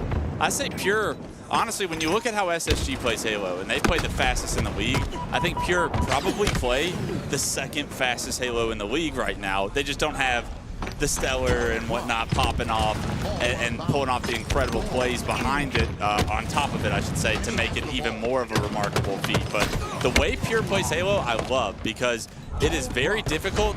Like, the oddball will move in a second. So if you take your eye off it and focus on a different combat loop, and then you look and they're like, the oddball's rotated all the way across the map, that's 15 more seconds that they're going to get before you're really able to shut anything down, and it's super punishing to play against if you like methodical, traditional Halo. Pressure. Pressure creates diamonds, and pressure is the name of the game for Pure. Druck, probably the guy I think of most, Wes, when it comes to enacting pressure and force onto the opposition. But for now, Druck's actually playing the opposite of that. He's hanging tight, getting intel, getting ball time here, as Pure have regained the lead, 30-25. What I think I love most about this Pure roster, though, is just their team vibe, chemistry, both inside and outside of the game. They're willing to do anything for each other. They're like a true brotherhood, and I think that that is so important on a Halo team. If you would die for your teammate both in the game and out of the game, I mean, like, that's just a different level of cohesion that's going to come through. Yeah, selflessness for sure. Like you're talking about Druck. Oh, well, Druck's usually the guy applying pressure, but he does not care at all if he's the oddball guy, because he trusts fully in his 3 teammates to play the front line and do what they need to do. Speaking of Druck, and having things taken away from you, Eli, you realize more what you have when you don't have it anymore, and Druck wasn't able to compete for what feels like 2 years. So you talk about the sense of urgency, you talk about a level of want-to that you can't just make up in your mind. I don't know if anyone has more, and for Talik too, because he's been like the proverbial duo to Druck. He's gone through that experience vicariously through him and had his back the whole time. Right, and how hard it was to watch their old teammates that they got 3rd with at the first World Championship have so much success, and they're sitting here, they can't even get their full roster to the tournament for what felt like a year. So you know that there's a lot of pimped up animosity and a lot of energy that they want to put out, but when you're playing with the sub and whatnot, you can't be asked to really compete with the true top of the league. So it's been a pleasure to watch these guys. But my X factor for this team is, if you're going to try and win a tournament, you have to have a superstar. We had Cloud. We had the best player in the game in Cloud. It's the last shot. Can actually be the best player at a tournament in my head. And if he plays at a superstar level, this Pure team is so scary. Yeah, last shot routinely in the top 5 in terms of damage differential. So again, that pressure, not only is he putting it out onto the map, but he's not taking it on as much as others are. So the mathematical equation lining up for Pure there. They do go 3 down, unfortunately, after mounting a little bit of a mini comeback here in round 2. Got to within 5 seconds, but after Into the Breach, win the team wipe, win the reset. They'll extend that lead to more than 16. Now, was this series 2-0 into the breach before this Yes. before a game 3? Yes. 250 to 240 Strongholds interference, and then 50 to 47 Solitude Slayer. So the first 2 games couldn't have been closer. Right. But into the breach, we've seen this before. We've seen this with Cloud9 a couple of times last event. We saw it with Sentinels against SSG. You go up 2-0, you would be shocked if you looked at the stats on some of these lesser seeded teams going up 2-0, and then all of a sudden the better team finds their footing in this series. You leave the door open for too long, and all of a sudden there's a reason these guys consistently win these big series, and they know how to take advantage of that door being kept open. I fear that into the breach, if this goes to game 5, it could get ugly. For whatever reason, I feel like a lot of teams and viewers are sleeping on ITB and Quadrant. I think these are like 2 sleeping giants in the tournament today that people are not, for whatever reason, keeping their eye on. ITB has taken FaZe to game 5. They've taken Optic to game 5. They've taken all of the greats to game 5. They've been on the brink of incredible tournament performances, and they've got top 6 twice. So I don't know why people don't see them as a threat, but I absolutely could see them just closing this game out. They could win the next 2 rounds.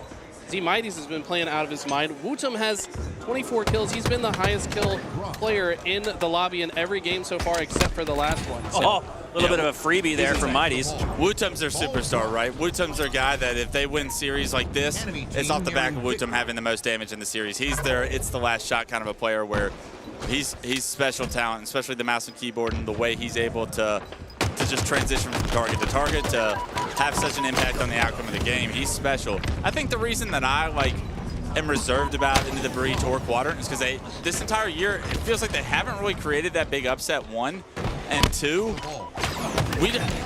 I have the least amount of tape on them than anybody because I can watch North American teams scrim throughout just about every afternoon. It's like exposure bias, right? You're just not exposed to them as much. Exactly. So it's like naturally going to, like, out of sight, out of mind kind of thing. Exactly. But I tell you what, if these guys are in your sight, they're doing special things, man. Wootum 27 now. Oh my God. Jimbo has over 100 seconds of all time. They that'll just do get it. a clean wipe. They're going to win this round, tie it up, and if they win this round, Pure go down early in pool play. That would be tough.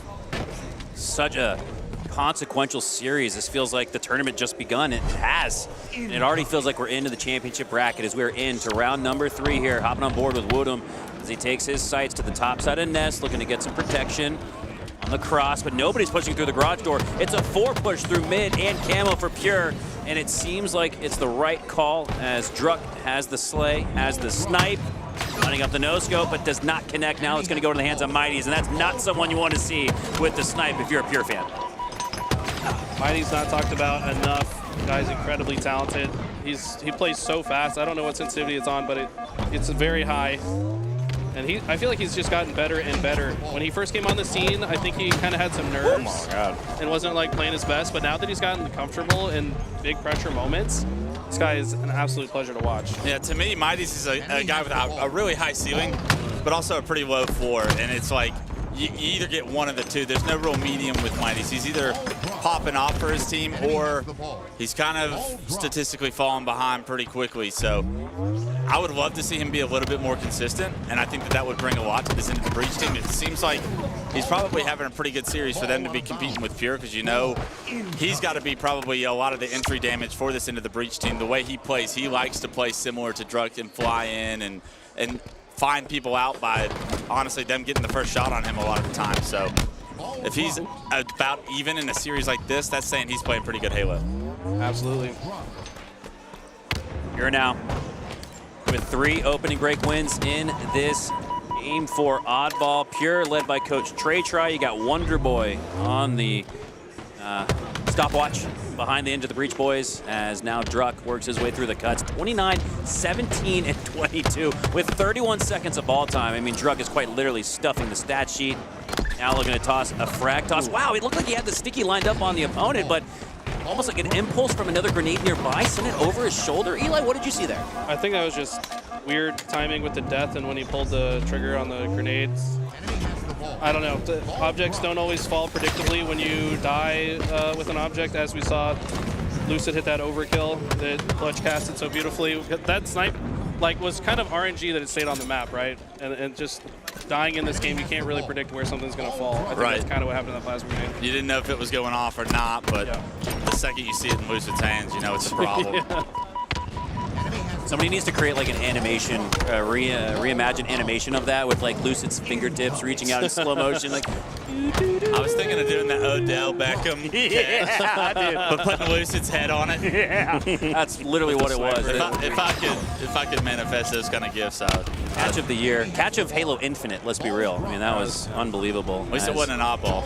Yeah. Oh God. I'll do it before you guys do. That's self-deprecating humor there. I'd love to see it from Clutch, Humble King, as Pure in the small door goes down. 18-4 lead here, and we've already seen half of the regulation clock dwindled away. So a lot harder for both of these two teams to score here in round 3, Eli. When this oddball is over here on the screen side, it's personally, I'm not super comfortable in this spot with the oddball. I'd like to see them maybe take it closer to the turbine and be ready to pivot it to either tower or A side, depending on where they see the next push come from. Because it just becomes kind of chaotic over here. I think Pure kind of enjoyed the chaos. So if you're ITB, you want to get the ball out of here because this is where Pure thrive. They like it when it's fast-paced and they're predicting which spawns are coming from where, and they're able to bait and switch each other constantly, and that's why they have the lead here. I think if ITB come back in this round, they've got to move it out. Yeah, it's so difficult to watch all the different lanes that can be pushed here, and you have to just be responsible for so much that it's almost an impossible setup to consistently hold, and I think that's immediately why you saw Pure rotate this bad boy to green as they were able to get at least a bit of significant time, at least with 1 minute and 47 on the clock. 20 points is significant right there, so that could be the determining factor that they weren't just happy with holding that ball in the back of house and trying to hold what they could get out of it. They knew that by the time this setup gets broken, they want to be able to play this and create more chaos as far as that ball getting played. Wow, do you see Last Shot's target prioritization right there? He had a fight with Jimbo on the dummy door, but he just said, no, I don't care about you right now, Jimbo. Just leaves him entirely. Hadn't even taken a tick of damage and just goes and rotates to kill the ball carrier Wutum, which is huge heads-up awareness. If he just over-focuses on Jimbo and Jimbo wastes his time there, Wutum is just comfortably racking up ball time. So that was so smart for him to disengage and completely turn the situation on its head. Now it's Pure with the oddball looking to close out game 4. Dalek now. High ground positioning at the top of Snipe Tower. Sent back down to the mud, though, to reshield and reposition now. Anticipating that push from the nest bridge, but my God, into the breach. All went through the middle of the map and towards the scoreboard, it feels like. Cherished has the camo in a 1v1, looking to protect and maintain. Power up, but no, Mighty's able to help him trade out. 47-17 here. It's still a 30-second advantage for Pure, and with 1 minute left, Eli, now the clock becomes a factor. Clock definitely being the 5th teammate up here right now. They're not going to just drop it until they have to, but they're certainly not too worried about holding the ball at all times. As long as ITB do not have the ball, they can just leave the ball in a difficult to hold position. But as I say that, if you go down for Pure, ITB rotate this ball back to A, which is where I said I advised them not to bring it, but I think in this particular instance, they were already predicting where the spawns were, and this was probably the safest part of the map. They didn't have an option to really take it anywhere else. Yeah, you need a round of slays before you can really move this ball anywhere else, because obviously you're seeing from observer mode, they were spawning green, so you wanted to at least rack up a significant amount of time to try and get this into a strikeable distance with 1 round of slays. But as I say that, the setup gets broken, 3 go down for ITB, and now all of a sudden it's the last shot with Snipe in his hand, ball neutralized. Every second is in the favor of Pure right now, and this is going to be a very difficult situation for Into the Breach to even try to compete with, especially when it's the last shot is getting kills like that. 21-second lead here for Pure, and with less than 30 seconds on the clock, it looks like they might just play for time and space. His last shot has that sniper. Spots the back mud spawn for Into the Breach, alerts his teammates to the location and the push. Now coming through the A door. Ooh, Woodham gets the slay on the last shot. No time to pick up the snipe. You got to pick up the oddball next. There's only 12 seconds left. 2 down for each side, which makes it a 1v2 in essence for Into the Breach. And now Chick is the last Spartan standing. I don't see how he survives this. Druck will take him down. Pure will win 2 in a row, and we're heading to a game 5. So icy, our Pure, and I mean, ITB started to put up a fantastic fight towards the end of that, but they just could not really get the ball in a comfortable position. Pure's so good at managing those chaotic situations, and just applying constant pressure. I mean, they don't sit around and wait to make a push. They're just hitting their timing, following up on any active damage on the map. And I didn't think ITB had an answer. Yeah, they have such a good feeling for that that timing and understanding that, like, if we push the pace and create chaos, we're going to thrive. And I think that entire round 3 was basically pure chaos. And that's what exactly playing to pure strengths, right? That's how they beat a team like FaZe on that exact same game type. And now they put themselves in a prime position to go to game 5. And I believe Talik had an insane amount of kills there. I think it was like 42. Doesn't even lead the team in damage, but just picking up kills where he can, as you see Last Shot, who typically leads this team in damage, doing his part. But what I noticed about Last Shot when I watch him play is, like, he's never concerned about finishing a kill. If he gets a guy to one-shot, but he's in a position to pivot and help a teammate stay alive, he will prioritize that than killing the guy that he got to one-shot, which means that the player that he got to one-shot is still out of the play for like 6 seconds because he's got to back up. So, like, he's so good at just managing the whole map simultaneously and not, like, overstepping or over-concerning himself with one target that might make himself a difficult kill. It's impressive to watch. The 2 players that do that the best, that are on the come-up, I'll say, is Last Shot and Cycle. Yep. And they're so good at not getting overwhelmed with just what's on their screen, but they're actually conscious of the communication they're receiving and how their decision-making is being determined, even though it's not on their screen. And for someone like Last Shot, who just started playing fours last year, really, for him to have that level of awareness is frightening for the rest of the competition, because there's not a lot of players in the history of Halo that have connected the dots that fast, or even connected the dots at all, to be honest. That's big facts. I feel like Pistola comes to mind as one of the first guys that we ever saw do that, right? It was annoying to know that Pistola could potentially just be looking at you. I'm like, how the hell? You were just fighting my teammate in green. Yeah. It's like, I thought I had my one. It's like mental RAM, right? Like your random access memory. How much data can you store that's, like, readily available at all times? And some players just have a really high bandwidth to keep track of that, and that's a massive skill set in Halo. Especially at a tournament too, and at a world championship, the moment's so big, so much, so many feelings going through your, like, head, so many thoughts, so much pressure, and just be able to, like, still keep a clear thought process through it all is very, very impressive. Well, as we wait for that Pure versus ITB Game 5 to load up, we got Dark Inside versus Native Gaming watching Descendant pop off with that no-scope earlier. Not able to land it onto tapping buttons, but Descendant, another one of those young up-and-coming players that has a chip on his shoulder, especially after being on Rebellion, after being on Complexity, now without Tier A or S-tier organization representation. I know that he's got a chip on his shoulder just from talking to him. And then we got another bright up-and-coming superstar potentially in Ezzo, Dark Inside, the darlings of the open bracket, going up against a Native Gaming who surprised expectations in SLC with the top 6 finish. So this series could get mixy. Dark Inside definitely one of the lower seeded teams here. I think they got their work cut out for them this weekend, but you're right. There are some very talented players on this roster. When I first saw this roster come together, I was like, wow, they could actually do some special things. I think Ezzo certainly in that, I guess, sophomore class of players coming up, him and Avicii kind of finally getting into the scene and tapping buttons, says, I've been there, done that. And he's going to send a couple of the rookies back to the death screen. And picks up a little bit more S7 ammunition as he took down the Sniper for Dark Inside. Attention on him, though. You can imagine the player that just went down to the sniper. Calls him out, but it was Descendant who goes back to the respawn screen after another snipe from tapping buttons. And this could get Native Gaming right back in it. 3:30 left on the clock. We're in the end game. I don't know if you were casting it, Wes, but Tapping got the kill tack on main the stage. Unofficial? Yeah, or was it? It was an overkill, but he killed Gilk while doing it too. So. Oh, I see. He killed one of his teammates. Kill tech basically. Oh my God! Dude, More no scopes. Fire with the S7 today. Yeah, I was gonna say that he's sniping so well today. I think I put it in his hands over Gilk right now. Yeah. And that's saying something, because we know the damage Gilk can do with it. But right now, Tapping is playing out of his mind, and Native Gaming actually looking pretty strong in that first series. Even though they fell short in it, they looked a lot stronger than I thought they would against Shopify. So it's kind of frightening to see them down 1-0 right now, because this is a must-win series for Native Gaming.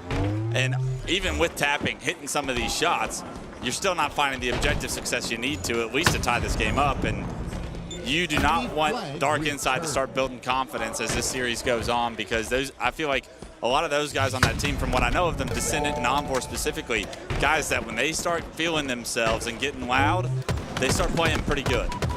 Yeah, I watched the Warcry documentary from Native Gaming last night with Eli, and quote itself from Native Gaming themselves was, sometimes we're just a little out of sync. So despite Gilkey popping off with a snipe, despite tapping buttons flying into the base with pent-up aggression and energy, it still sometimes isn't enough because everybody's not on the same page. And I think that's what we're seeing here in the early goings of this series, Wes. Despite the fact that Native Gaming, one of the best CTF squads that we have in HCS, they do look a little out of sorts.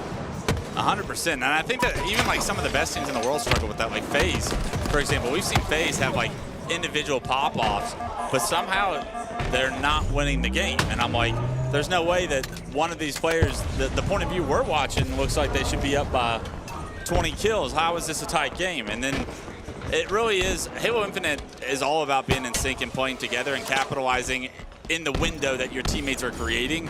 I think SSG have the success they have because they are so good at being in sync with that window of opportunity. The second one of them gets a kill, you know Legend and Bound are flying. You know that things are happening on the map. They also do a lot of multitasking where they're like setting up conditions and then, oh wait, whoa, John's here to join us. Wes, he's such That a troll. is badass. How's it going, John? I think, Wes, you looked at John 117 the wrong way. He's might kill you. Oh, he's got the grapple hook too? Yeah, that's sick. What's up, Chief? That's crazy. I won't tell anybody, but unfortunately I know the guy in the suit, so he's trolling me right yeah, now. that's no, Steve Cleet's right Downs. over there. Cleet's over there. Cleet's his bodyguard for the day. Oh, okay. I've seen Cleet put it Oh, on no, Cleet before. should have it. Assault? Yeah. He's a unit in Oh, of himself. man. He doesn't need the armor. Oh, dude, that guy's been deadlifting before it was legal. Ezzo now in the vents with 6 shots and that snipe to work with. 30 seconds left, so one final push up the map for Native Gaming, and they've gotten the first step accomplished, taking down Ezzo. Need to take down Piggy, though, who could pick up that sniper rifle. Descendant takes down Gilkey, though, and Dark Inside go 2 down. Native Gaming with a chance here, but it's dwindling away. Yeah, how many Argyles do we see in 1-0? I feel like once you get that first cap on the board, you start thinking, let's not overextend. Let's just make sure we don't give them complete control with 4 down. And I think that that's a perfect strategy once you find that first flag, because unless you're playing a team like SSG or Pure, in all honesty, they're not going to be able to punish you if you stagger your deaths at any decent time in order to come back on the map and deny a 4 down situation where they have snipe posted up and they're watching your spawns already. It's really difficult to get that against a good team because it's so hard to find all 4 players, get them down on a map as the size of Argyle. So good job by them, and a very impressive first game win. Now you go into a Slayer as the underdog with the lead in the series. House money. That could get dicey real quick. Playing with house money, and here in our feature match of the moment, it's Pure and Into the Breach, tied 8-8. It was 5-5, then 7-7, now 8-9. It's been close in the early goings. Nobody able to take a distinct advantage into the double-digit mark, as Into the Breach do have a lead, but it's only by 1. A little bit of historical context here. This ITB roster, obviously back home in Europe, go to war with Quadrant quite frequently, right? There was that Blackpool LAN Game 11 Grand Finals. Oh my God. And they lost by 1 kill to Quadrant. So you know that they've reviewed that VOD. They have studied this game type probably more than anyone, I would guess.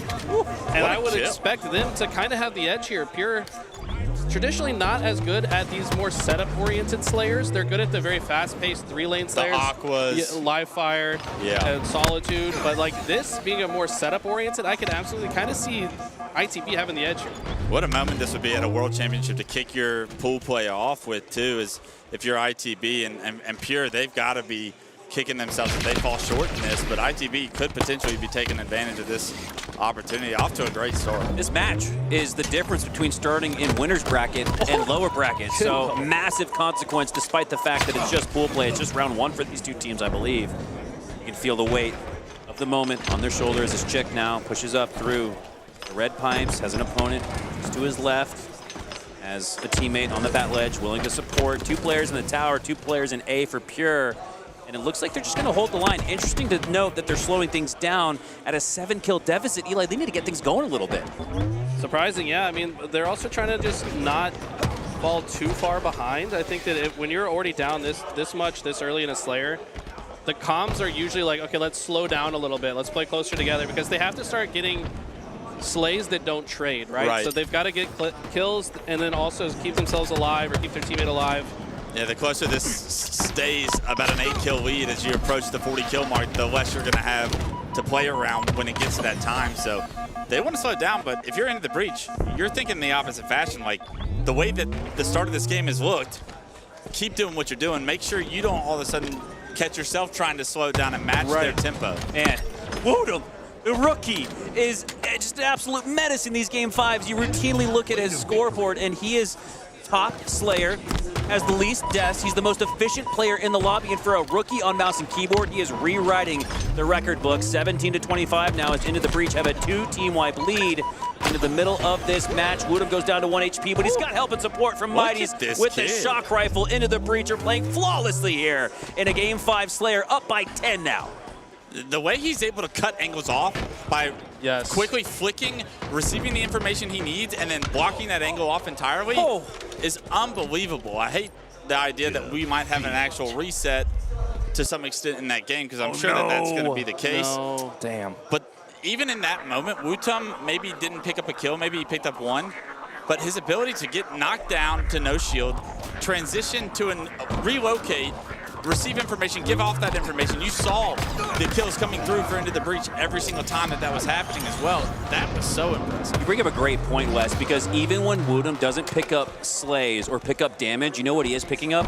Attention information from the other too. team. Information for his teammates to use. As we'll get you guys back into that Game 5 after a quick reset in this other pool play series, though. It's Complexity up 1-0 over an upset-minded Kava Esports. 47-43, Complexity want to close this one out easily. The Sakave Esports team took FaZe to a Game 5 earlier today. Took a lead into the 40s, too. It was 40-39, I believe, in that one. So. FaZe playing with fire early on in this tournament. And, I mean, they're showing what they're made of, but Acid has 20 kills, Leor 3. Leor's the new guy on this roster. He's got to step it up. Acid had 20 in the game against FaZe, too, in Game 2. That's insane. Yeah, Acid's popping off today. 21. He's accounted for more than half of the slays for Akava Esports, but Halo is a team sport. Complexity will ultimately take Game 2 despite the Master Chief heroic effort from Acid. Wow. I want to bring 99 in real quick. 99, you've been hanging out watching a couple of these matches. What are your thoughts as we've kind of swapped around from screen to screen? Anything stick out to you so far? You got a lot of thoughts. I got a thought to say about that. From breaking shot. That breaking shot, man, that was deadly. You look like the devil. God, that was awesome. We already have a demon. It's Renegade. Yeah, pretty much. But no, I don't know. Shopify and Pure play so similar with their fast speeds, but they make so many mistakes. And that's what you see from Pure early on was that how many mistakes that they were making was just ridiculous. And that's why they can't hang with FaZe and SSG because they make such minimal mistakes on the highest points of the tournament, like in the finals and the grand finals. They're not making those mistakes that Pure and Shopify are making consistently. Like if you watch Soul Snipe a lot, he's going to take an ego chow when he absolutely does not need to. And it's a consistent problem with his gameplay that he still hasn't fixed. And that's really what's keeping him away. And it's what's allowing ITB to upset them. I mean, we're about to see a Game 5. I mean, that was going to be an ITB win. They looked incredible. They were doing fantastic. They're probably going to take a 10-kill lead into the reset. I think that's about how many they led by. They'll play to 40.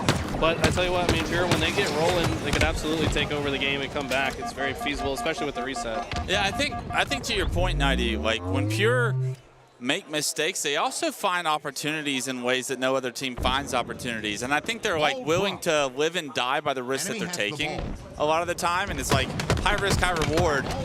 It's like, yeah, I could be the first one dead, or I could hit this lane and have a timing that interrupts this entire setup from existing. So, I mean, I think it's difficult for even me to make like a comment on like the play style because obviously they do it every day in scrims and they're obviously having the success that they're having. Yeah. I don't think it consistently works against the big three. Right. To your point. Yeah.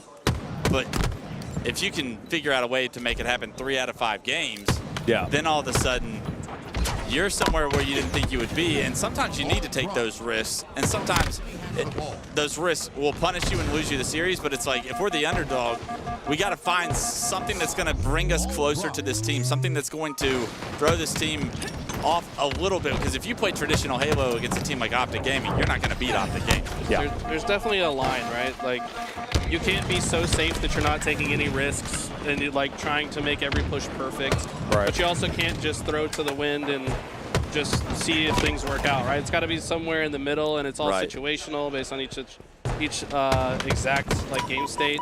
I think Shopify and Pure are extremely good at like reading the situation and finding those tiny windows like you talked about. Right. Because that's how they practice, right? Yeah. Like that. What appears to be chaos to me, they probably have a very great understanding of the timings that they're actually having, and I'm like, it could look as it's a fluke, but they like could probably break that down and tell you exactly what they were expecting and how it played out. Yep. Yeah, I think these guys, and at this stage, we're year 3 of this game. It's solved. A lot of these map and modes they've played literally thousands and thousands Hundreds of times. of thousands of times. Yeah, like it's insane how much they play the same map. So it's kind of like down to reading each other and what each other are going to go for, and then like defending against that in advance. Like if you listen to Optic's communication, like Formal saying like they're gonna wrap around this way, or like you can just tell by the way he moves his reticle that he's predicting different things they're gonna go for. Right. And it just becomes like a sixth sense. Yeah, it's so cool to watch. It's really a chess game at all times. And I think Optic are probably the best at reading what another team is doing and stopping that or countering that. Yep. It's I think SSG are the best at being unreadable. Yeah, they're also very good at adapting and predicting what Optic are going to do. Right. And they are also good at faking what they're going to do so that Optic read it a certain way and then do something else. Like they're playing another step ahead. It's actual chess, like you said. Yeah. Here we go. Another of our deep end pool play series between Rebellion and Cloud9. Cloud9 took Rebellion to Game 5 in SLC. Took SSG to a Game 5 in SLC. They just could not close the door and finish. This is a Cloud9 roster, again, that I would be very wearisome to play if I'm a Rebellion or anybody in the top 4, because Cloud9 has that potential. They have the experience. You've got a Suspector who got second at the first ever Halo World Championship as we hop on board here. The free-for-all kid, Septified, now it's Suppressed. Halo's main Slayer. He's got the camo, gets spotted out by that frag toss. Squiggly lines on the screen for Septify makes it a little bit easier to spot Suppressed, but Suppressed makes it away with his life. You can see more frag tosses trying to chase out the camo. But will this baby down the time to nothing to where it doesn't even allow Suppressed to make a play with it? Does get one, looking for the second on Suspector. More frag tosses, and Suppressed, he's been eating them like they're Frosted Flakes. Yeah, just well played, especially when you have this big of a lead. You know you don't really have to take a gunfight or rush into anything. So he's just taking what's kind of come to him at this point. That route to jump at the front of the top of Tram right there is basically going to punch their ticket to a 2-1 lead. Suppressed hasn't had full shields for the last minute we've been on his screen. Here we go. Now finally up to 100% armor, but my God, has Suppressed survivability been strong, camo or not? That's impressive, Eli. I mean, he just played patiently, really. Like with that camo, a lot of players would have panicked and started shooting early, but he just like, okay, I got hit by another grenade. All right, I'll wait for my shields. Oh, another grenade. All right, I'll wait. It's like he's still like in the mix, able to provide intel to the team. So love to see the patience we see out of him. He didn't always have that patience, but I think he's really kind of developed into a much more well-rounded player. Yeah, that was something I definitely knocked him probably all of last year, was like got a ton of talent, gun skill out of this world, but sometimes you just sell, right? Sometimes you're over-challenging, sometimes you're pushing without your team. Seems like he's really started to get his footing on the ground at tournaments, not let the moment be too big and just be able to play good Halo and push when he needs to. Right. Man, talk about a bounce back here from Native Gaming. They lose the game they were expected to win in Game 1 CTF, their strongest game type, and then in Game 2, their weakest game type, Eli. They're dominating in the Slayer, this is so insane. A haymaker of a counterpunch thrown here from Native Gaming. They're going to tie up the series at 1. This is by far the biggest blowout game we have seen today in the tournament so far, yeah. So, I mean, on the verge of a stake if they can close out the next 3 and only lose 1 in the process. I don't think they care about the stake. They're just going to close it out one way or the other. But yeah, huge bounce back for Native. I'm not sure what the rest of the the series layout is, but could definitely see this one going back to their favor. Yeah, it's a little surprising that, I mean, they're up in the series with this much of a difference in the Slayer. I mean, I wonder what that first game was. All right, here we go. Love to see that reset actually takes off where we left off, 17-27, so we don't have to worry about the differential. Hell yeah. I don't have to do any math, which Thank God. is a blessing to the Halo community and Eli's mental health. Everyone. As Chick now with the double kill, looking to stack up a triple. He'll earn the assist. He'll So take close. that 31-19. A clean opening break off the reset has Into the Breach, Jesus. building on that lead. Yeah, right where we left off Into the Breach. It's good on them too to be able to kind of weather the mental storm that a reset can bring, and to make sure that your foot's still on the gas pedal here. You want to trade in this situation, you don't get it, but you have to think Into the Breach has got to be following up on this. Everybody from Pure stuck in the back of blue. Not the worst case scenario, but I think if you're Pure, you're wanting Into the Breach to slow this game down. Yeah, that was a misstep. I mean, he made a move before his team was even ready. Like, he didn't even communicate that. There was no communication there, so he was the only one going in. Haphazard push there into top A. Pure might just clear the base, and it does. 2, 3 go down in total for Pure, trying to take back A control. To be eyeing the position. Maybe eyeing this shock rifle. Woodham, you're not supposed to be able to hit shots like that on mouse and keyboard. Maybe with the S7, but with the banished variety of it. My God, Woodham looking damn good with it. Eyeing potential pre-fires towards the next head that peaks. And I wouldn't do it if I'm anybody for Pure the way Woodham's shooting. Watch out. Even though he's down to 1 HP, even though his back's against the wall, I still held out some hope for Woodham. That's just how damn good he is. Oh, yeah. Bit of a greedy play there. You know, you could tell he wanted to throw that shock rifle off the map, but then he like rethought, nah, I'm actually dominating. Maybe I can hit this. Yeah. A little bit of a risk now. And that could bring Pure back. You're down. You're only up 8. You gave shock rifle to the probably last guy on the planet that you wanted to give it to in this series. They're going to get camo, too. That looked like an accidental trigger pull. Trigger dead zones. You only got one more shot, though, so on the bright side for Into the Breach. It's the last shot, though. Hey. I see what you did. Wow, the meta forming before our eyes. Will a comeback follow as Pure have done enough to force a Game 5 after losing the first 2 to Into the Breach, but they have not put up quite the fight we were expecting in this Game 5, but after 4 go down for Into the Breach, maybe I spoke too soon. 7-kill game. We've been talking about how good Woodham is.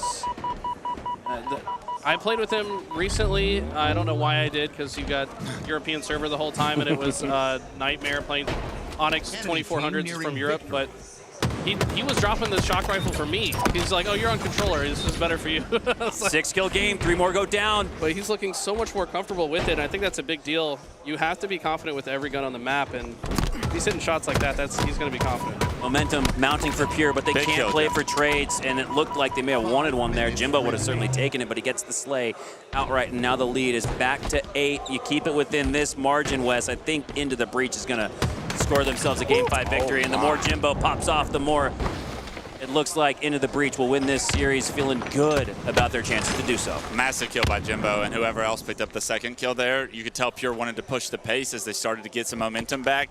They actually just fell into a trap there. You're at a disadvantage if you're going into pipes through one of those doorways, and Jim able to not even force a trade in that situation. And the lead back up to 8, you're sitting pretty if you're Into the Breach.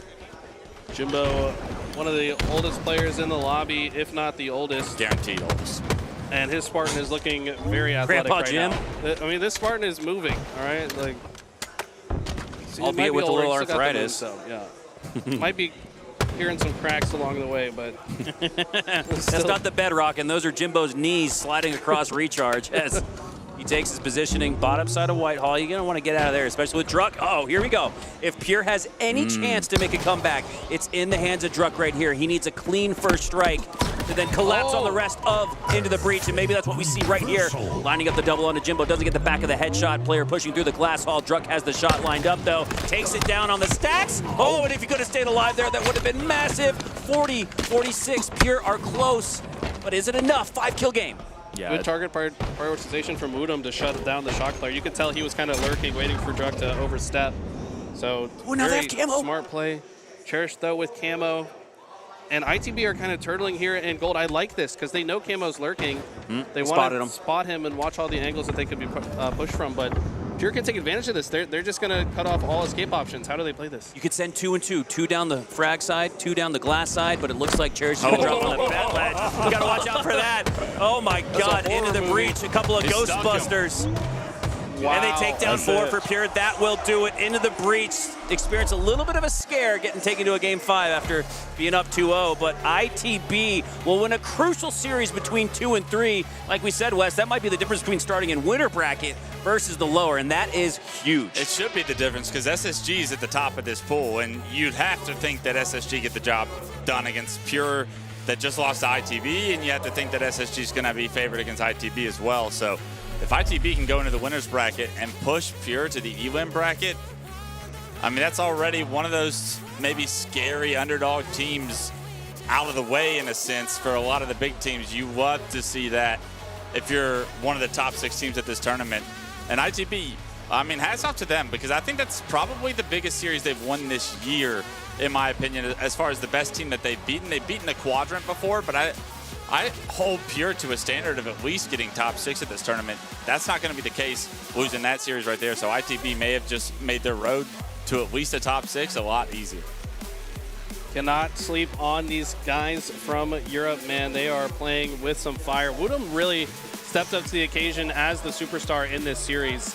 He had, I know you got here a little bit late, but in those first 2 games, he's that dude. Yeah, he was an absolute menace, and I feel like the kid is 18 years old. You know, he came from Splitgate, so he's got a lot of time in similar shooters, but like, as a young mind developing, like I feel like he's kind of really coming into himself as a player now, kind of getting a little bit more swagger. You know, you kind of need that level of confidence to play against these guys, right? Yeah, Les? absolutely. I think the confidence is like what you are going to see grow in him, and his capability with his shot on mouse and key, the impact he can have on the outcome of games, even with just like gaining information, transitioning from target to target. We saw glimpses of it even in those games.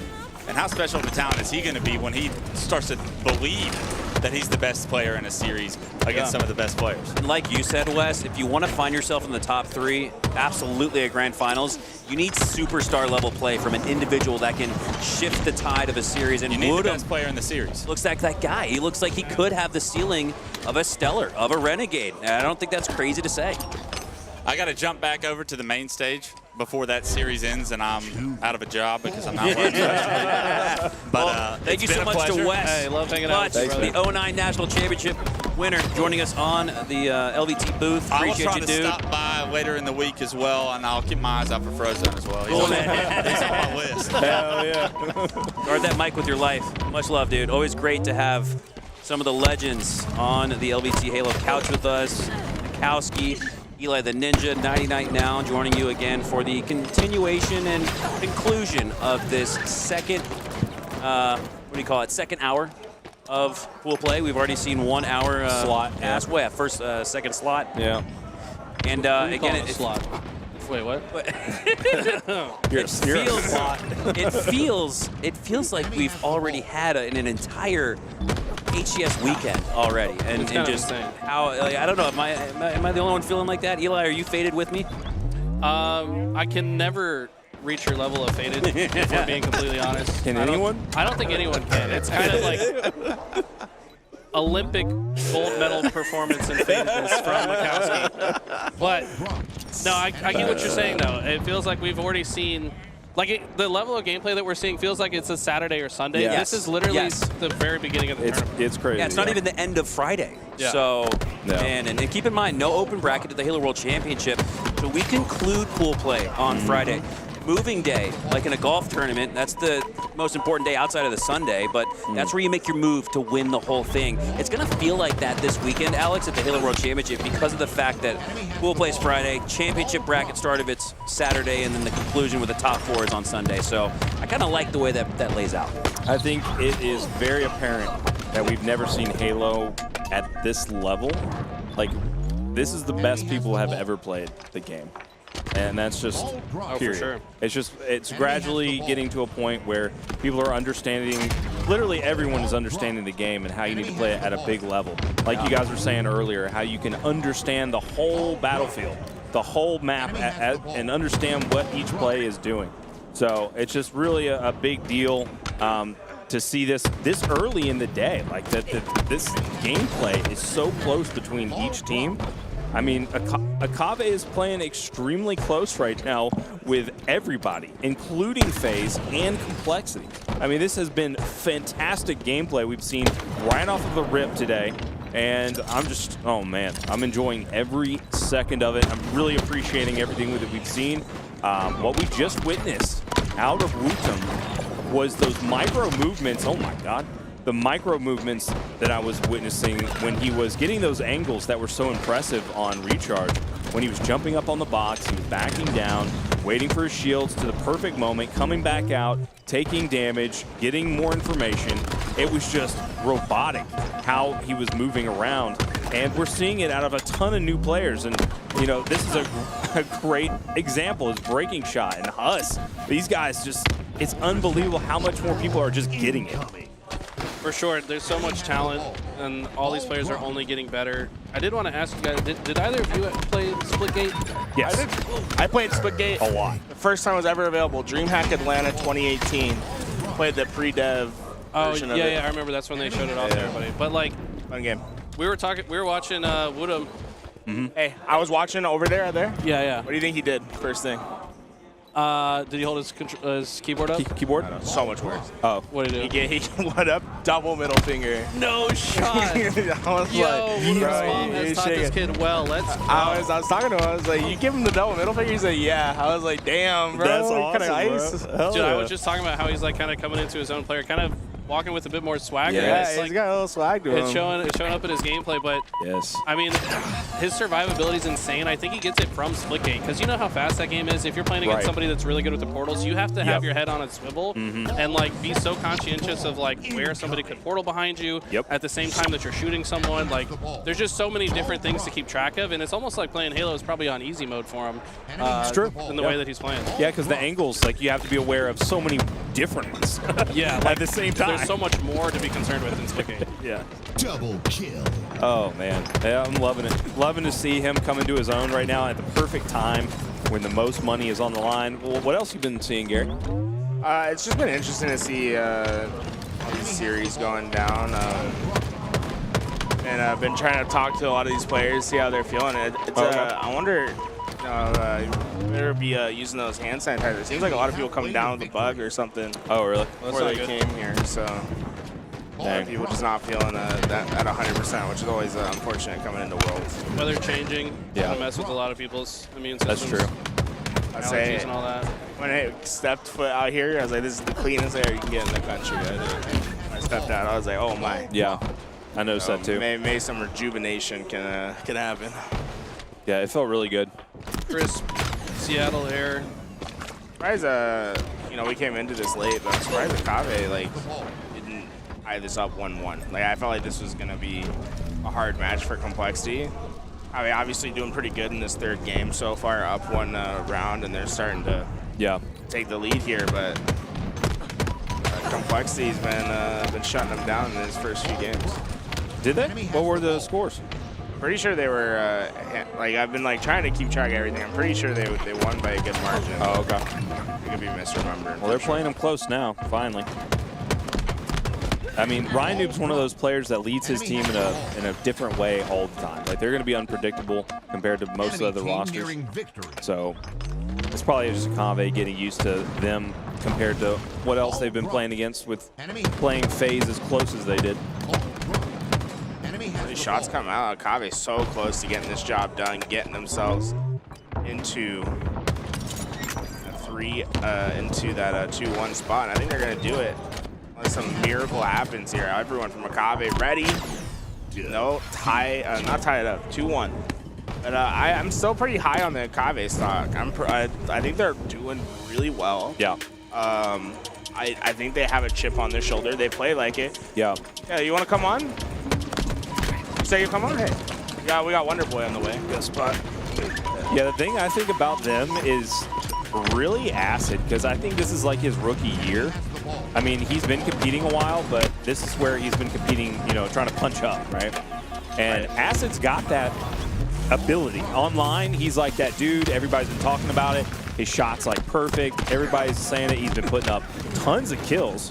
So he's been proving it at this event that he can hang, and that's really been the difference maker for me, is that Akabe is just having what they had with tapping buttons in Acid. Acid's finally showing up to the party. Now, you know, obviously he's no tapping buttons, but he's getting the job done, and he's getting a lot more confidence in his ability with how we saw him play against the world champs. So joining us, Mr. Wonderboy from Into the Breach. Hello. First question I got for you is, can you walk us through the Woodham celebration at the end? Yeah, I don't know. You'd have to ask him. I can describe it, but I don't think it's like family friendly. I know we're global here on Twitch. No, and we're not YouTube family and wherever, friendly here. but, No, say it. He was just flipping them off. Yeah! I didn't even know it happened. I just apparently I heard about it afterwards. I was like, Tomb? Wootum? Really? I didn't realize he had that dog in it. God. That's a breakdown. Jesus. You guys' series was really entertaining. Obviously, you guys went up 10. We're in a decent spot, and then the crash happened. Yeah, that series made no sense. Absolutely no sense. I mean, well, games 1 and 2 were their best game types, in my opinion. And we win those. And then games 3 and 4, it's like, oh, easy. Like, we'll just win one of these next two. They're some of our better game types. So, like, yeah, we'll probably close this one out. And then we lose those. And it's like, okay, now we're going to game 5. Anything can happen. And then there's a tech reset. I don't really know how to describe that series. Pure have been a bit of a bogey team. We played them twice in Atlanta, lost both times. So the adjustments we've made since then have obviously meant that we've made some progress, and we're ready to push those deeper bracket runs here at Worlds, which is the only tournament that matters in the season. Okay? I like it. That's right. That's right. I like that attitude. Do you guys have like some sort of, you feel like Pure is like a rival to you guys? No, I don't think rival's not the right word. We've traditionally struggled with faster teams. And Pure and SSG are almost like copy and paste. Like the way they like to play is super aggressive, super like hit as much as you can and as fast as you can. It can be difficult to keep up with. So the fact we were able to secure a win in 5 against those guys is like, it feels good, gets the confidence up a little bit, but it was getting a little shaky. When you're up 2-0 and then you lose the next 2, it's like, oh, are we about to get reverse swept? But I knew we were. Did you hear about the draft we got going on over there? The draft? Yeah, we have a little bit of a draft, and someone stole Tomb from me. I'm pissed off. Yeah, I forgot who it was. So when did he go? Was it like pick 5? Way early, bro. You went way early. Super early, yeah. Who didn't get picked? Everyone got picked. Everyone got picked. Now, this, I will say the Ascending Baseline boys were the last 4 picks, which is a little rough. Yeah. I will say people aren't respecting the Bastos. Bastos is sick. He's number 2 objective player in fantasy all throughout the entire thing. There you go. Number 1 is I believe Snakebite. I don't know. I can't remember. I'm surprised Chick isn't up there. Chick does work. Yeah, he does. Okay, he is up there. That's fine. Did you pick coaches? No coaches. No coaches. Dude, how would we score you guys? No way to score the like words per minute or power weapon grabs? Power weapon and power item grabs. That's not a bad idea. It's like kickers and defense. Sorry. So we play American Defense. I love NFL. Did you watch the game last night? Falcons? Dude, the 509 passing yards. Oh my god, insane. That was insane. We actually have one of the ITB media guys with us here, Liam. And it was his first time watching NFL, and I said, "This is a really good game for you to have seen for the first ever game you've seen." Really. It was all offense. Yeah, for sure. That's awesome. So who else you guys got in your pool? We have SSG, and then we play Mind Freak next. Hell yeah. So we play Mind Freak, and then a little bit of a break, and then we play Space Station. So that Mind Freak Pure matchup could be having huge ripples, huh? It could. Be tough for them, though, huh? It will be really tough. Yeah. It depends where Pure's mental is right now. Right. I think it's unfortunate they have to go from playing us into playing SSG. I heard that they were 2-0 up, Mind Freak, in the Complexity tournament last weekend, but I found out later that there was a stand-in on the Pure side, so I mean, I don't really know how much you can take from that in terms of like this tournament, but the Aussies are good. Mind Freak are good, they're a good team, so we're not going to count them out. We don't think we're just guaranteed to win that series, so yeah. At this, I said it before the Pure series, at this level and this stage of the season and Infinite, it's all about mental. Like who That's can it. hold the nerve? Because everyone knows how to play this game. It's not a difficult game to like understand. Right. There's no massive individual plays really that define an entire series. So if you can keep your head and make the next play correctly, it's that's going to steer you through some of the tougher series. So if Pure aren't able to get their head back in the game, it could be a tough one. Could be a tough one. That's true too, because like once you lose a series that you thought you would win, you can. It becomes like a landslide. Like you just continue to roll down that hill, and unless you can recover, and sometimes when it's obviously there's a lot of pressure with how much is on the line. Sometimes the pressure will break some teams in that moment. You know what I mean? Yeah, you're so right, and it's a fine kind of balancing act between having the full confidence to know that you can win every series, and then when you lose the series to not think, damn, we should have won that one. Right, right. And then to like snowball into like a negative thought process. So it's having a short-term memory is so important. Yeah. Apart from when you win, then you just remember like, hey, we won last series, we won right now. That feels pretty good. Yeah. Talking about how you guys been doing a lot of practice and you feel like you've gotten a little bit better. Can you talk about, as a team, when you're going through these practices, at what moment do you feel like you have that aha or like breakthrough moment? And what have been some of those for you guys where you feel like, oh, we came in and we found improvement? I don't know how the guys did it because they boot camped in Arizona. I wasn't there. I didn't. They were daisy chained up with Mixam, so I didn't want to get them to join like a TeamSpeak or like a Discord for my benefit. So I said, I'll leave you guys to it. When I sent them out there, they were the worst interference strongholds team in the game. And then I watched the scrims, I watched the complexity tournament. We're taking it off of like FaZe, we're taking it off of Optic. I'm like, okay, maybe I'm the problem. But then I come here and we win it against Pure, and it's like, okay. So to answer your question, I don't know.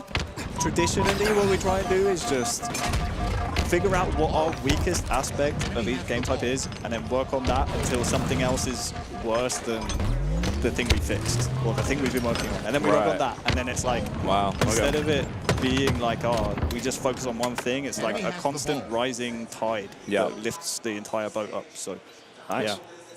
I've been really impressed with you guys' gameplay recently, especially the complexity tournament. It's like I feel like that boot camp really helps you guys.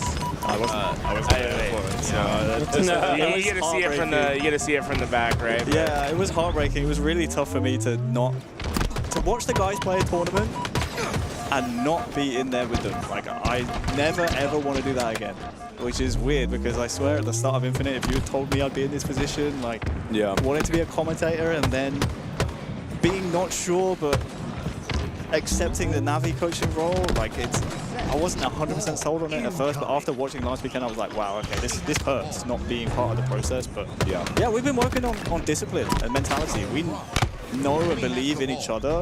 It's about putting that belief into the gameplay and knowing that was a sick play, by the way. It was nasty. Love that. Marco loves to do that. Yeah. He likes to spot out that little nade on the ground and let me hit this thing. You know the shots he did in Halo 5 and Coliseum, like shooting on the, I forget what it's called, like the cuts or maze or whatever you guys call it. Yeah, it's just about putting that mentality into the map and making sure that we all know from whatever position we are in. If we're down 99-0 against FaZe, we can still win. Which sounds ridiculous. It's highly improbable, but it's not impossible. And I think the belief from us came from last event where we were, 2-0 down against FaZe in Winners 1 and then almost reverse swept. I think it was like 50-46 or something in Game 5. It was so close. And then also being 2-1 down to Sen and a round down in Northall. We won round 2 by like a second on this map, on this game site.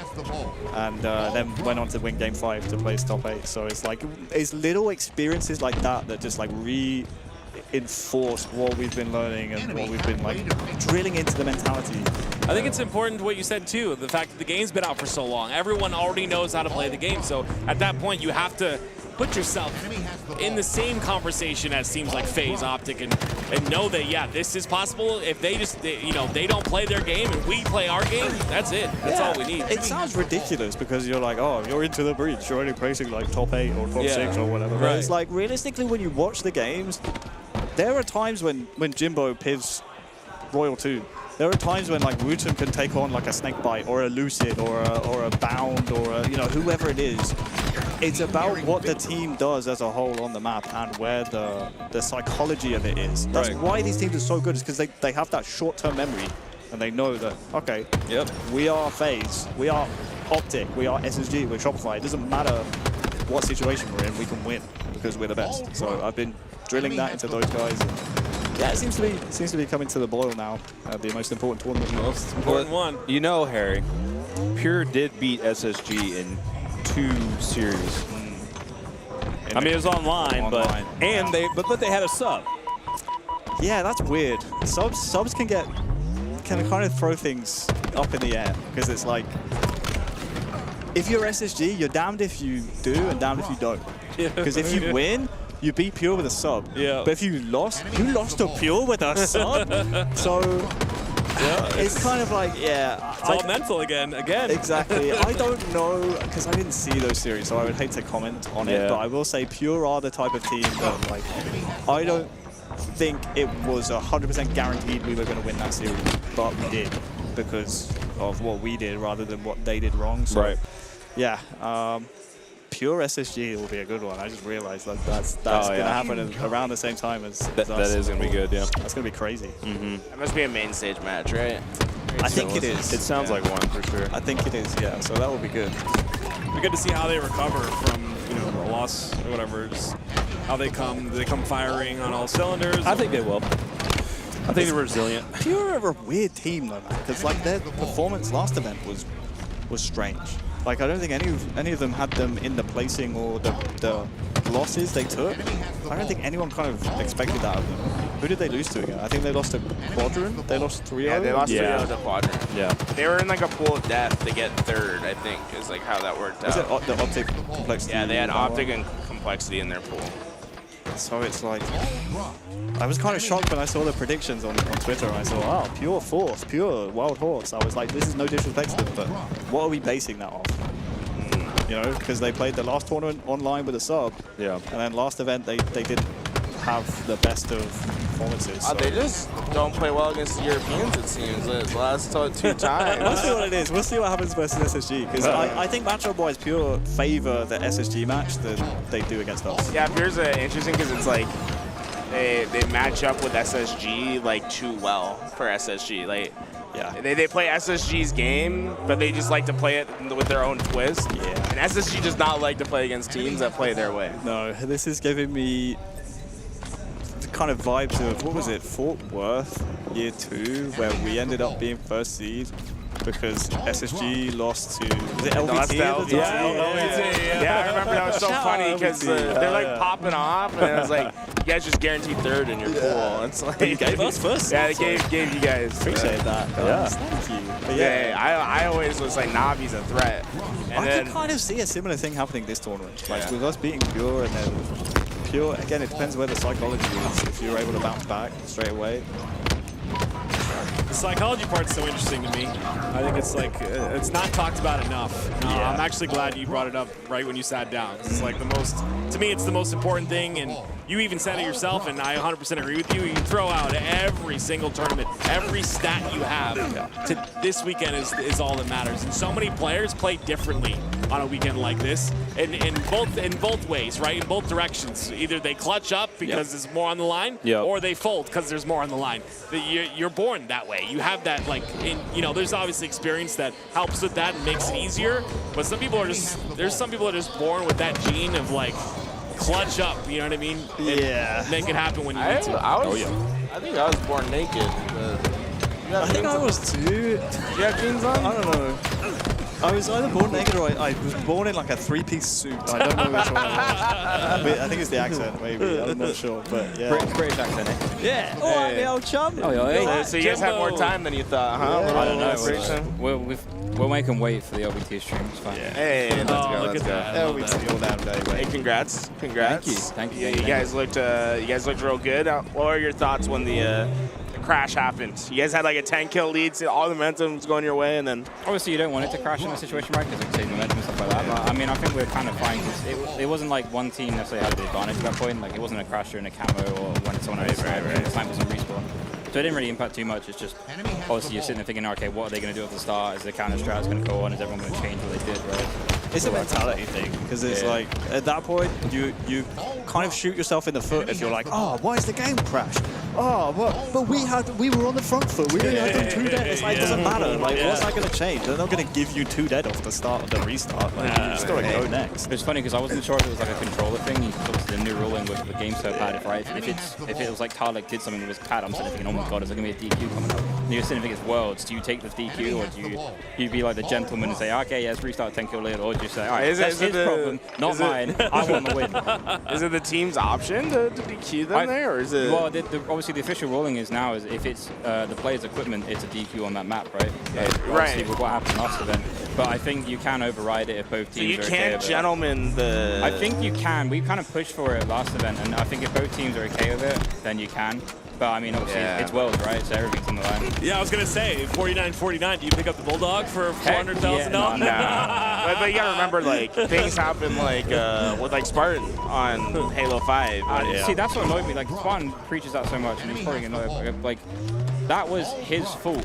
You know what I mean? He's sitting there saying it was like the game or something. He was like a white unit playing the victim card at that point. Oh, guys, I love hearing this because I was actually on the analyst desk after that game, and I said the exact same thing you're saying now, and I got flamed. I was like getting roasted on socials. But I was like, look, if that's the scenario, then I'm yanking my cable out every time we're down a kill. It's like you have to look after your own equipment. It's your own stuff. I just remember those controllers were broken. My controller had the same problem Spartans had, and I was like, I just wouldn't have gone to a tournament with that controller, bro. Like, I don't know what to tell you. Right. I mean, because it annoyed me that one, because that was when the whole infused and Kimbo the beatdown stuff on Empire that we had. So all that stuff going on. And like Spartan's getting more sympathy than we are at that point. Y'all had a game bug. We had an actual like game bug with an issue with it, whereas his was his own equipment, but he was getting sympathy beyond belief. But I was just kind of sitting there tilted a little bit in the background. But when you mention anything Halo 5, you should see his face. No, and like, dude, I just remember how bad you guys got choked on that.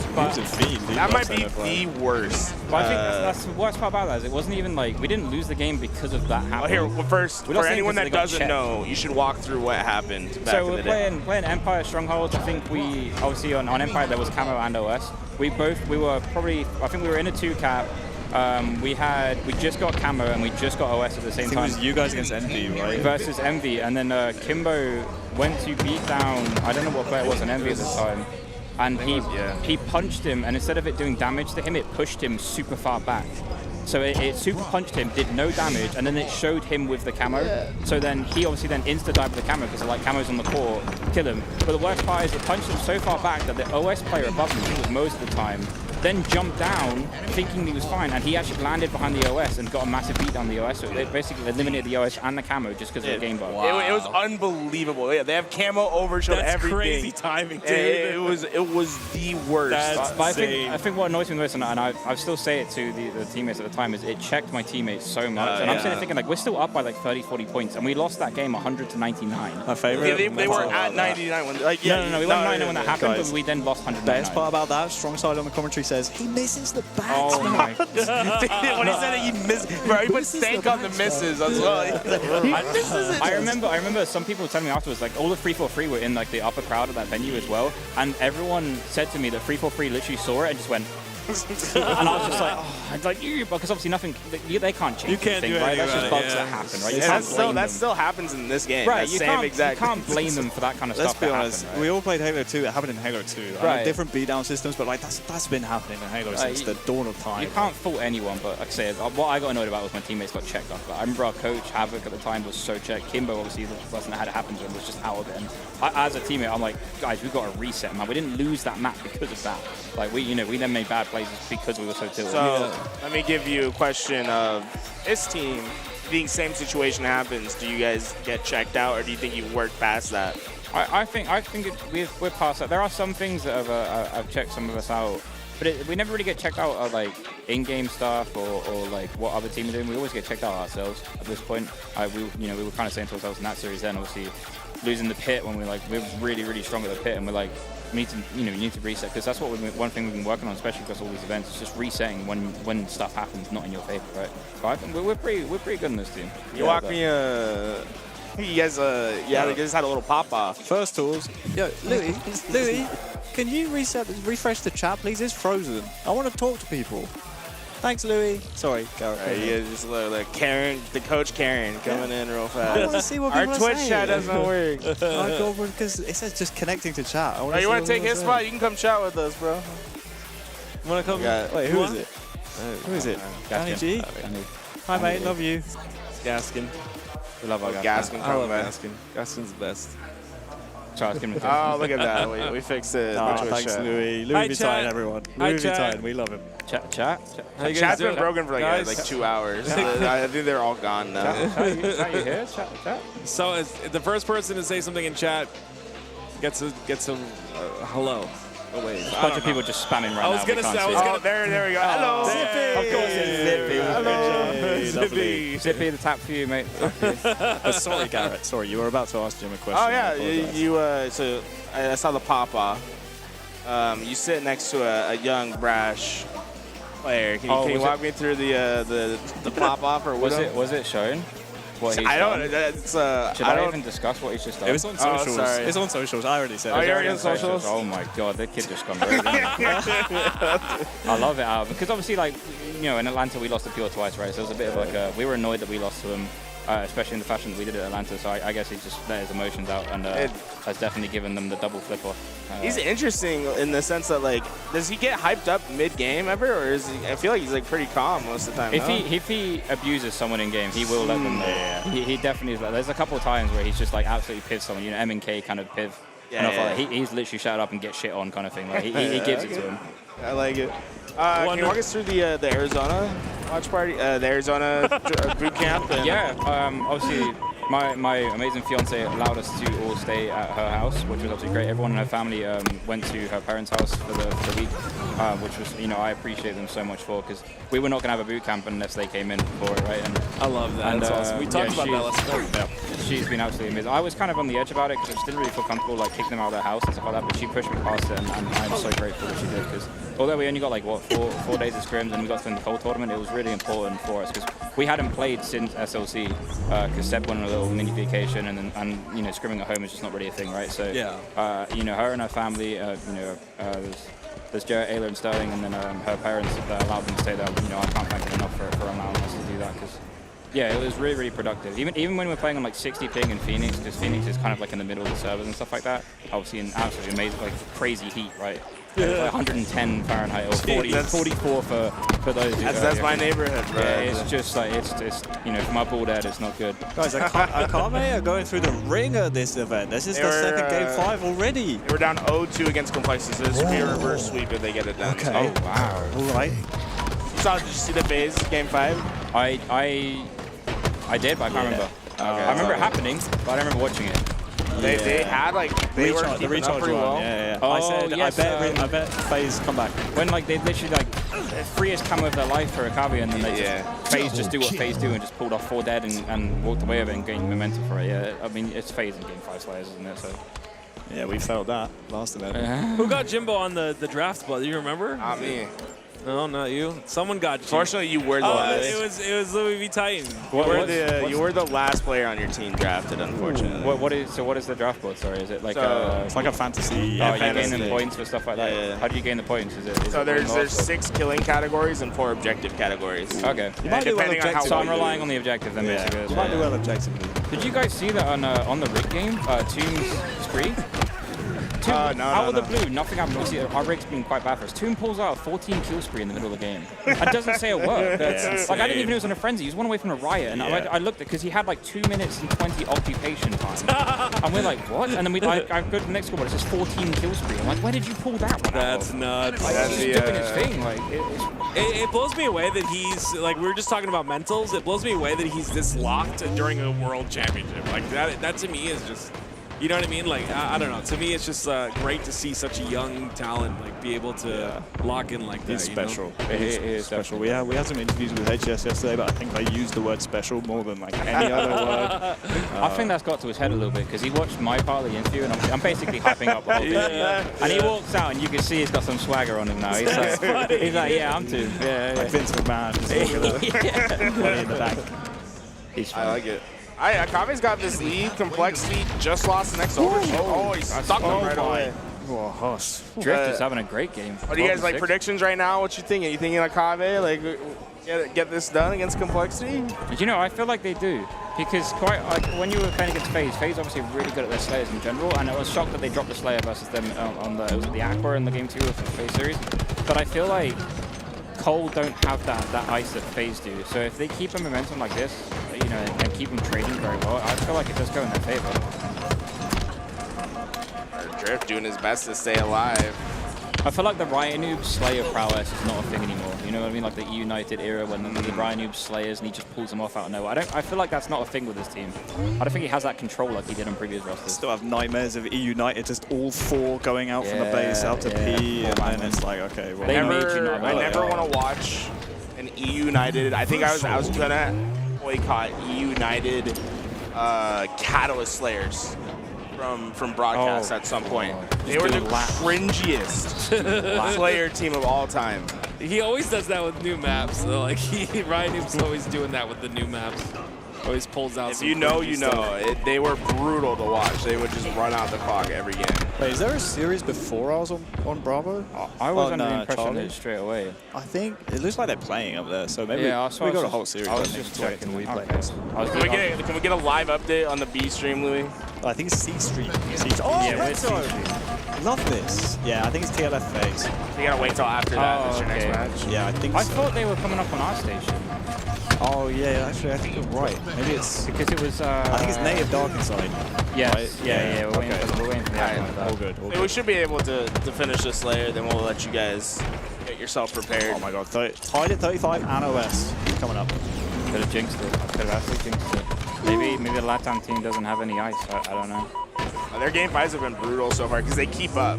They're not. Right. They're competitive, but they just haven't been able to win them. They don't seem like they're trading very well. They gain that lead, and they just don't know how to play the trade kind of style. I got Akave winning this, I believe. They've gotten both these overshields now. Didn't really get to do a lot. They don't do much with them. Yeah, it's already gone. Oh, you got clean yellow quick, and then live after. They're at 40, and they lived, and Collar feeding.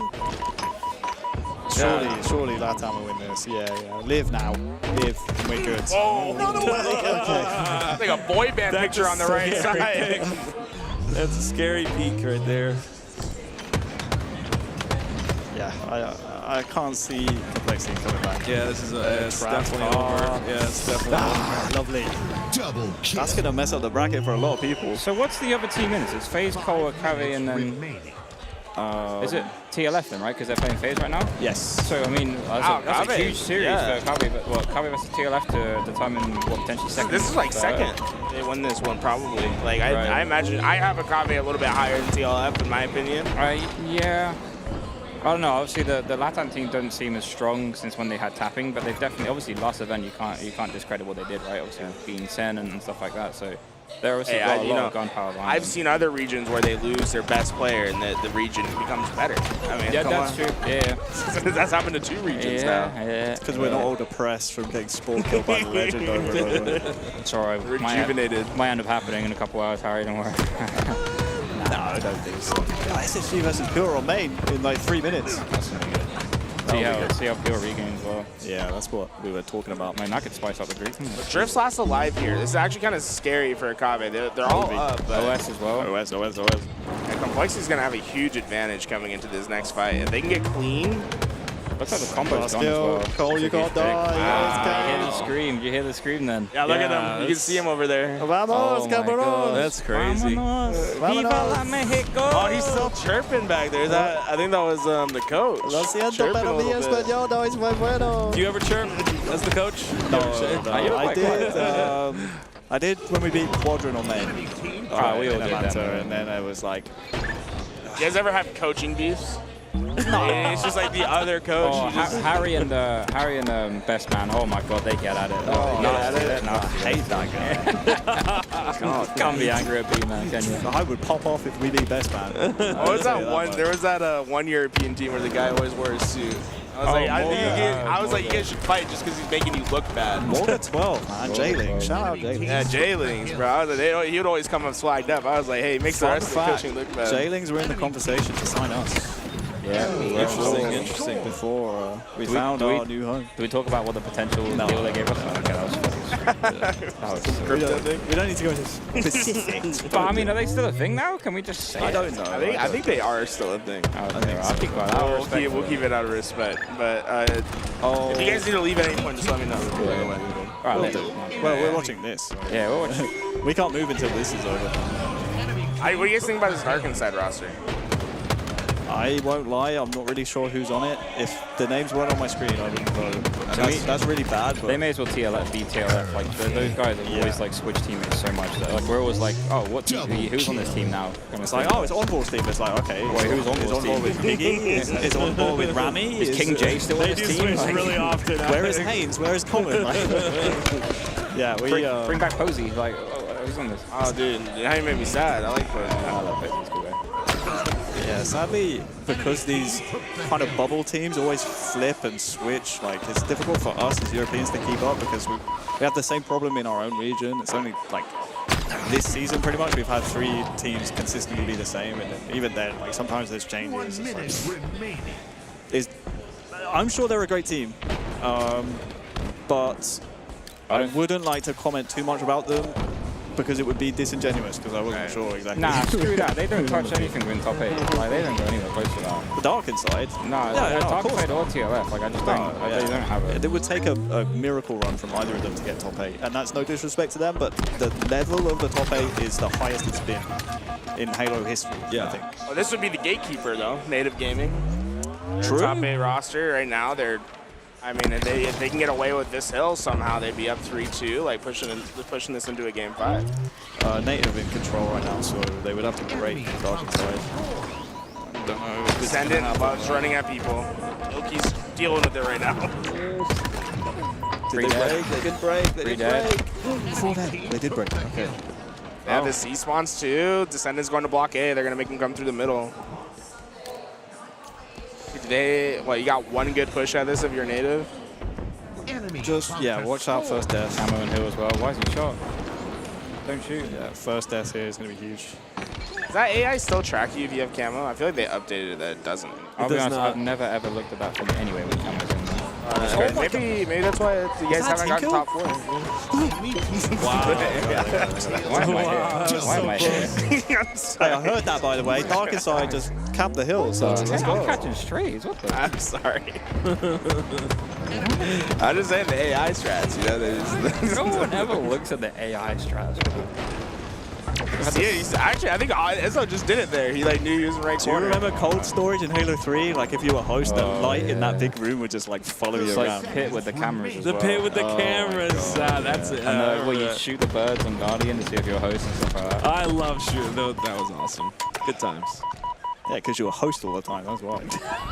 That's exactly the only why. people who enjoy shooting the birds are the people that could shoot the birds. Yeah, that's my favorite. I never had a host box. It was sad. Oh, dang. That was a good nade. This would be a huge upset, right? Game 5? Yeah. Okay. What's the Slayer in this? That's my question. Is this the same series that you guys just played? No, I'll find out. We had a live fire up. Aqua Slayer? Is that? Yeah, Aqua Slayer. It's the same as the Agave one. So that does it. Wow. Oh, wow. There we go. Okay. How many game fights have we had so far? So many. It's been a lot so far. I mean, it is Worlds, right? It's been what's been interesting, it's been the 4th seed so often as well. Really? Oh, yeah. Or I think Dargan says the 4th seed there, right? Yeah. Akave, they're the 4th seed as well. Yep. So they've been the 4th seeds, just like pushing a lot of game 5. So we got to watch out for Mind Freak, is what you're saying. the Aussies, man. Well, Wutim's just got to have that, like, I'm the best mouse keyboard Oh, player energy. You know what I mean? we already spoke to them about it. We're kind of gutted it's not a main stage, right? Because obviously it's like the keyboard and mouse fucking takes off. Rice is pretty sick. I still think Wutim's got the edge on all of them, Yeah, he but does. Rice is pretty sick. Scoop's pretty sick. I think Woodham's the best Halo player out of like just Halo sense sort of player out of them. Like you said, I don't know when we were talking about it, but like the Splitgate experience seems to be crazy for him. Yeah, it's, I said it actually when Harry was saying about the interviews we did about Team. I'm not dive too much into it, but like obviously Splitgate is so similar to Halo in its like general mechanics. Obviously there's differences on it, but like you are so quick and precise on that game. It's very similar to Halo in that regard. It's just obviously you have portals to it because I mean Splitgate is Halo, right? Yeah. Like, I remember being approached by the guys that made Splitgate 1. They're like, oh, we made Halo with portals. Like it's literally Halo with portals. That was their advertising. Big question. Is Frosty on a frenzy here? Did he die? We'll see in a second how fast he died. It was probably like a not a frenzy game. now. Right, well, no frenzy. No frenzy. Yeah, I knew there wasn't a frenzy. They catch it. I don't think I've asked this to you guys before. Favorite Halo game of all time? Halo 3. Halo 3. Halo 3, really? I'd go back and no Halo 2s? It was my first Halo. My Halo 2 experience was super jumping and stuff like that. Like, I didn't really get into the competitive side. That makes sense. I can still get on top of turf. Yep. And I can still get outside of Gemini. I can still do all that stuff, but like I wasn't a comp player until Halo 3. So. Okay. I can still get on the double X tower and headlong, those kind of late ones. Yeah. Me and my brother go back and play it still now. I remember Headlong. That was so fun. I think I would look back more fondly on Halo 2 if I could remember when I got it, but like I was that young. Yeah. I can still remember when I went out It was just purchased existed Halo for 3. you. Yeah, it was just there on my Xbox. It was my brother's or something, but yeah, it's Halo 3 is just unmatched. I think my main experience of Halo 2, like actually trying, was I got modded to like 36, like level 36, and within a day I lost it back down to 28, which was like my average at the time, and I was bawling my eyes out. Yeah, like, because the 36 colors are so cool. Yeah, because you're so close to like the next kind of wave after that, like the yellow and the pink, and I was like so happy I got it, and then obviously I lost it, and I was just like, I was so upset. Just cringe. Yeah, at Salt Lake City, we're out to eat, and we're talking about the Halo stuff. Yeah, man, I used to mod out my Halo 2 all the time. I had this thing called Glass Walls. He's he's just telling us how he cheated. I made myself. Me and my brother flagged JTAG their Xbox, but it was like after they'd kick you out of matchmaking, so you couldn't actually like do anything. It was like in the first 5 seconds you load it in, you get kicked out. Yeah. We had it then, and we did it more for like fun stuff, like shooting wraiths out of your gun and stuff like that. Those were the cool modders. Yeah, like, if you knew a modder that was like that, it's like, okay, you're cool. But if you're just sat there spawn killing someone for like 5 hours, Okay. 17 and 5. All right, new snipe up as well. I should have picked Frosty instead of Renegade on my drafts. Damn, This is great. Renegade's feeling sick though. He says. Have faith. Renegade will pop off. Double kill. Jesus. That's crazy, man. What a good game out of him, huh? All right, Rubik's Cube. I'm gonna need you to keep it down right here. I'm gonna need you to keep it down. Okay. You know what's crazy? Yeah. I see people I thought it was really crying. hard to get like 40s in Halo 2. It changed as the time went on. So in the beginning of Halo 2, if you had a 20, you were like insane. Really? And then they made it a little easier, and then like they made it a little easier, and then it got more difficult. But there was a time where like 30 was like insane. 36 was nuts. I remember it was like considered like if you got to like 35 or right, you were considered a semi-pro at that point, right? And then, like, if you got anything above a 40, you were a pro, but you were also a cheater. Right, cheating. That's exactly right. Yep. Anything above a 40 was cheating. So Rubik's, did you cheat, bro? I'm messing with Rubik's. We don't want to lose viewers here, okay? Because we love all the viewers. I just gotta say, guys, I got a feeling in my bones that this is the event for y'all. I want to see you guys come out, dude. Really confident. I was like, are you butt kissing I was right watching now, you bro? guys. No, because I just wanted to You get guys the are playing props. Because when I was watching the complexity event, I was like, damn, this is like a new team. I felt like you guys have like really taken that step up. Just because I wasn't there. Yeah, it's kind of move the I wouldn't say coach anything up. Harry. No, you broke that curse with Pure, though, so you're good. Yeah, true. Because you do look at like who we've lost to in the last couple of events, right? Like what SLC was like, we lost to SR Game 5, we lost to FaZe Game 5, we beat Sen Game 5, and also we lost to SSG. So it's like the teams we're actually losing to are those teams that you need to take the next push. And I think obviously a big win here against Pure, right? I'm still shocked that Pure got 3-0 by Quadrant, and also the Quadrant thing going on next. Obviously, Pure, the event before, got top 4 or top 3. Was it Atlanta? They got top 4 top at Atlanta. 4, but still, obviously, they proved a lot of people wrong in that regard. So you got to give a lot of respect for them. So But you know, it's the same in most events. If you can beat a team that's in that top 4, that like kind of top 4, top 5, like, you can beat any of them, right? Like, and coming into this event and doing that straight away is a huge thing. I felt like the gatekeepers were giving you guys problems, and it's like you've already got past one of the gatekeepers. Right. It's like you guys can get it. Like I see a true path. Where I feel like we're creating consistently some beating like stuff. Native or Cole or even like Sen have kind of dipped out of that top kind of car recently, which is kind of weird. But like obviously now we're beating these teams that were like the ones gatekeeping the top 6, and now it's that next step. It's pool play. It's pool play. They're never too early. Pool play, man. Like, let's get a real tournament going. Give me some bracket play. I'm gonna be honest. I always say the same thing. I think pool play is important to kind of get a feel for all like each other and all the teams. But as the weekend goes on, obviously. In other majors, yes. This major, you have pool play today, and then you reset. You go home, and then you play bracket tomorrow. So there's in other majors, it's like okay, you have a final pool play game to kind of see where you're at on that day, and then you go into bracket. Yeah, it's not Whereas there this time. at Worlds, it's like okay, doesn't matter if we go 3-0 in pools today. We go home, we go to sleep, we come back. We could be a completely different team tomorrow. So it's about keeping that mentality like right there throughout the entire weekend. It's we can go far. Our potential is up there, but until we do it, you know, it's always going to seem impossible until we do it. I'm ready. I think there's a slight disbelief in ourselves at previous events. You know what I mean? It's like, oh, great, now we're playing SSG. Whereas, like, trying to have that mindset of like, okay, right, let's give it to him. You know what I mean? This is the final event of the year. Let's give it to him. Let's not just roll over and you know, play dead. That's like, no, this is the event to do it, right? Every single event this year, we've been written off and counted out. But like, we don't write back, okay? And you can't count, so we'll try and move into that top 4. London was a myth. I was jet lagged. Yeah, jet lagged. Crazy. Yeah. My 30-minute train, it was a nightmare. The tube, right? That's what they call it over there. Well, I was curious from your perspective because you talked about it. Because you've been a long-term player, pro in the European region in particular, and you talk about that disbelief in yourself. And it feels like there's almost that psychology as a pro player that's like from a non-dominant region that's had to build their career so far. And that must have been like a big aspect of getting over that. And can you like this roster? It feels like this roster is like finally. You guys went through all that adversity earlier this year, and it's like you've come out better and better out of that adversity. It's like from your standpoint, like how do you feel after battling through all that adversity and like being at your biggest tournament and playing as well as you guys are right now? It feels very different because like the Halo 5 era and the start of Halo Infinite with the first initial Na'Vi roster, it was like everyone was content of getting top 8 because top 8 was the placement, right? That's what everyone had only achieved. On Infused, we got the top 6, which I still don't think was a true top 6. We didn't beat a top 6 team to get there. And then I think when you saw the success of the Quadrant roster, you know, in the second year and what they really did achieve, it kind of opened up like, you can do better than the top 8, the top 6 that's previously done. So I think even with the final Na'Vi roster with Glory and Snipe Drone, we started to see that belief.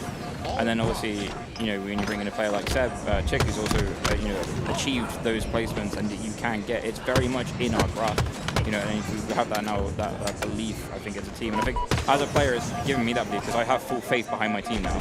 Like, I actually trust that my teammates want to get that good placement instead of before they, you know, contend with top 8. You guys cooking dog food here? It smells like dog food.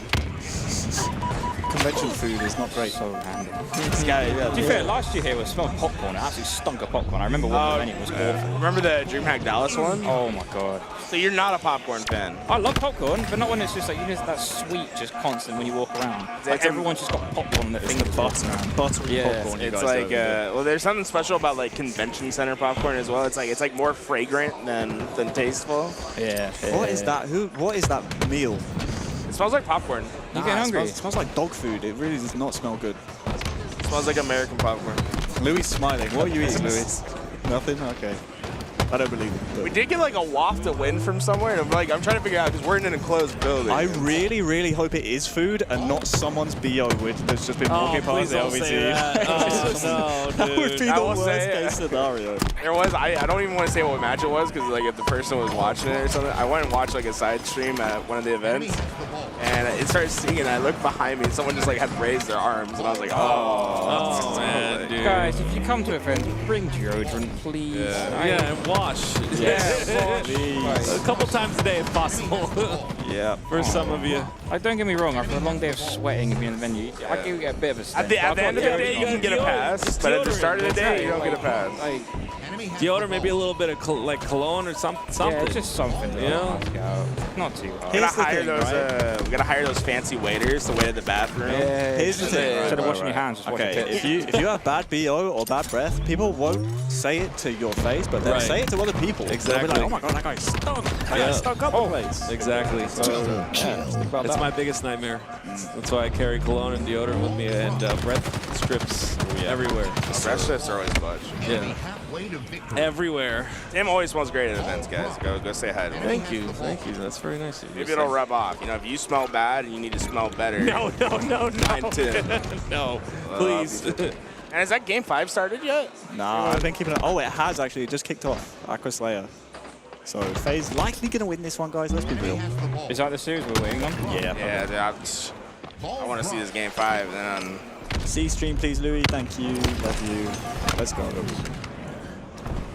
There it is. Who takes this? what does this tell you if Dark Inside wins? Native. You think Native's like shaky, or is it just like the top 12, top 16 that's gotten that good?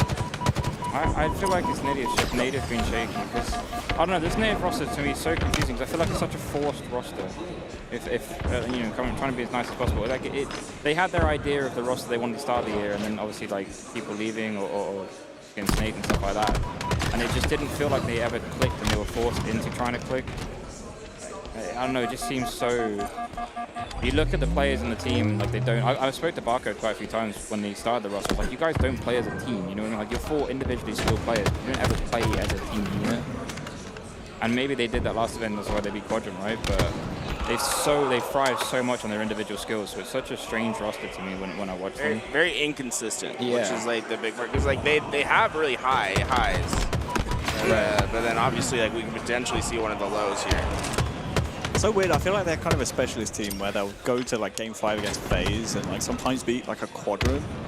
But if they go up against like Optic, it's rare they'll beat them. Or if they'll go up against SSG, they won't beat SSG. Like, and they'll sometimes be susceptible to like game 5s against Dark Inside and the bubble teams. So I think a kind of gatekeeping roster would be this native gaming roster, which is a shame because like Gilkey is one of the best in the game, in my opinion. Like, he's unreal when we play against him. GMS Gilkey from 2019 Halo 3 was like unbelievable. He's final, and he's still final on this game. I just wanted to make a point that we talked about Halo 2 levels like 20 minutes ago, and it's still going on in the chat. And that's why Halo 2 is the best game I'm trying ever. to hold myself back from Halo 3 leveling because I will be talking for hours on Halo 3 leveling. I absolutely love What was that your shit. favorite level, though? 31, in my opinion, was the... If I saw someone that was a 31 with, like, the purple and the green and yellow, like, I knew they were good. Is this bold to say? I think 50 is like the worst. Like, it's not worse, but it's like it's not worse good. looking. I like 37 or 38 when it was pink and blue. I think it was. Yeah, I'd say that was my favorite. Out of like the logo levels, I would say probably like 49. And whichever one like the full moon was. The full moon was really 46, I think it was. Isn't there a new moon one? I always 46 like or 47. The crescent moon as well. Oh, there was some cool levels. Yeah, that was cool. Well, what did you think about the full sun? Did you like the full sun? I feel like that one's like controversial. I feel like MCC has ruined my perspective of the ranks now because like when I think of Halo 2 ranks, I visualize them in Halo and MCC, and it's slightly changed. isn't Yeah, it? they So are. Yeah. In my head, I'm thinking, I can't even remember them so much. Halo 3 ranks were cool though. I agree. They were sick. See that they 3-star General 50. Yeah. Yeah, they said that Onyx 1500 is equivalent to. So I do understand that, right? And the thought process behind that is, it's Onyx. It was like they were saying that a Diamond 5 is the equivalent of a 50 in progression ranks on Halo, but obviously because now it's a way to. I remember Josh Menk telling me about it all and how it actually is. It's like basically. Rest in peace. He's alive. He just doesn't want to play Halo anymore. Jeez, whoa. My goodness. I miss Joshua Meg every day. Breaking news. I was about to pull one out here on the LVT. Jeez, man. Because obviously with Halo 3, it was so hard to tell who was the better. You know, you had 2 people that had level 50, right? And who was the better player. There was no really way to say it. Yes, you have people more XP on it. That just means they played. That didn't mean they were the better player, right? So it was like obviously Onyx and stuff was introduced to determine the difference between 2 different level 50s. Yeah. So I understand that mindset of it, and that makes it a lot better. But obviously, I still hold on to the fact that you know, I would Halo be- through ranks and There was a I'd be massive- down for 1 to 50, but then you add the champ rank in the 50s. Yeah, you could have a top 200 of a level 50. You could even go top 1,000. Yeah, whatever I mean, you need to obviously do. based on population, right? Yeah, because remember we used to have like the locked 50s where you couldn't lose it no matter Yeah, what. You yeah. win like 14, 15 games in a row or something it was. Bro, you know what's crazy though? I felt like on Halo 3, if you were in a full 50 lobby, there wasn't really a bad 50. Yeah. Whereas there are some bad Onyx, like 1500 plus in this game. I just think people are much better at games than they were back then. Yeah, maybe. I don't know. Dark Inside up by 6, by the way, in Game 5.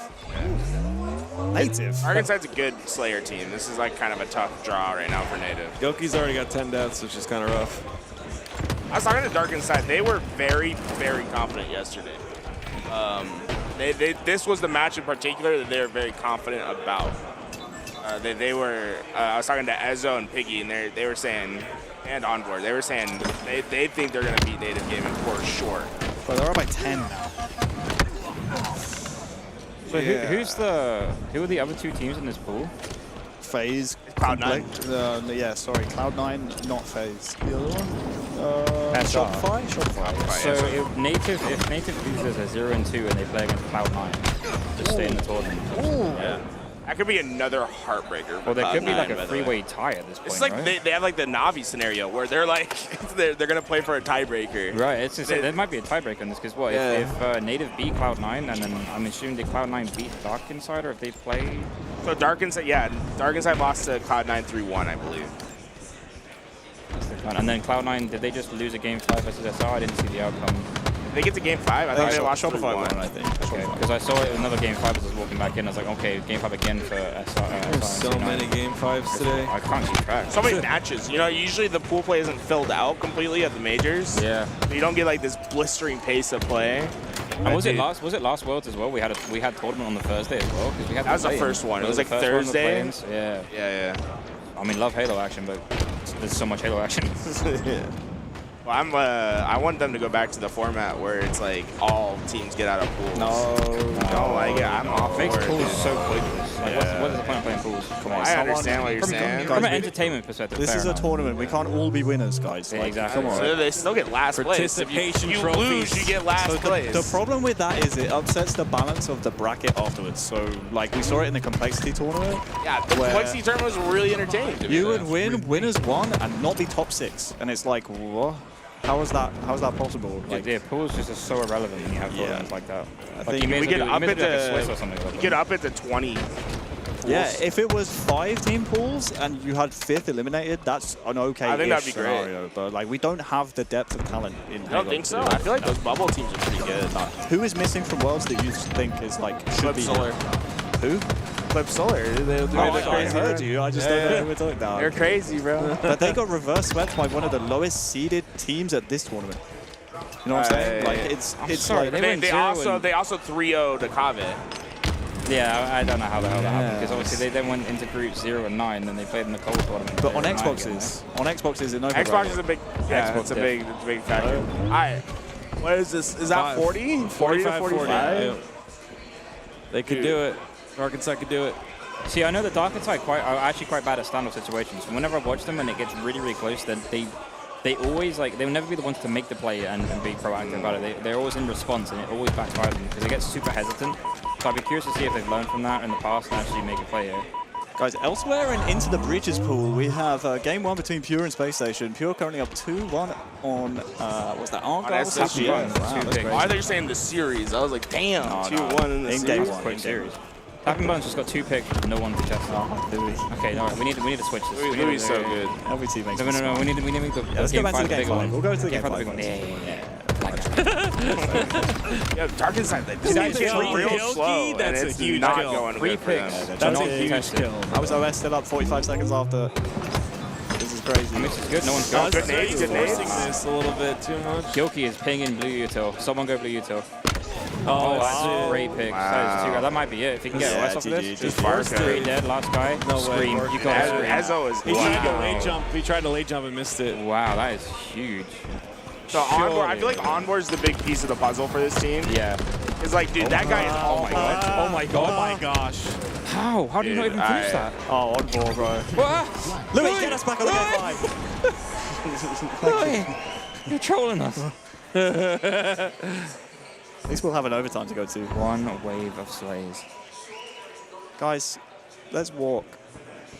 This is a weird position. Let's by walk. the Just way. walk somewhere. There's so many Descendant's angles. giving up a lot of space. He Yeah. went all the way from P2 to... Double hit something, please. This Or is a four-man. bad play call from Dark Inside because all it takes is info from Native to leave car and then they're trapped car with OS coming up. Oh, yeah, Overshot's Overshot's coming soon.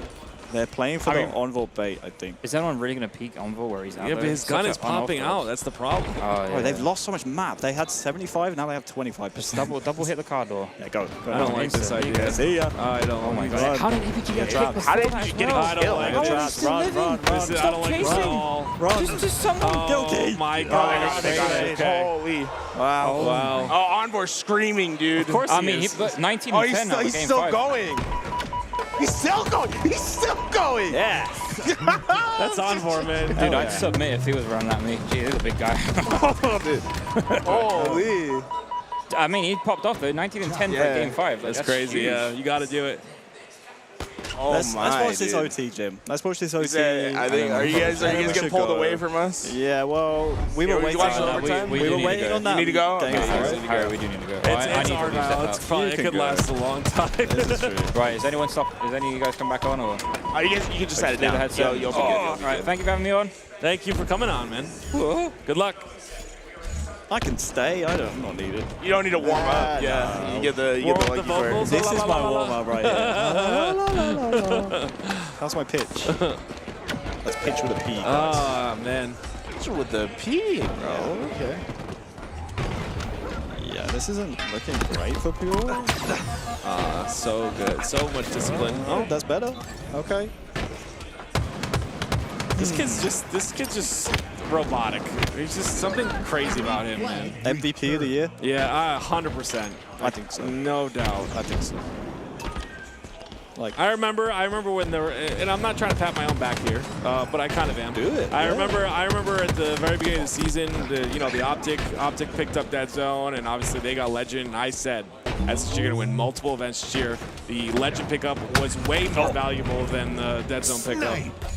And I mean, they got second, 4 events in a row. So it's not like Dead Zone was a bad pickup, but I just feel like Legend's just disgusting. here's the thing. It's two different types of pickups. Right. Because Legend is there to bring more firepower. Oh my god, that's ridiculous. And then Dead Zone is there to shore up some of the cracks, like make them be the more glue. consistent. Yeah. Be the glue. So it's definitely between those two, I would say, for MVP. Which is a weird one because like you don't associate MVP with like a player like Dead Zone, but if you were to ask the players, which are the people who vote on MVP, Yeah. it's probably going to be between those two. And I think it just depends who wins this event. Oh. Yo, if he hits that shot, they low-key get tapped on, right? Here's the thing, he hit it, but they doubled so close together. That's what I'm saying. If he was able to actually Yeah. pop off that second shot. Man, that's crazy. If he had the Halo 2 sniper. I just want to know who else is MVP. If chat is thinking we're tweaking, who else outside of those two would be MVP? It's I'm Legend or curious. Stellar, no? Stellar? No, Dead Zone. You can't. It's like Legend or Snakebite, to be honest. Snakebite? Yeah, because those are the only 2 teams that have won tournaments this year. I think Renegade's in the conversation too. No, Bound or Legend? Stellar? I would definitely go Legend or Snakebite. Kratos, yeah, typical, won't lie. Kratos. Snakebite. I don't know, guys. I don't know. Here's the thing, it's not voted on by the viewers. Right. So it's not a yeah. fan contest, it's Right. pro, it's your peers. It's voted by the your people peers. that don't know anything. So while everyone is like, well, how are you saying Dead Zone? It's like, because we know ball. Like, we've watched, we've played against him, we've seen him, we study him. He's good. He's like, the plays he makes is Dead Zone was like insane. critical to their success of the last LAN. Bro, if anyone calls out Penguin in the chat, Verbmaker, I'm looking at you right now, okay? Hey, don't- looking don't- at you. don't I'm calling detonate out me. chat, I don't care. Right? If you call out or disrespect Penguin, you're basically admitting to the world you don't know Halo. That's it. Get him. That's it. You're admitting to the entire chat you have no idea how Halo works. And you're just looking at the numbers on the screen. That's how it, that's it. Verbmaker's calling you Skip Bayless. I don't know who that is. The world exists outside of America, okay? Oh, I thought you were saying you didn't know who Verbmaker was. I was like, that's insane to say. I think the dead zone pickup was good for what they needed. I just think there's a lot more value in the legend pickup. Well, the proof is in the pudding, but I do think consistency-wise, Optic have gotten a lot more consistent with that zone. I would say I agree with you. And yeah. sadly, I don't think the reason that Optic haven't won a tournament is because of that zone. I don't agree. I don't think it is either. I don't think so. Yeah. So, yeah. I'll leave that with you guys. This could be 50-0, and this is a European team, so I think this is a great time for me to leave. As Dead Zone gets a killing spree, by the way. Yeah. You want numbers, there it is. We're about to play a fellow Commonwealth team, God Save the King. Shout out Mindfreak. We'll see them on C-Stream next. But yeah, I want to say... Last words? Yeah, last words. If you guys cry about adverts, sub to LVT. They do more for Halo than you guys ever will in your whole life. So drop some money. Any gifters? Any Twitch primes? Like, please, make sure you are subbing to LVT. We love LVT in this house. I appreciate you taking some time talking to us.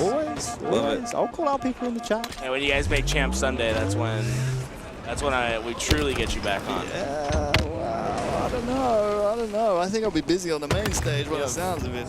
Feeling it in my bones with the ITV run. That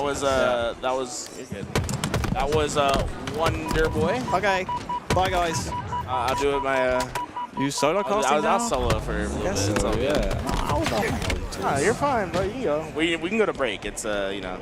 Are we writing down all these names, by the way? Still calling out Dead Zone? Just put them in the naughty list and just say, you know, okay, I'm a Diamond 3. Like, what's the best like identifying question to ask someone that's a competitive Halo fan to show that they don't know ball? Or like, what take do you hear where you're like, oh, you just don't know? Who's the worst on each team?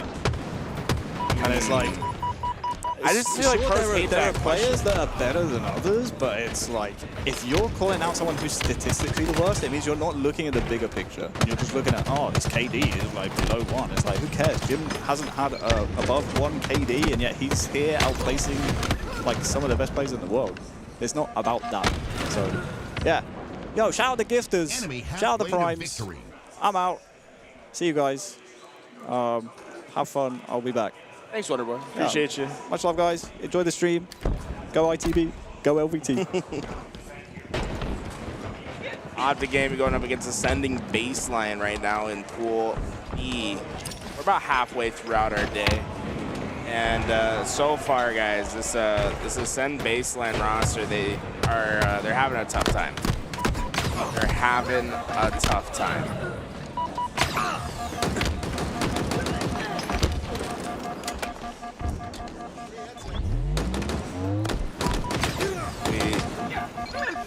Watch Optic.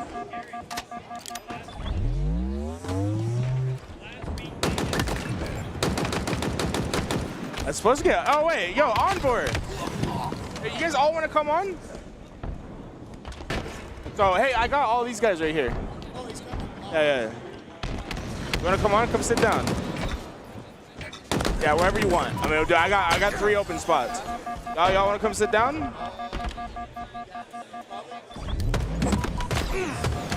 Just make your own way in. Yeah, you can come on. Yeah. Wait, this headset's actually kind of dope. All right. Any of y'all want to come? Any of you two?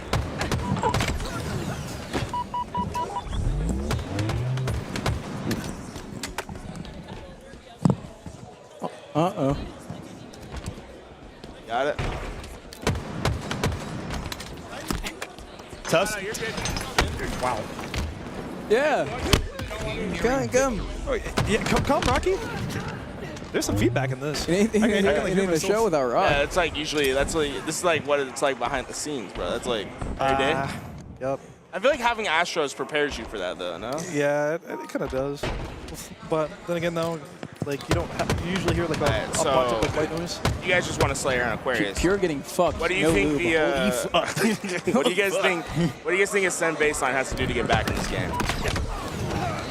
Wait, what are we watching? Optic Ascend Baseline. So for folks that nah, they're fucked. For folks that are just tuning in, I got the Dark Inside roster with me. Y'all just took a game 5 Against Native Gaming, how does it feel? I mean, you know, it's a... Feels pretty damn good. Considering that we should have swept them. Dude, you were unbelievable during the Slayer onboard. It was like, what, even 18-9 to finish it? Yeah. I was looking I was getting carried. I was like, bro, I was like, getting into a fight. I'm like jiggling this guy. I'm like, fuck, like I can't get a damn kill. I can't buy anything.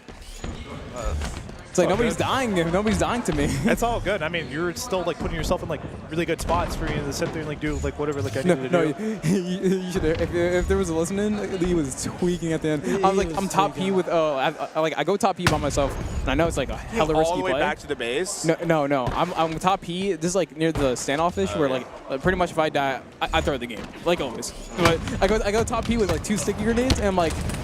I'm in my head. I'm like, I'm about to clutch this shit out. I'm gonna be the one who ends this shit. And then Lee's just like, Jason, come back. I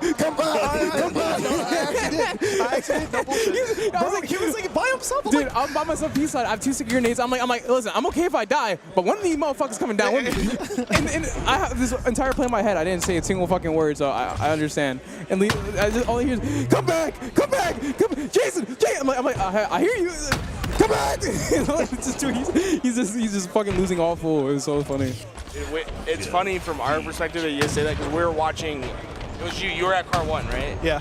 We're watching onboards, and we're like, what is Descendant doing? Because he's like P2. We're like P2 by myself. Like we were fine with you being P2. We saw you go fridge to back base. Yeah, I was running back to their side because Lee was screaming.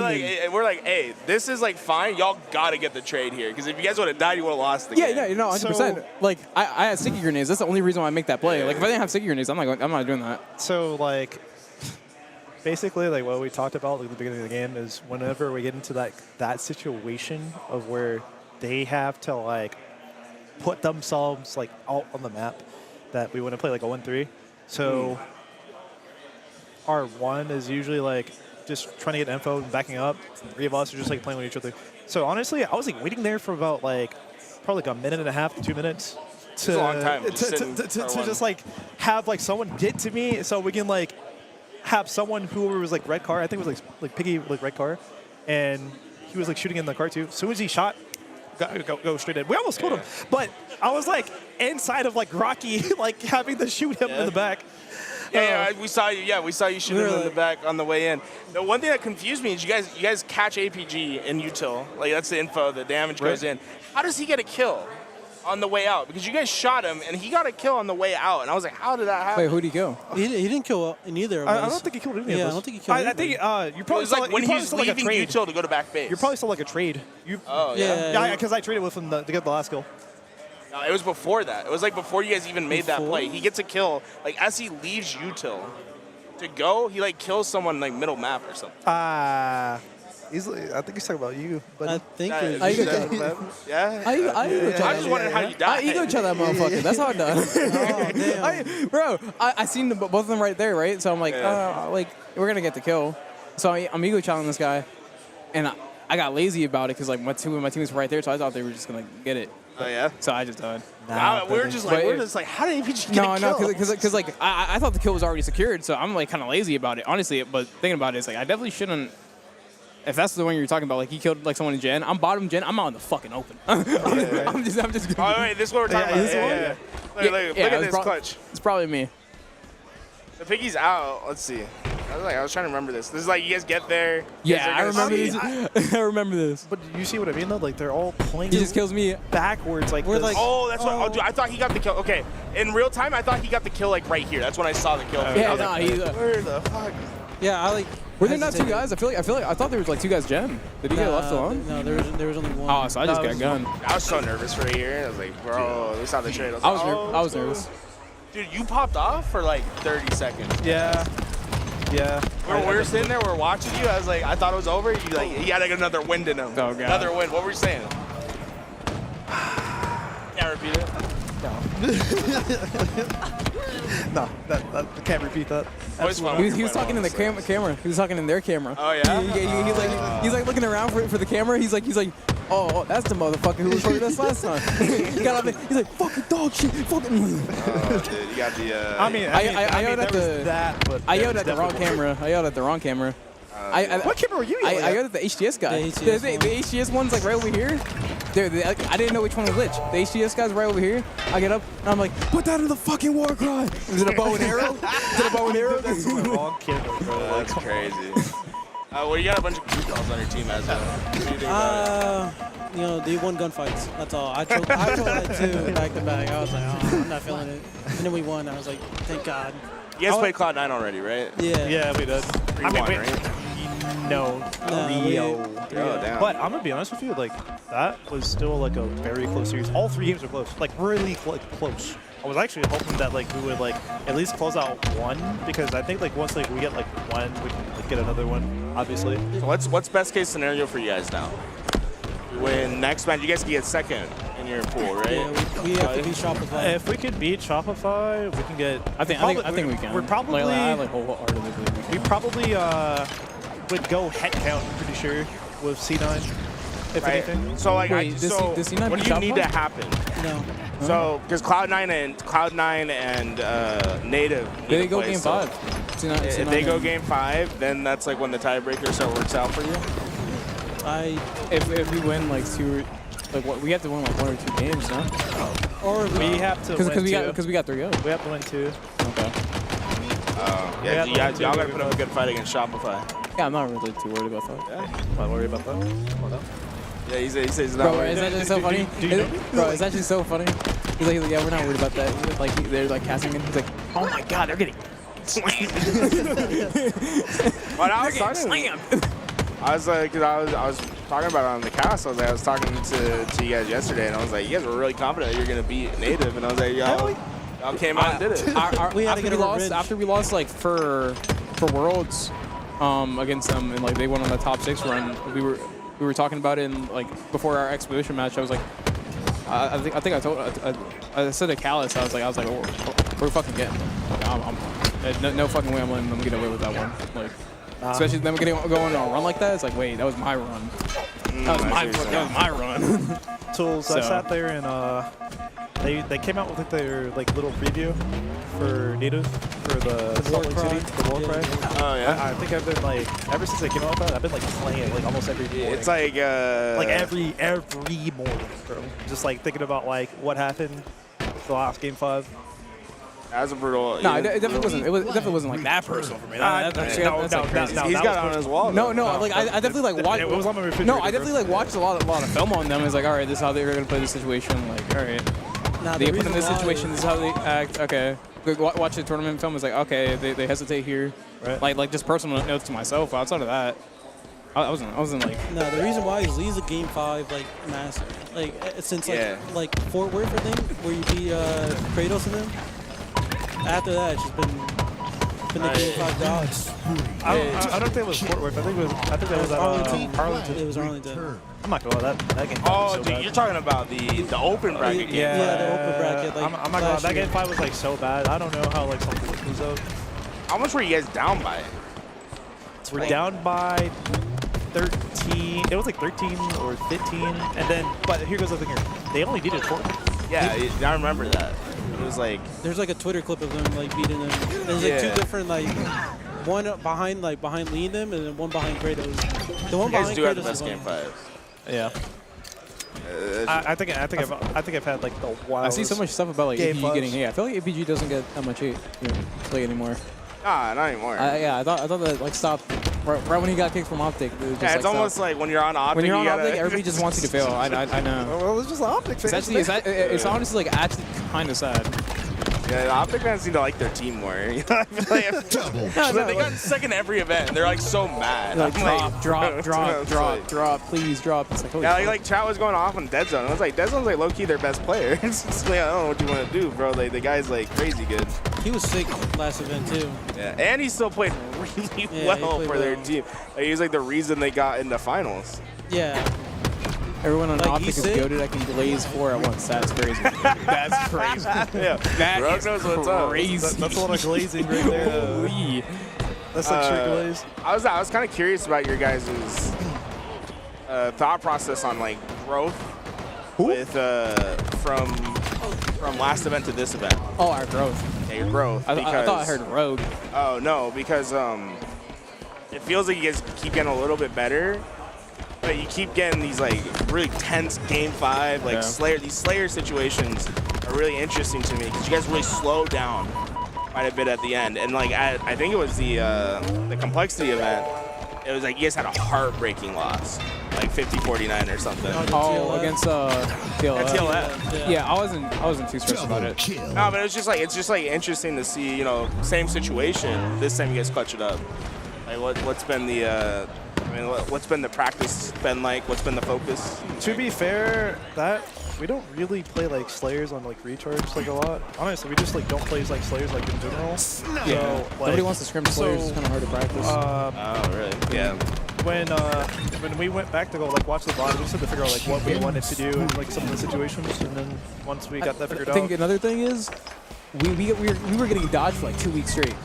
Like nobody scrimmed us. Like nobody wanted to scrim us. Well, I heard you guys have like a crazy onboard works. You work like nights, right? 6 days, nothing but VOD. I was so dude. stupid. I was tweaking. I was freaking out. The reason why is because I got a job, and my job was like killing me. It's been killing me. Like the prep for this, I was working like 11 to 8, 9 to 7. It was like kind of tough. And I'd just come home and be tired, and we couldn't scrim because you'd be going to work, and there's no scrims. I would have to say like sit there and use like my unpaid time just to make sure we like get a scrim. Oh, bro. I was telling him, I was like, fucking dickhead, why are you getting a job before Worlds? Like you didn't have a job before Worlds. Why did you get a job before Worlds? I needed money, man. I needed money. I get that. I need money for food. I was like, I would have helped out. Like he's like talking about needing a headset and stuff. He's like, all right, yeah, just let me know. I need earbuds, man. You gotta start streaming, bro. That's what I mean. I don't know. I have a mental, like I'm like mentally ill. I stream and I start tweaking. Streaming's like it's a tough endeavor. No, like, not only that, like streaming, I don't know why. I just feel like I get bored quicker. Yeah. Well, it's like you have to like. I can't enjoy the game. I mean, I don't blame you, bro. No, to put it simple, you're sitting there playing it. I barely enjoy the game as it is now. Now I have to stream and like act like I enjoy it more. Yeah. Not only that, like they know me. Like I'll get canceled real quick. I can't let you guys get canceled here. I will say it's baseline out of score. To them getting it done. Who do you guys have next? It's Shopify. Yeah. Shopify, and then when do you guys play them? Soon or is it like a little bit later? Later, in like 3 hours, I think. It's like 6, I think. But do you guys have any like plans to like prep on that or what? It's an hour. It's an hour. Is it an hour? Yeah, it's an hour. Wait, we have an hour? Yeah. Is you get up? I mean, hey. No, it's a good team. It's like I was kind of curious like what the strategy is like going in before each game. Like, do you guys like have anything to like prep yourself? Is there like any like small film review that you try to do or? Shoot bots. Just keep yourself warm? Yeah. I don't do anything. Oh, I got you. I just like lay around. I feel like you don't want to like overwork yourself. I understand that. Yeah, that or take a nap. You can take a nap and just come back better. Definitely having a refresh mind is a lot better than just having to like sit there and just like keep playing over and over and over again. I mean, after so long, like, you're gonna want to do something different. Yeah, right. That's why I can't stream. And I don't have the equipment for it. I want to sit there all day just streaming and playing Halo. Let's see, how many events have you been to, Ezra? My first one was Orlando, and I've been going since that. Since Orlando? I went to like all 3 of the Texas ones. Seattle twice. This is my second Seattle. And then, what else? Atlanta, Salt Lake. It's maybe like 8 or 9. Okay. Yeah. How did you guys find Ezra? Like, he came out of nowhere for me. Piggy? No, Piggy told me. So like, I got thrown in the Shadow Realm. You know, I got banished. He told you from me. I guess, but honestly, I didn't know who he was at all. I was like, exactly, dude. I was actually like so random because like I was on that like I was like just playing around. I was like talking to like Rami and them.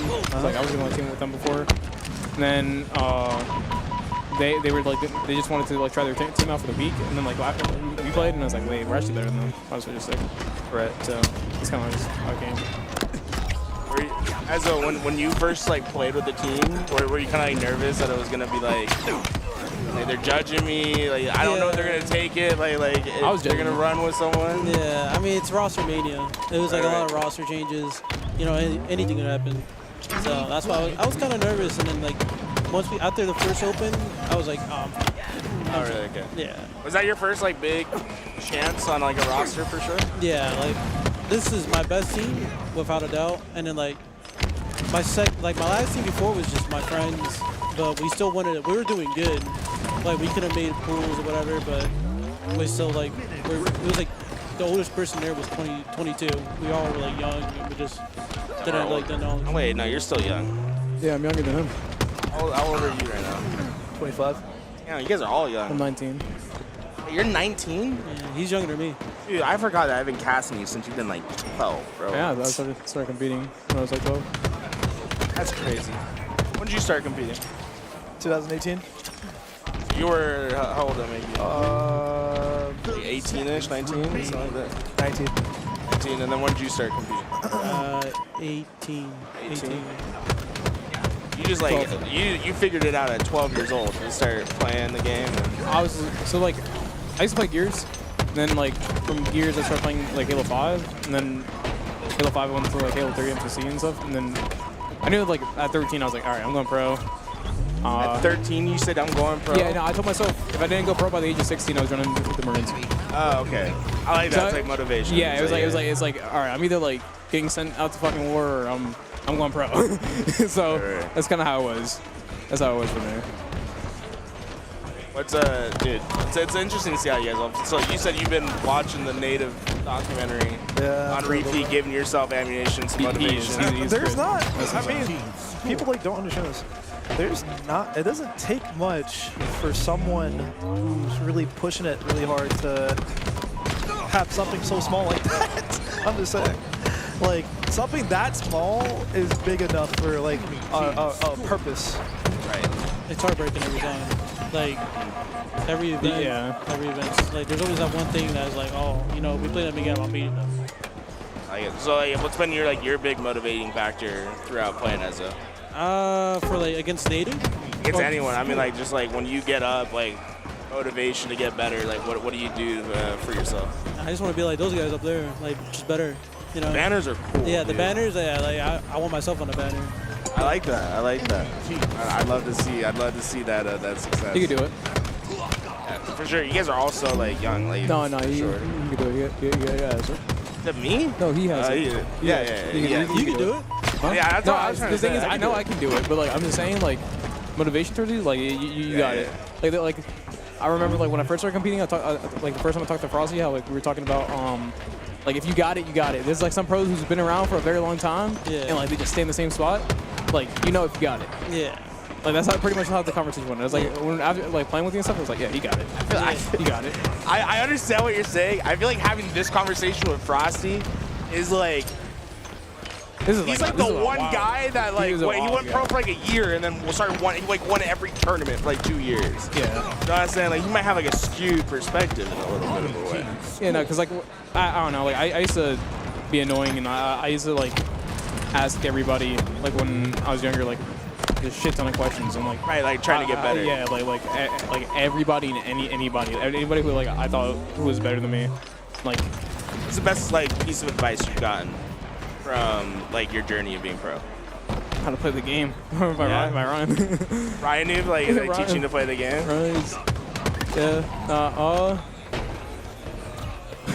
I don't know. Like honestly, everything kind of came down to Ryan when it came to like giving me the extra steps I needed to be even better. Like I've always been individually fucking like gross, right? But like that doesn't.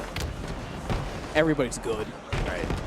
Like Ryan, he said something about like he thinks about it like a soccer term in like the sense of like we might be the 1% in like the community in Halo players who like have that individual skill, but out there we're 1 of 8. Everybody has. So like you gotta like be able to play the game quote unquote in like a proper way and be fundamentally sound, because if not, you being like that 101 out to the public, you're only 1 of 8. Everybody got it.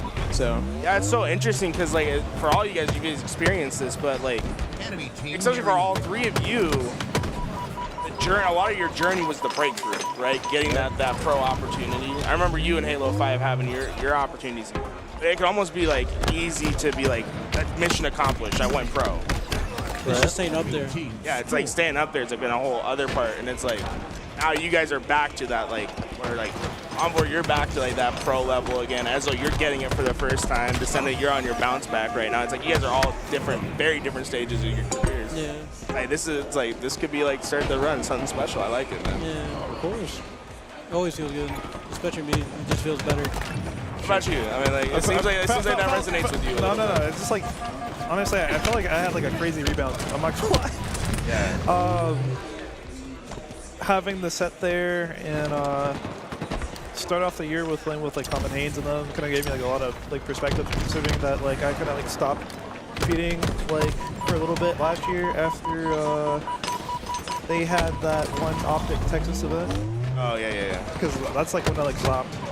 Now I know like some people like saw me at like Fort Worth, Texas, but I was just like helping out like a couple of like my boys. They said they needed a fourth, and I told them like, hey. You were like playing like Mortal Kombat and stuff. Right? No. Street Fighter. Never get the two mix. You're gonna get a lot of people fucking pissed.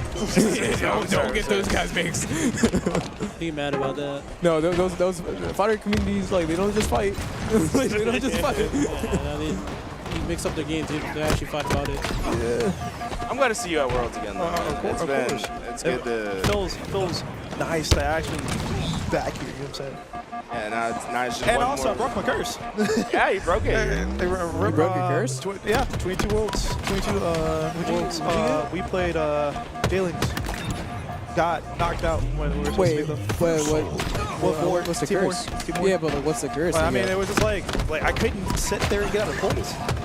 Like I like for like I don't know how long. Don't jinx us. Like Native B. If Native B's Cloud9, we're fucked. Yeah, you guys are like the Navi of last year. Yeah. Well, not if you guys take some some maps off Shopify. We'll be good. Yeah. We gotta go like at least game 5. Who does you play Cloud9, right? Native? Yeah, they play Cloud9, and like we almost beat Cloud9. To so be imagine fair, as long as we went 1 and there's a head count for us, depending on. Is it head-to-head There's a first or head tiebreaker. count? Is it head-to-head first or head count? I'm so confused. It's head-to-head if it's between 2 teams. Okay, so it's if it's 3 teams, it's map win percentage. Oh yeah. Okay. Of the pool. Wait, so yeah, we technically make it no matter what then. Yeah. Because if it's I head think count, your it's map head win count. percentage. You guys should definitely get with competitive ops and figure out what you guys need to do in the pool. Just be Shopify. You guys can't just beat Shopify. Or that too, you know what I'm saying? Like, If you guys beat Shopify, it's like first. Keep it simple-minded, you know what I'm saying? Yeah, keep it simple. Shopify. So I'll beat Shopify, and then Cloud9 beats Native, or loses to Native. That'd be You guys so get weird. first. That'd be so weird. You guys get first in your pool. I'm just saying. No, Crazy things happen. anything's possible, especially at Worlds. Yeah. At Worlds on land, like I mean, this year people it's get been, like, nervous. pretty good. People choke. Yeah, it's been like everybody's like. Dude, it really has been. Like, it's any given weekend. When like. You need him to go? Enemy. Oh, you're just eating? Okay. I just want to make sure Piggy is like, I'm not keeping you guys too long. When Alpha almost beat FaZe, like the first match of not the first match of the day, but just today. They won like- game 5. I thought they were gonna do it too. Game 5. I seriously thought they were gonna do it. They were like up like 7-8. But here's the thing here. I mean, you get up that many kills and then you stop playing discipline. And then when you stop playing discipline, that's when they come back in the game. It felt like Akabe had like a free camouflage, and then FaZe like hyped him off the earth. There was more to that happening.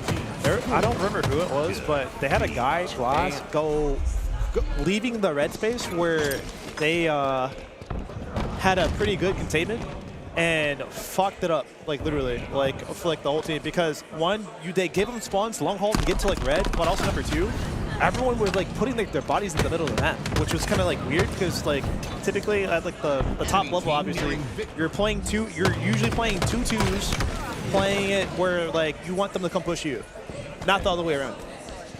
Even though I will something to say that like, You guys gotta go. Wait, You guys gotta go warm up. Is there a match already up? Oh. All right, folks. Alrighty. The match is up. Good luck against Shopify Rebellion. Piggy's coming to say camera's hi. not on. Unfortunately, the camera's not there. Thank you guys for sitting down. Alright. I'll catch you. Appreciate y'all. Thank you. Good catch y'all. All right, folks. That was the Dark Inside roster. Go check them out over on Twitter, Dark Inside GG. They're gonna get ready for their match with Shopify. That was Ezo, onboard descendant that we're talking with us. We're going into the end of this game between Pure and Space Station. Looks like Pure are going to tie this thing up 1-1. One more gunfight to get the job done. Druck will get it, and it's a big bounce back. Pure like really need to win this series against Space Station since they lost earlier to ITB. This is a big moment for them. Everyone's getting in. All right, 90's back on mic. Hello, y'all. We're gonna get Tim to join us as well in a second. Timmy. Hello. Timmy. How you guys doing? I'm good. How about you? I'm doing fantastic. Are you? Yes. It's my birthday, and I'm here at World Championship, my Halo World Championship. Man, I am ecstatic right now. That's a good birthday. Riding the vibes, baby. If I had to pick where my birthday was, it would be the World Championship. Here? Yeah, me too. Maybe a beach later, but hey, yeah, you know, there you go. Whatever. Scoob? No. Didn't go to Scoob after he gets a shot? Come on now. There's some big implications on this game. Oh, okay. All right, I ate my words. Okay. Hey, yo, Jimbo. Okay. Yo, what a shot. Jesus. It's that LVT couch buff. I'm telling you, man. That was sick. Scoop's answering back with his own sniper. He's got a little sniper duel going here, but there he goes. Scoop goes down. Yeah, it should be a capture. It's tough, man, when you got both snipers popping the fuck off. But yeah, this is some big implications here. Who's the best mouse keyboard player in the game? There's 3 of them right in this lobby. 3 of them. This is it. Yeah. Or actually, we should just have like a 1v1v1. Yeah, mid-series, right? Figure it out. It's crazy. Like, you know, Wootim's on the spot, but Jimbo's like, yeah, man, you know what? I'm going to take the snipe and do work. Mm-hmm. You don't need no Wootim. Oh. How was Jimbo on the mic? I didn't get to hear any of it. He's always very vibey and yeah, I love Jimbo. Just calm and like very informative too. I like Jimbo a lot. Mm-hmm. I liked his. That was sick. Did you get a lot for that? Yeah. Yeah, that's crazy. All right, let's stick from our perspective. I'm sure Mighty's a little upset about it. Full shields the one shot like that. Yeah, right. That flag is going. He gets all the credit. No way he stops, right? He wants to dodge these nades. Yeah, he's like this. He made the right play. Oh my God! Yeah, he did. Yeah, they knew exactly where he was though. Oh no. Oh geez. The flag though. Yeah, good night. Oh wait. Scoob is so good, bro. He's just, I love it. He's like trying to free up that space, and they got ITV4 down. This is it. Yeah, Mind Freak's on the recap. That was good. Okay, Mind Freak. I mean, I feel like they could take this. Oh my God. Goodness. Love that. You see what I mean? And he, like, the big thing Sways? is their sniper's still up as well, so. Rice with a dub? You know, it's crazy. You guys are like, you know, talking about how these guys are going to win, you know, $1 million prize pool stuff. I want to know more about the draft. Like, who picked who? Who picked Space? Space? Oh, yeah, wasn't it you? I don't have it. It's the, I'm pretty sure it's Louis or it's Isaac. I had to take a picture of it so I can see look at it. It's Isaac. Isaac did? Yeah, he picked him last. I picked Rice. Rice is funny because Swayze is like maybe their best player. Yeah, I think so too. Rice is very, very impressive though. Rice is a super flash. So what? 2-1. Hey, hitting the shots. Swayze making an impact. This is an incredible resilience from Mind Freak, but obviously ITB can turn it on at any moment. This is a critical juncture as 2 players from Mind Freak are trapped in this back base, and ITB is starting to put on that pressure. Yeah, we also need to talk about. Oh shit, Mighty's okay. This has been a sniper game so far. Man. Oh yeah, right. dude. It's late in the day. Like, you know, they've been playing a long time now, so this is really marathon mode. Like, which one of these teams is going to be able to pull it out with no energy? Mighty's. No more ammo to use.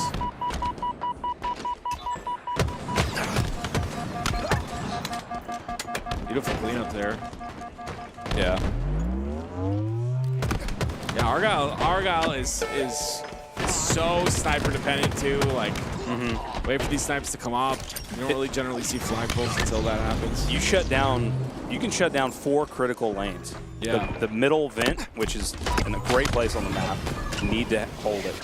But then also, all of the flag, like the whole center of the map, you can hold down with sniper. And then obviously the two sides, but like, that's crazy. You can hold down this entire map with sniper. Especially if you have hook and you're just like going from side to side and relocating. Crazy. Scoop? What the fuck? What was that? Scoop? What was that? That must have been a little decent. Show me something, Scoop. Come on, man. I mean, listen, I've been on. I've loved Scoop since the very beginning. He was the first MK player that kind of like, just kind of really impressed me on LAN. Yeah. Name 5 of Scoop's favorite foods. I don't know him that. Scooby snacks. That's one of them. But yeah, I think I don't know. He's just for me. He's gotten a little quiet since the time he joined. Since the time he kind of made an impact. I want to see something out of him this weekend, most important weekend of them all. And maybe it's more me and not watching as much Mind Freak, but no, I think it's just more they're the worst team here. Yeah, it's a little bit to do with a lot. I think Rice kind of takes a little bit of spotlight too. I think Rice is like really good. Oh, goodness me. That was gorgeous. That's gonna secure it for sure. That was gorgeous. Wait, they got the flag in 2-2. Did he have a hook? Oh, never mind. There you go. Oh, Mind Freak? This is their moment. Dude, how does he get that kill, man? It's funny to get the 360 medal because you just swipe. Yeah, turn around. Really crazy.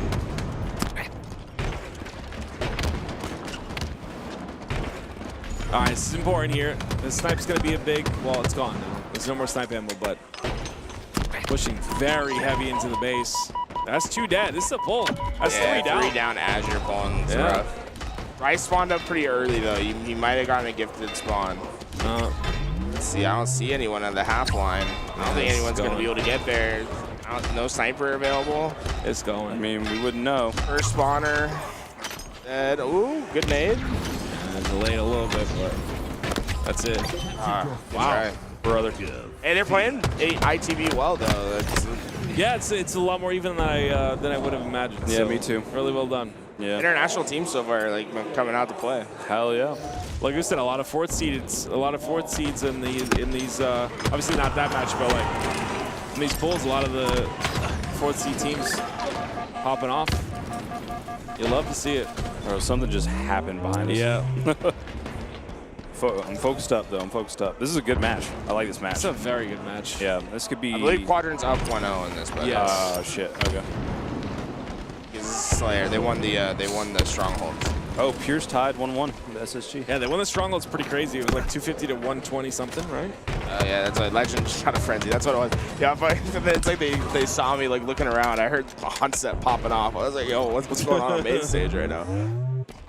Hell yeah. How you guys enjoying the first day Worlds in the chat?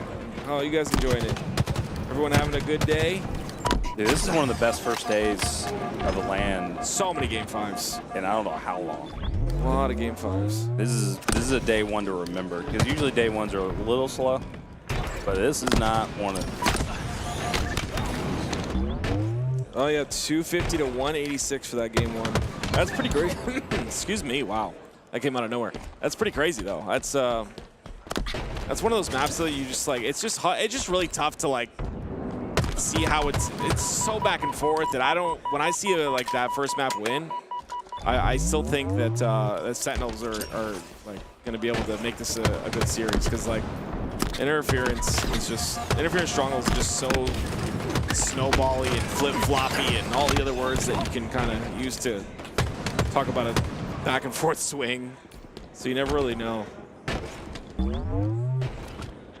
Zico trying to fly himself into that help. He got that kill, but the rest of Sentinels, they're trapped over in this base. This could be the moment where Quadrant can make up much needed ground. Zika taking some heavy damages. make that a little bit tougher.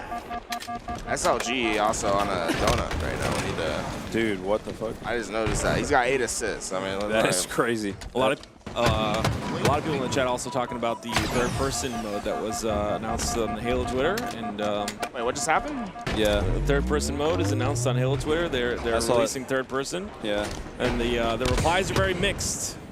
I mean, I'm willing to give it a shot. Yeah, I mean, Why not? everyone, you know, just chill. I like Gears. I feel like it'd be like Gears. Halo's on the up and up, man. I mean, why not? You know, like why not? Why not be 3P? APG announces his retirement? What? Nah, that's some bullshit. Nah, that's cap. So today officially marks the last event of my 18th season? No. He's just saying this is last. Okay. Yeah, the way he worded that, not the way you were tweeting. That's fair. Yeah, he did word. He worded that a little strange. Sorry, I pulled up my phone to go look at this Halo announcement. It's on the Halo Twitter? Jake Sucky. I saw Jake Sucky. Yeah, Halo tweeted it out. It looks pretty cool, man. I don't know why. Like, here's the thing, and no offense to anyone that's like not about it or whatever. It's like there's always somehow a way to find something negative in something. You know Wait, what the fuck just happened?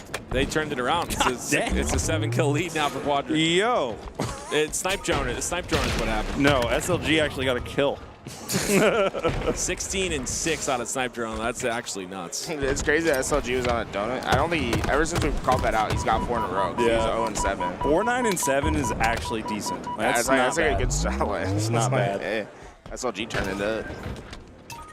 Wow, that's incredible. Sentinels is up 20-8. Wait, Quadrant took game 1? Yeah. Oh my god. This is awesome. Victory. Good for Quadrant, man. They're playing solid. Love it. This stream is rated R, sir. R for ready to cuss. Minimize to 5 now. Nice little patience there for the 3-shot beatdown. Yeah, I felt like he should have gotten that kill cleanly. Yeah, I don't think he should have gotten traded there. It felt like he delayed his 3rd shot. I feel like you can tell if someone trades, you can tell that the confidence isn't there. Maybe or they're just trying to scrap up something. You know what I mean? Whereas someone who just won't trade in that situation, maybe feeling a little bit better. Yeah, like FaZe. FaZe's notorious for just not giving up those trades. It's getting tight. Sentinel's starting to really figure it out. Yep. Yeah, they need to figure it out on LAN, man. On LAN, they're such a good team, but on LAN, you just haven't seen what you want to see out of them the past few events. So far, I mean, the blueprint of how Sentinel's supposed to play is what's happening, right? Precision, high engagements. Yeah, good call. Yeah. And then Falcated being that Slayer role. So this is the game plan from them. Falcated finds another double that he might get an overkill off this low key. Could not find the triple in time. But bad spot, unfortunately. Yeah, he let that player get away. That was 1 shot, and then once that happens, he was overcommitted. I don't know why Sentinels. I got no answer for you. Why have they become ass? I honestly, I don't think they're ass. Run. Boo got that kill. He got another one. 48. Boo. Oh, Lethal's gonna get caught. They're all there. They're all there. SLG takes that. That is crazy. That nade is flying at his face, and he's like, whatever, dude. They're not ass. Take the piv. Like, Sentinels aren't ass. Like, they have really close games with the top teams on LAN. Man, that was interesting the way it ended. I was wondering what the play call was for Sentinels. They must have been very scared of a P-side push there. They were very stacked on P-side, yeah. Well, yeah, but they hit a very risky rotation through the middle. 2 of them. It was Boo Boo and Precision at the same time. Yeah. Hitting that route. It was obvious they didn't expect someone in the places that they were at the end. Right. See, I want to really quickly look at what someone said in the chat about third person being for Fortnite. I think a lot of the community perception is what I like is what's best, and at the end of the day, man, casual players are what are the lifeblood of this game. They're what keep the game alive. So it's a game mode. If a casual player likes third person, we can get them in because of third person. Then please, like, add third person. Well, it's not like you get to choose. It's like a game mode, right? Right. Exactly. Yeah. And Like, you can create stuff too from it, which is great, right? I mean, if you don't like third person, Then don't play the game it. mode. Exactly. It's like, That's what I'm saying. So like, I don't know how it's a negative somehow. Like, you know what I mean? Like, There's no negative to it. It just doesn't make it. Just doesn't make any sense. No, they don't make sense. Just you know, it's if you love Halo, then you're taking every W you can get. Oh, look, they couldn't see it because of the ad. So for our subs, just right, just right, true. Yeah, all the so, subs right true. So good. But yeah, I don't know. I just I'm big on, like, you know, if you love the game, man. You know, you've been through this much. Why are you still complaining after 3 years? Like, true. We've been through this much. Just like either stick with it or bounce away. Yeah, I mean, why not? Like, it's just turn the game off and play something else. Yeah. Well, people are just weird. Worlds is such a. The reason I'm like so heavy on this is because Worlds is such a beautiful celebration of the game. You know, like this weekend is going to be amazing. You know, and there's. I'm excited about this weekend, man. Halo to the moon, baby. Yeah. Yo, Jark's stats are crazy. 11. Oh. Wow. Yeah. Wow. That's why I picked him, baby. High damage, high assists, and get this, high power weapon percentage. Say high deaths as well. You're right. I mean, I like Jark. You're definitely right. He's just like fantasy-wise, he just sometimes has like tough events. The chat was saying true, and that guy subbed. They wanted to know. They wanted to know, bro. He said, what are we missing out on? Thank you for the sub, Spartan Knight. We appreciate you. So this is crazy because Pure's been getting outslayed. I mean, not one player on their team positive. I mean, obviously the second round of oddball, but starting to find some stabilizing effort. Space Station, though, this is going to be tight towards the end. 49 all. They officially have taken the lead with only 30 seconds of neutral time left. It's going to be critical moments right here for Pure. Man. That was tough. Eco was hiding in PD. How do you play this? So how much time do you take before you drop this? 15 seconds, I think.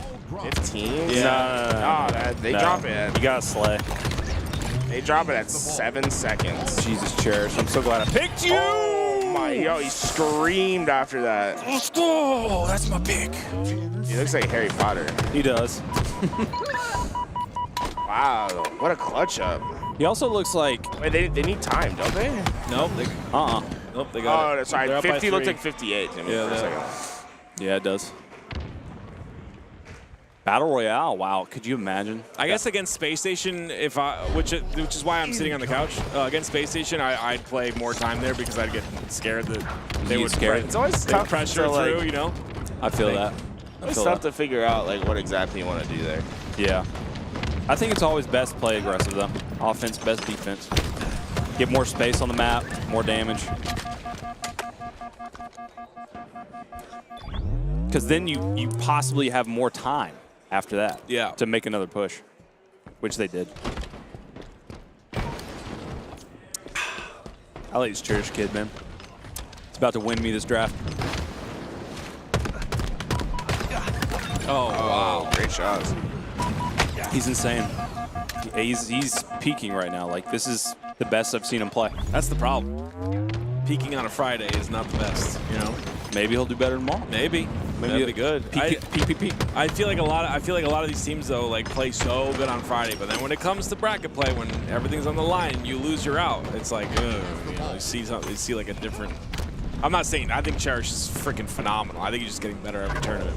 It's just an example of like the difference between the days. I don't know. I don't want to disrespect the teams or like the time anyone's putting in. I just pool play is great and it gives you seeding. It's very important. Yeah. I just think Saturday is just you can take a Saturday where you find yourself maybe in that lower bracket, but you're just freaking playing phenomenal. Yeah, you just fly through. You know? Oh yeah. We've seen it time and time again. I mean, shit. Clutch did it at the Reach Worlds Nationals with Warriors. They beat every top team after losing in pools, like really badly. Like they lost to like the worst teams, and then they came back on Saturday and just beat literally everyone. That was the beginning of Snakebite and Royal 2. The very beginning. Enemy has the ball. Crazy. Ball dropped. Yeah, that was nuts. Dursky was on that team. But it can happen. This is interesting. Oh, yeah, they turn on him so fast. Yeah. I mean, that's interesting. Good trade, though. Camo's so easy to spot now. There's like brightness settings you can use. Right. Everyone's using them. Yeah. So like it's so easy to spot nowadays, but that's why hiding there I think was a good play. Mm-hmm. Ball dropped. Enemy has the ball. Ball dropped. Here's the Georgia boy. I'm close to 2K, baby. You catching up or what? 2K. CSR, 1950. Oh, you've been playing a lot. I've really. I've only really been playing 8s recently. Oh, you know what? That's so much better though. Yeah, I just have more fun playing 8s. It's so much better, So dude. even if it's not like super competitive 8s, I try to play 8s over matchmaking. 8s is so fun, dude. Every time, man. Every time. I want to get into a money 8s. I'm not a gambling man, but I want to get into a money 8s like Discord or something. Yeah. Out to the HCS Pro Talk Discord. They play a lot of 8s in there, so I play there a lot. That's awesome. Do y'all do drafts? Draft picks? Usually they just like throw people on teams. It's not like that one's not the most competitive, like super intense 8s, but it's been fun. Do you tilt? Victory. And those ones, no. No? Because I'm usually like the best player in the lobby. I gotcha. Vegas 8s, I tilt all the time. Oh, man. I love that sound, man. When you hear that sound multiple times, you're like, yeah, I did my job. It's true. That's it. I did what I need to do. Oh, dude, okay. God. Give it to him, baby. Dude, Bound is like he's not done. so effective right now. 23 assists, by the way. 58 seconds of ball time, by the way. What a freak. Give me my draft. Give me my draft stuff. He's like, give me my trophy. Bound is gunning for him. Fantastic. Ogie Legend, though, as well. He's right there with 120, 30 seconds of ball time as well. What are we looking for? Looking for Envor's wallet. Oh, no. Was he sitting here? He's sitting next to me. Oh. I don't see anything. That's not a good thing to lose. That is not a good thing to lose. I hate when I lose my wallet. Maybe at the station that he was playing at, maybe? Did he check the station? It's probably there. Could be there. It could be in that cubby. That cubby's dark as fuck. They need to get a light over there. Because they put all their stuff in the cubbies over there. And the cub... I don't even know why the cubbies aren't like... Anyways. They're not secure. Okay. Got away with it. I was so nervous when they came back. Dude, you heard it here first, ladies and gentlemen. Proof. Carries cash these days, bro. Sentinels, 3 down. I mean, this is good moments for Quadrant.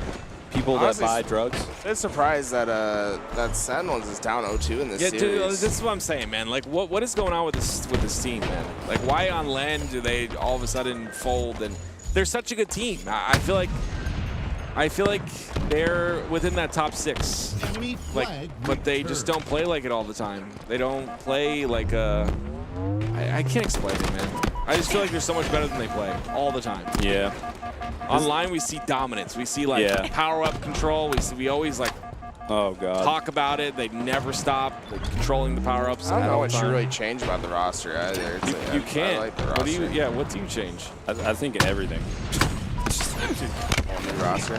Something's wrong, but I don't know what it is, and I don't think it's like any individual person. I think it's just something with the I don't know, man. Camaraderie. Because like when Lethal was winning, he was a little different. You know, like there was a little something different with Lethal. I think. I feel like if you make a change, it's Lethal, but it's also Lethal. So I don't know. I also think he's had like a really good like come up, and he's just gotten much better over even over this season. But you think so? I mean, I would say so online, but like on LAN, it doesn't. I think on LAN it's just I don't know. There's no one on this team that like shines to me and tells me, hey, this person needs to be replaced. And I'm pretty like I'm pretty. What do you call it? I will say what's on my mind about a player. If I don't think he's performing, I don't see anyone that's like consistently okay. This guy's not performing and something's wrong. I think it's just like someone somehow feels they feel different on LAN or something. They have a different attitude or a different mindset, or I don't know what it is. Maybe somebody told me that it's the lack of speaking up. That like if you look at all the personalities on that team, and also Chig and like the Sentinels org, like it's not really nobody's really speaking up about things, is what I've noticed. And like Spartan was very much that catalyst for speaking up about what needed to be spoken up about, because like that's his thing, right? Yeah. I said we're talking about that. They literally just played perfect Halo for the last 2 minutes. I think they're gonna get another one because they've been playing so perfect.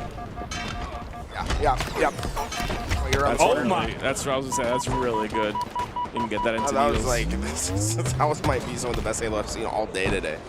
That's why I really like. In my mind, I really like this Sentinels roster. It's just like sometimes they have struggles in these tournaments, but it might just be what turned it all around. They just got another 4 down on Quadrant. A flag, hopefully will get eventually touched, but they are dominating the basic Quadrant right now. Yeah, you just mentioned it, and I think it's so important to understand one moment can change an entire tournament for your team. And like, I don't know if that's the moment right there, but like sometimes it's just like it all clicks and you're like, okay, well, we can do this. You know, there's that. I'm not joking, by the way, when I say that might have been some of the best Halo I've seen today. Like, out of all the teams, that was an incredible sequence by Sentinels to keep Quadrant in their back base, and they cycled out the kills the entire time while they're running flag. They're able to keep that offensive pressure up. The only thing that stops that flag from going home is a nade that just lands in the perfect spot. And they're keeping it up, too. I mean, Lethal has not missed a single shot. God. Wingman. Oh, boy. 10 assists out of him? Not bad. He's still hitting them. Yeah, you usually don't expect someone cutting up your runway like that. Dude, I did. He heard me. You called him out. He heard it's over. Yeah. He's mad.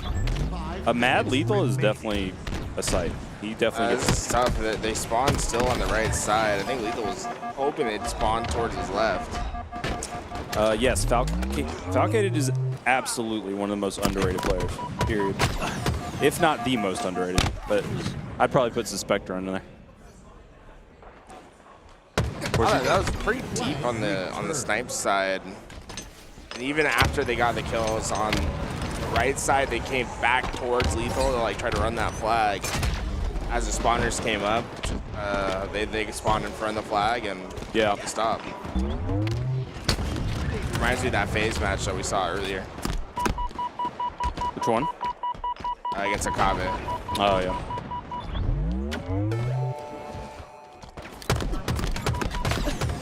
This is interesting with 1 rocket left. That was an overcommit. Must be bread and butter right here, right? He's lucky. Yeah. Bread and butter run. It's 1-2, so even though Sentinels having so much dominance for the last few minutes, Quadrant, they find the break and then pretty much immediately put their flag on. SLG has not died yet. They're out. Someone in chat said that they might be collecting a check, and that's one thing about video games. Like, you're never really quite sure. I mean, maybe this could be for any sport, really. Is when someone is collecting a check, you don't know their intentions. Like, you don't know if they really want to win a Worlds. Like, if they're really there for the win, for the ring, for the next ring. If they have that hunger, you know? I think when it comes to this event, I think all of that changes. I agree with that throughout the entire season. But I think when it comes to that $1 million prize pool, you're adding to that check that you collect every month as well, right? So it's like, you're talking salary, right? You're talking I don't think anyone in Halo, if you're getting a paycheck, I don't think they're collecting checks. Like, okay, you make way more money by placing well in tournaments than you do for your salary. Right. I remember the season 1 salaries. Like, I remember hearing some of the numbers. Like, yeah, geez, man. It was nuts. Yeah, I've seen them. What a run. That's fast. That was a very fast run by Snipe Drone. That's it. I mean, that's 3-1. That's the 3-0. GG Sentinels. Are they out of the tournament? No. Oh, okay. That's interesting, right? I think, again, we're just not seeing what we saw a moment of it, but that was all we saw was one moment. And then in the series, it's like, you gotta have more than one moment. Like, there's no, like, I don't know. I want so much more out of those guys because they're so good. I mean, I'll be honest, I collected a check. I was definitely what they call phoning it in a few tournaments. And then I slapped myself in the face and was like, quit being a bitch. And I showed up to the next tournament and dominated because I realized I wasn't there for, the win. And I think you get complacent. I think you find that you're having fun and you're enjoying yourself and whatnot. Now, millions of other things are happening, but like, there's so much to it too. Like the complacency comes with even winning a world championship. Like, right. We've seen that too. Absolutely. You get that first ring and you're like, okay, I'm good. This is great. This is what I wanted, And then you have teams like FaZe that have won 3, and it's like, okay, these guys have won 3. 3 of the players have won 3, and it's like, their mental is there to win another one. You know that for sure. Yep. For those asking about the third voice, that's Nighty Night, our observer. I teamed with that guy. Yep, I'm active. He's Nighty. I teamed with Godly Shots. What's up, Godly? We went to Columbus MLG 2012. And we got shit on. And I think it was my fault. I'm pretty sure that was the phone in that I'm talking about.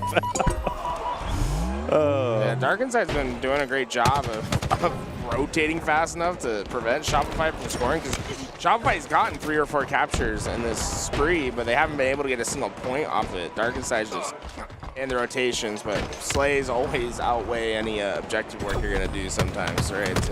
Yeah. 2 kills from suppress, let's make it a third that joins it. And that should be the first chance that the Shopify Rebellion has to score right away. But Dark Inside, they're fast, man. They only let 2 points go off the board before they're contesting. This might be a take right here. Yep. Just high grounds. And the OS. That's. Oh, Dark Inside's in B though. I was gonna say I'm interested to see why he went C there. Ooh, that kind of matters. What just happened? I mean, the routing actually helped him, but yeah, it's crazy that you jump and you get rewarded for it. That is it's crazy. really weird though. I did not. That's funny. I thought maybe he thought he was gonna get the spawns on the C and then they spawned yellow corner. I don't know. I love Donnie though. Like, I don't know why I'm calling him by his first name. I don't know him like that, but he's just a good guy. You don't know Donnie like that? No, I don't know him like that, man. But he's just a good guy. He's such a good player as well. I do know Donnie like that. Do you? Okay. I don't even think I've talked to him once. Oh, this is interesting. So Pure just need 1 minute remaining. 1 more hill to get this thing There's tied up. no way we go to another game 5, man. I'm gonna freak out. Oh, Like, it's happening. It's happening, bro. This is crazy, dude. The last shot. What was that? Why? Well, I don't know. Oh, go to Stellar. Thank you. You gotta get warmed up, I guess. You gotta get warmed up for He these put events. his butt out. You see that? Yeah. He's peeking. I love that. I haven't seen that yet. That was funny. I've actually seen that 2 times today. The Yeah. first one was Piggy, and now that. I love it's like it. I'm just gonna call that doing the Piggy or something. I don't know, like just like slowly crouch peeking. Yeah. It's such a piggy thing to do. That. Show him your so tail. funny when Show it him your does piggy it. tail. I just have so many memories of Piggy just like, I would check this thing. Yeah. Pop. It's like, oh. Call it the pigtail. Took the hill. Okay. Well, at least he wasted it. Yeah, if you're gonna miss a lot. That's the right. general rule. Facts. No one likes a timid sniper that misses, you know? Yep. You're going 3 down. There's something he can do. Ooh, Damn. Legend's getting loud. Hell yeah. He's talking. Popping off, baby. The Okay, best Legend. in the game. The best in the game. I love the kid's like mentality and his attitude and his like just presence. He's just very calm. Yeah. He's just the coolest kid. Cat. Yeah.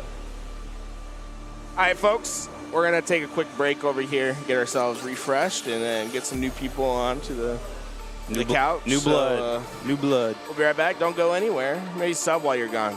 I'll see you. Twitch Primers. Later. Double Team Sport.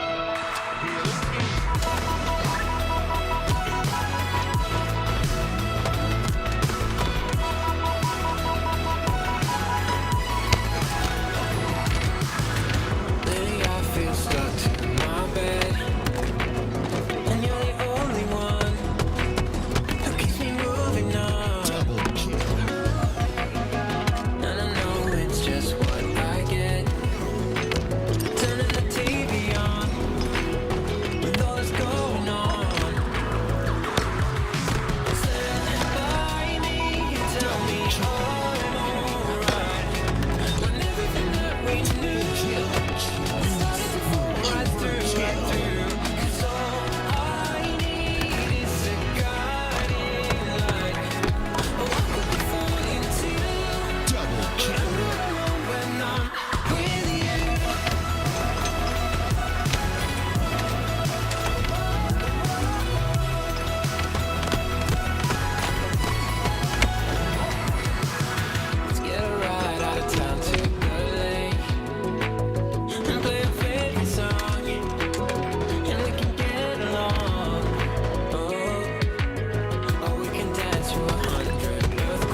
Maybe I feel stuck to my bed, and you're the only one who keeps me moving on.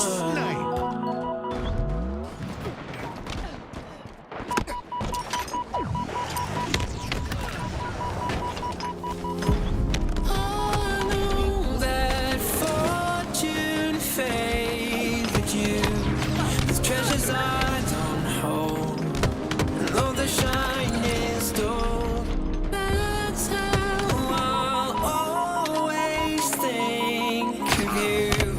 You were a young one then, but everyone begins.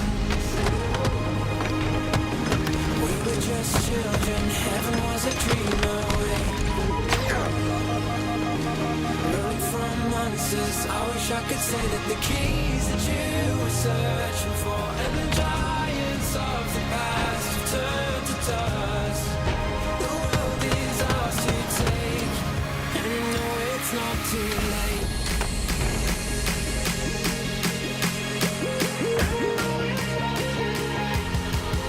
The world is ours to take, and you know it's not too late.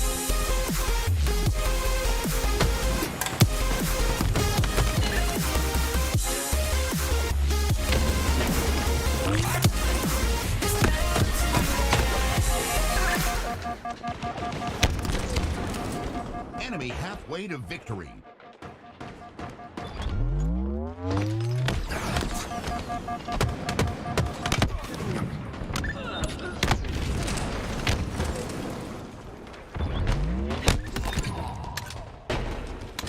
Double kill.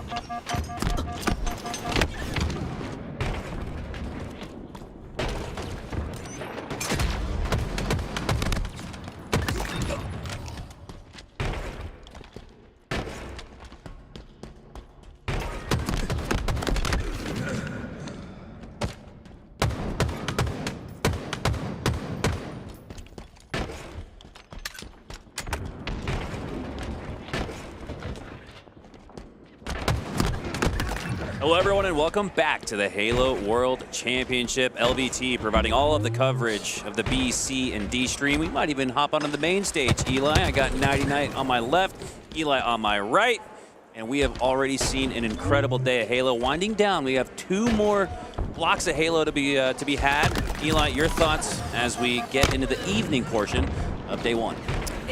I'm not surprised by what we've seen so far, but I feel like what's been most surprising and most exciting has been just how close the competition is. It's just every team really bringing their A game as we see Cycle hit a nice triple kill, but we're also seeing the big 3 not really faltering too much. I think FaZe, Optic, Slipping, but not falling. Right, exactly. They're being tested is what's happening, but they've been passing the test with flying colors. Can Shopify do the same though? Because Shopify, this is the, I guess, last pool. If they were to win this series, they would also cement themselves so the top 4 would stay winning their pools. 99, your thoughts so far? Man, this is the best day one at a LAN in a long time. Honestly, it might be the best day one ever. I think that's safe to say. Recency bias, we're in the mix as we speak, but at least in Infinite. I told Eli when we walked off after our last shift, I'm like, this feels like a Saturday. Even just walking around, the volume of people in the crowd, the energy exuding from their souls has felt like a Saturday. Hell yeah, man. All right, Sauron, you can feel people's Sauron souls. D's. Anyways, 49-37 here. Shopify Rebellion about to close out a game 2. Slayer with a double kill, and they do. Cycle 17-8-7.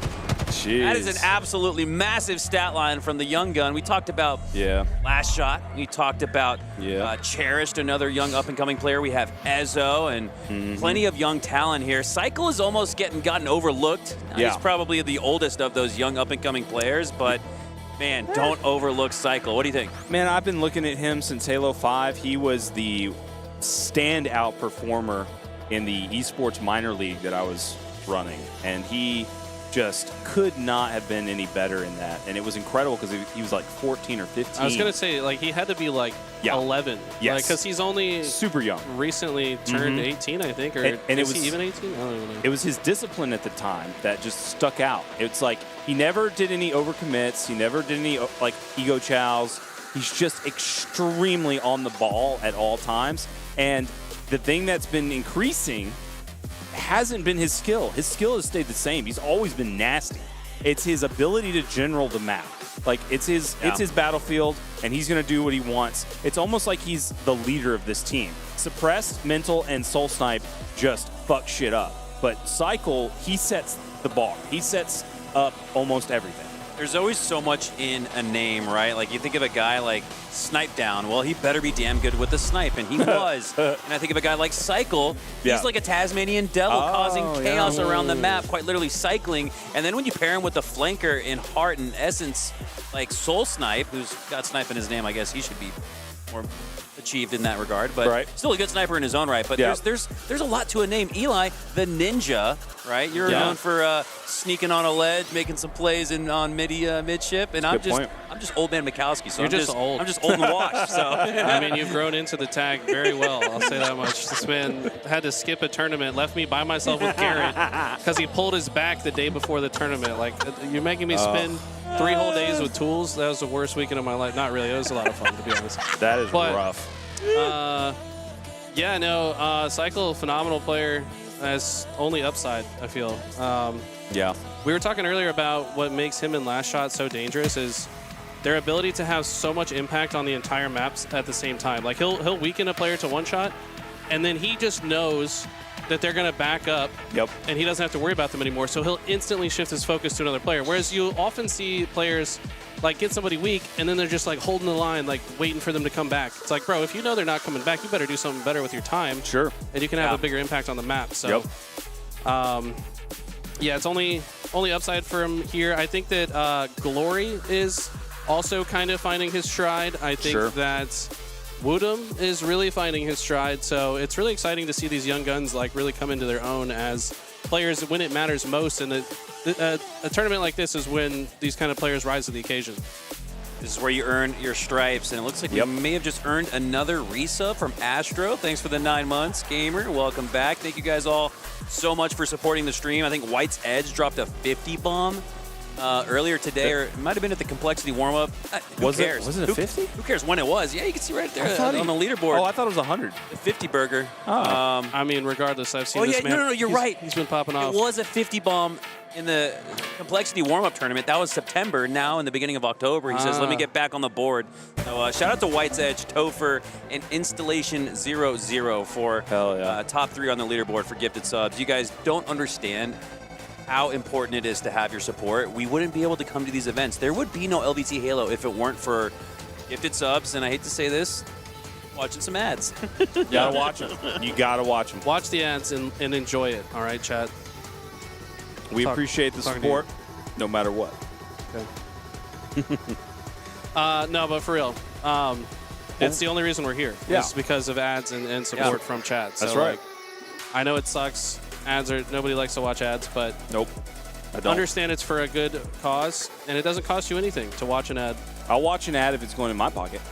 I mean, you're you not can turn helping up, the cause. You could just turn on your phone, sign into a different account, just leave it on, let the ads play. Yeah. At least a few cents will trickle back to you. The 7 months, at some point. Beige. Oh, with the 10 bomb. Tenor. Appreciate that, gamer. You guys chat. You guys don't understand because unless you're here, you wouldn't see. But you guys are literally the star of the show. I think the monitor showing chat is bigger than the monitor that shows the gameplay. Yeah. So People walking around the venue will see your chat, and I feel like we just opened up Pandora's box because now we're going to see even more faded chat messages than usual, which is just like a whole nother level. Love the emote combination from Mercury. I'm flexing. It's the cops have arrived. Damn, look at those arms, dude. Because we've got to the gun show. Imagine. Those are no noodles, man. Those are beefy boys. That's funny. That's phenomenal. I've never seen that before. That's good stuff. What do we got left on the docket? Let's see. What do we have? What's our schedule? Out. Quadrant and Sentinels, maybe? I got you here. Give me 1 sec, Eli. Got no idea.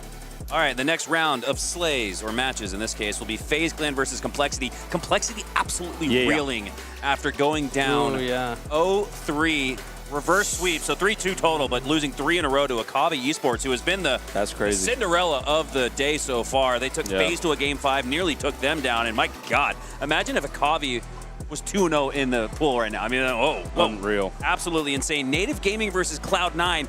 That could be a matchup to get out of pool play and make it to championship bracket. Yeah. Lethal Fox versus Akavi Esports. That's going to be consequential these because are all good. Upset that Akavi's already earned, and then Rebellion versus Dark Inside, which we were in the midst of there. This is not good. So these are all highly consequential because most of them are the difference between starting in winner's bracket and starting in lower bracket. So. Right. Going to be some intense matchups. Hope you guys are enjoying the action so far this weekend. If you've been watching at all, I can't imagine you not enjoying it because the action's been completely insane. Who are you looking at? Like, who is the most impressive to you so far that you've seen today, Nighty? I'll start with you first. Individually? Team-wise. Oh, team-wise. Yeah. Oh, man, that's got to be SSG. Yeah, I mean they're just tip-top. I mean, you mean like surprising? Like who just generally most impressed. Like who right now by the eye test looks most likely to win the tournament? Bound specifically by player, I think it's Bound. Yeah. And SSG. He started playing at a whole new level at SLC, and I was hoping I could get him in the draft, but he was unfortunately taken because he just feels like he's trying to prove that he's the best player in the world right now. Yes. And he might have a good case. All right, here we go. Back with Shopify Rebellion and Dark Inside. Dark Inside, one of the darlings of the open bracket in Salt Lake City, but busting open a 2-0 lead in the series is Shopify Rebellion. Descendant, though, answers back, and boy, is he nasty with the snipe. What the? 4 kills already? Bro, two Make headshots? it 5. Oh, Caster Curse. No, he's not going to get that slate on the green hall. Oh, just wait a sec. My Suppress God. will go down. A killing spree to start here. But how much movement up the map can Dark Inside earn off of this spree? Descendant's doing work, but if he's the only one doing it, then it's not much for the cause. And total of scoring on that OBJ as Descendant has to actually work back to his side of the map despite the spree, Eli. He does because he's just picked up some extra snipe ammo, does not want to be overextended. Teammates are not ready to push forward yet. So this is good, patient gameplay out of Descendant, a player that previously might be a little extra risky on this side now. Yeah. Maybe prioritizing his life a bit more than we've seen in the past. He's learned. Which is, because he's probably given up a few snipers and got spawn killed repeatedly. Facts. Which is an uncomfortable experience to play Halo, and Descendant doesn't want that to happen again. Yeah, I remember, I'll never forget playing Blaze, like in Reach, when he was like tip-top. And I lost a sniper, and then I didn't spawn without him sniping me for the next 3 minutes. Yep. He just kept me off spawn with a sniper. I was like, oh, I'm never dying with snipe again. Wow. Descendant goes down. What'd you see there from Cycle, Eli? He looks like he's going to earn the snipe and the Ovi after that heads-up sneaky play. Yeah, I mean, he literally just camped in the corner. I mean, can't hit on it. Probably could have removed a lot of that stuff from the equation there. He could have repulsed himself and all the items off the map with him, but Piggy now becomes the juggernaut after he gets that player shut down. Last player alive for Shopify. Dark Inside could get a pull here and look pretty good. Snipe Spawn's going to come out for Rebellion, and you can see Dark Inside starting to gather their attention toward the sword side of the map. Body shot for Piggy, earns the assist. No scope melee would be huge here, but he's not able to secure it. Yeah, that was a tough one. I feel like the impulse of the grenade kind of messed up Piggy's centering there, which is a frustrating adjustment after the change. I like the grenade change, but when your shot is lined up and then the grenade just displaces you, it's pretty disorienting. Until now, with a nifty looking sniper in his hands. Love that skin. Now works his way through the long haul. Oh, yeah. You cannot peek with no caution, with carelessness almost down the long haul. Mental will take your face 9 times out of 10. The one miss we just saw there on Piggy, who looked a little bit more attentive off the spawn on the stickies. Now battles ensue along the long haul. Suppress making his way on a flank, it feels like. Cycle's getting slays with a snipe. Soul Snipe has a snipe in his hand. He's about to clean up with a body shot, headshot. But Descendant! Descendant looks like he came to play, but where is everybody else for Dark Inside? Bro, he just shit on him. That was nuts. You should not have won that. From the low ground, no less. Now Cycle making the smart play, going for the montage trick shot off the map, but not gonna earn it. 2 go down for Shopify. Dark Inside have had more slays, but haven't been able to do much with it. Yeah, that's pretty much the story for Dark Inside, especially against Shopify. Like, it's going to be very tough for them to make anything happen. They can outslay them all day, but OBJ, it's just not how you're winning it. 4 dead for Dark Inside. Shopify need to get more value out of these slays, like you guys said. I mean, they're +6 in the kill column right now. Haven't been able to really even make meaningful progress on a single flag cap. Neither team really has. Yeah, and it's been inefficient Halo throughout. I mean, they're just kind of playing the chess game. It is kind of risky to pull a flag. You got to have good conditions to pull it, but you got to also kind of multitask, right? Like, you can start moving the flag and then continue to slay, and then move a little bit more, continue to slay. Yeah.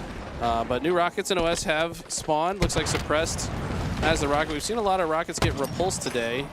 It's certainly, really have, yeah. It's certainly become a commonplace to, Yeah. if you can't get the rockets, at least try to guarantee the repulsor, or if you can't get the OS, try to get that plasma pistol. But both rockets ultimately being kind of inconsequential. He gets a couple kills with them, but not much more. Descendant, I like this. I like when the OS player is the one that gets the plasma pistol, because it's like, okay, this is the counter to me, but if I have it, you can't. Yeah, and that's exactly what you want to do. You want to prioritize it, and it's your responsibility. Until now, pushing up, has an opponent for Dark Inside weak ahead of him. That's Piggy. He had another one on his right shoulder. So he might have a 2-for-1 potential here. And he's going to secure it. Double kill in the feed, making a triple. Oh, let's go. He does earn it. Very nice. But 3 go down on each side. It's Soul Snipe versus Descendant in a 1v1. Soul Snipe has the advantage in terms of pushing up on the map, and now just probably going to try to stay alive in the Mauler, call for help, telling the rest of Rebellion, boys, come on through. I'm deep inside. And that's the strategy on Pit. You always just want to get that space, block those spawns, wait for your teammates, and just make sure that you get some help down green and just let them bait you. New favorite team name, Deep Inside, for sure. That man was deep in that base. Deep Inside. Deep Inside is a crazy team. You know what? Missed opportunity when they got forced to make a name change to not go with Deep Inside. I'm never calling them dark or dead. It's only deep. All right. I have a few images of what that merch might look like. Need to think about something else for this cast. All right. 5 minutes left on the clock here. Cycle with the snipe in the sword, and now looking to focus up and line up a few shots. That's not going to have an opportunity to get that snipe on the cuts. Nobody in potential to push through that lane. Cycle's got to recognize it after a while. Ezo does spawn there, so I'd have a chance to hit him, but sets his sights to Envoy instead. Single, double, going for the triple here on Descendant, but Descendant backs him down with some good shots. Descendant has came to play for Dark Inside, but again, just like we said in the first couple of minutes, it looked like he was the only one that showed up, and based on the stat sheet, which isn't everything, Eli, it kind of feels that way. 3 go down, though, for Rebellion, and Dark Inside still have life. Dude, this play out of Cycle, he was such a hard kill. After getting that play, got some good damage and stayed alive, made him chase him. That was fantastic, especially with him being that deep inside the enemy's base. Guys, do you think they know they're playing Capture the Flag? Because I'm not sure if they do. It does feel like it's been a sleigh fest, right? I mean, return to sender! Despite the fact that it's after 6 o'clock, the post office is closed, but Envor is not on the green hall, looking to stay alive, 1 HP, and the positioning on the red side of the map to potentially score the first flag for Dark Inside. This is the score they need. Envor overextends a little bit for it, but repulses the flag into the long haul, but 3 go down for Dark Inside. Descendant make it the 4th, and Shopify, despite the flag getting to the 50-yard line, will reset things. No, Piggy has it! But he goes down shortly after. There is what we were anticipating is an easy reset here for Shopify Rebellion. And if they're not careful, Dark Inside, this is going to be a counter. I don't know if easy is the right word. They could technically still get a touch on this. Suppress is going to try to do his best to stop it, but Piggy with the last second grab, he does get the touch, but throws his life away in the process. Reversal Murphy! Triple kill for Soul Snipe, and that should get things reset. And now's the counter cap going for the team wipe. He gets it! Bro. BXR on the Descendant. Soul Snipe's on fire. He is just sunning them, all of them. He is their daddy. That's the craziest thing I've ever heard, but he's really came to play today, though. I'll say that much, because like he's one of those guys that he needs to be in his comfort zone to play his absolute best, and for him to find his comfort here in Seattle at the World Championship is exactly what Shopify needs to kind of break that 3rd place curse they've been feeling. But It'd be nice to be a 3rd place curse, right? Everybody except for, well, the best Halo players in the world take that as a curse, actually. Suppressed. Ooh. Oh my God. Why was that in his hands. Oh my God. With the double kill. Switch to his POV observer, please.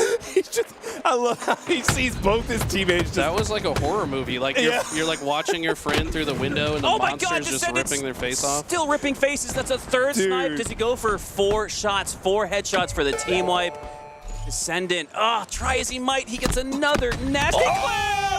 But it's not going to amount to anything! I'm heartbroken for Descendant because surely he has to feel like Dark Inside should have scored 1 by now. He's been popping off. Bro, this kid is nasty! A spree!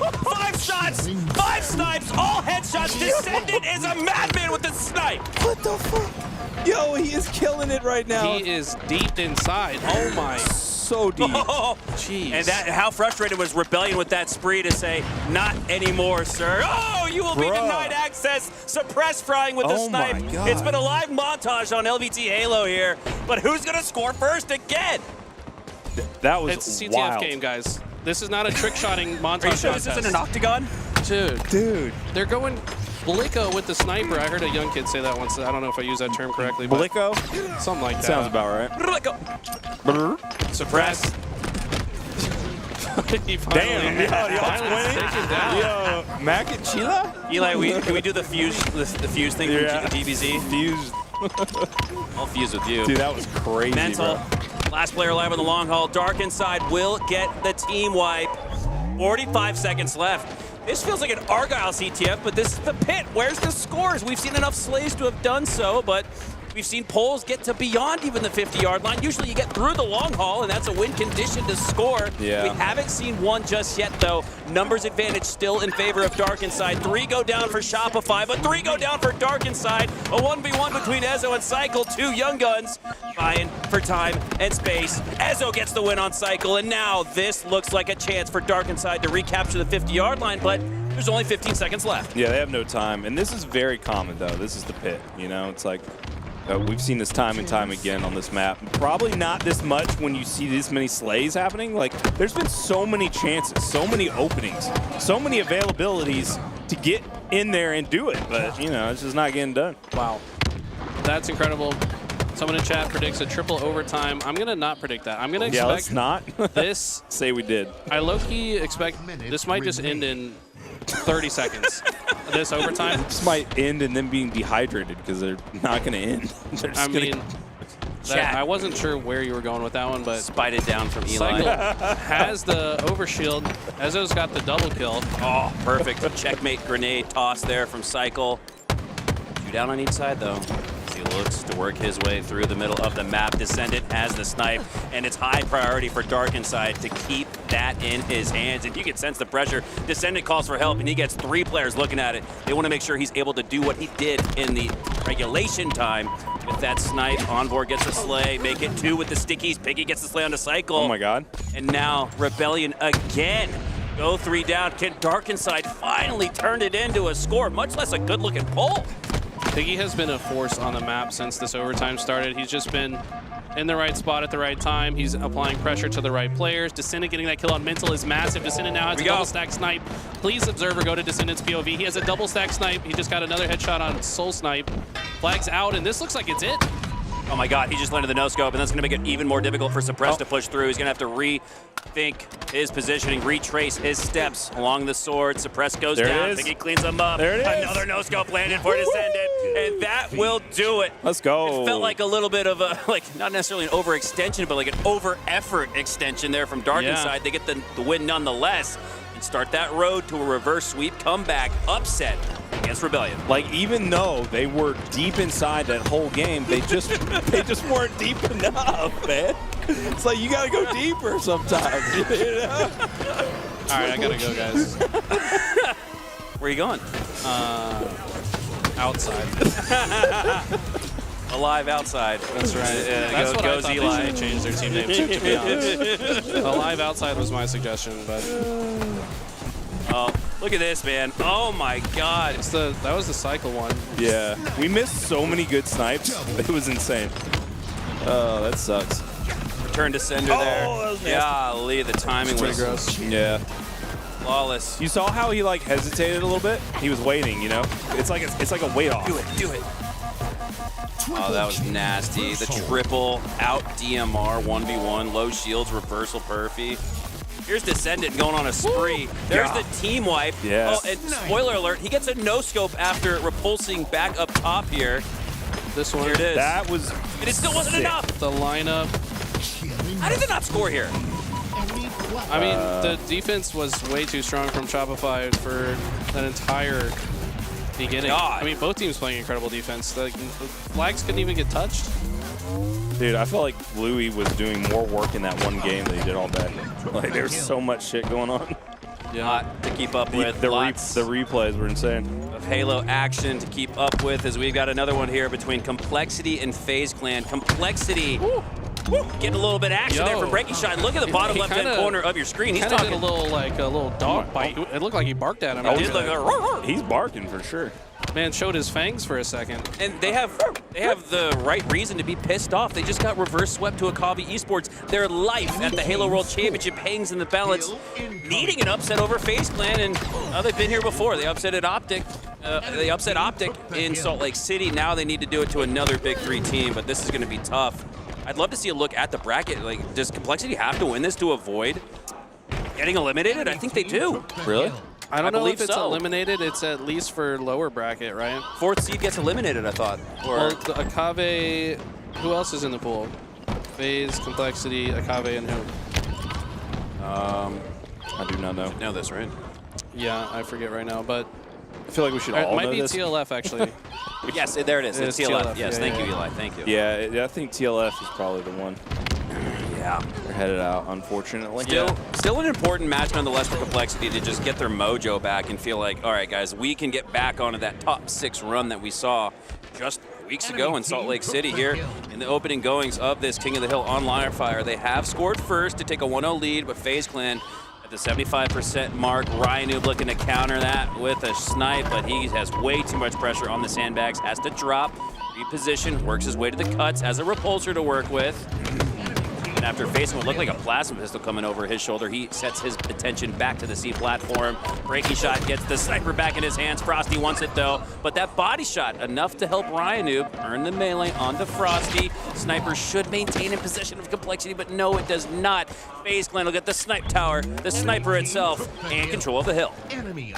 Look at the stat line, by the way. Breaking Shot 12 and 6. No wonder he's barking. The rest of the team needs to come online though.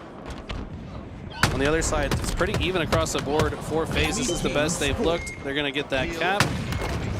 But how did Complexity play this? They lost 2 players in the process as FaZe Clan capped it, which is not what you want to see. You typically want to maintain as much presence on the map as possible as the hill's rotating, because otherwise FaZe can just kind of push across for free, right? So like to see Complexity stabilize here, earn a few slays before they get in this hill. FaZe Clan, tie up game 1 at 1, 3:30 left in regulation, and now with the hill inside of A, Renegade to push through on the sandbag. Spiker grenade goes out. It was perpendicular, but does no damage. That player on the small door, that's breaking shot. He's going to have a hard time staying alive.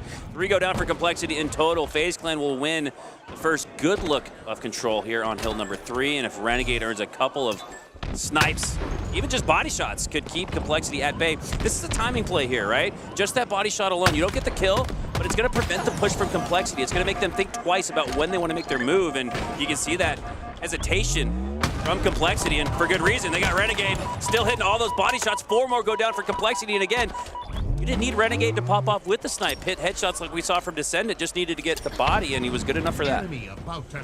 Looks like Frosty and Renegade are predicting this mud spawn, but it's a 100% green spawn. They're going to recognize that quickly here.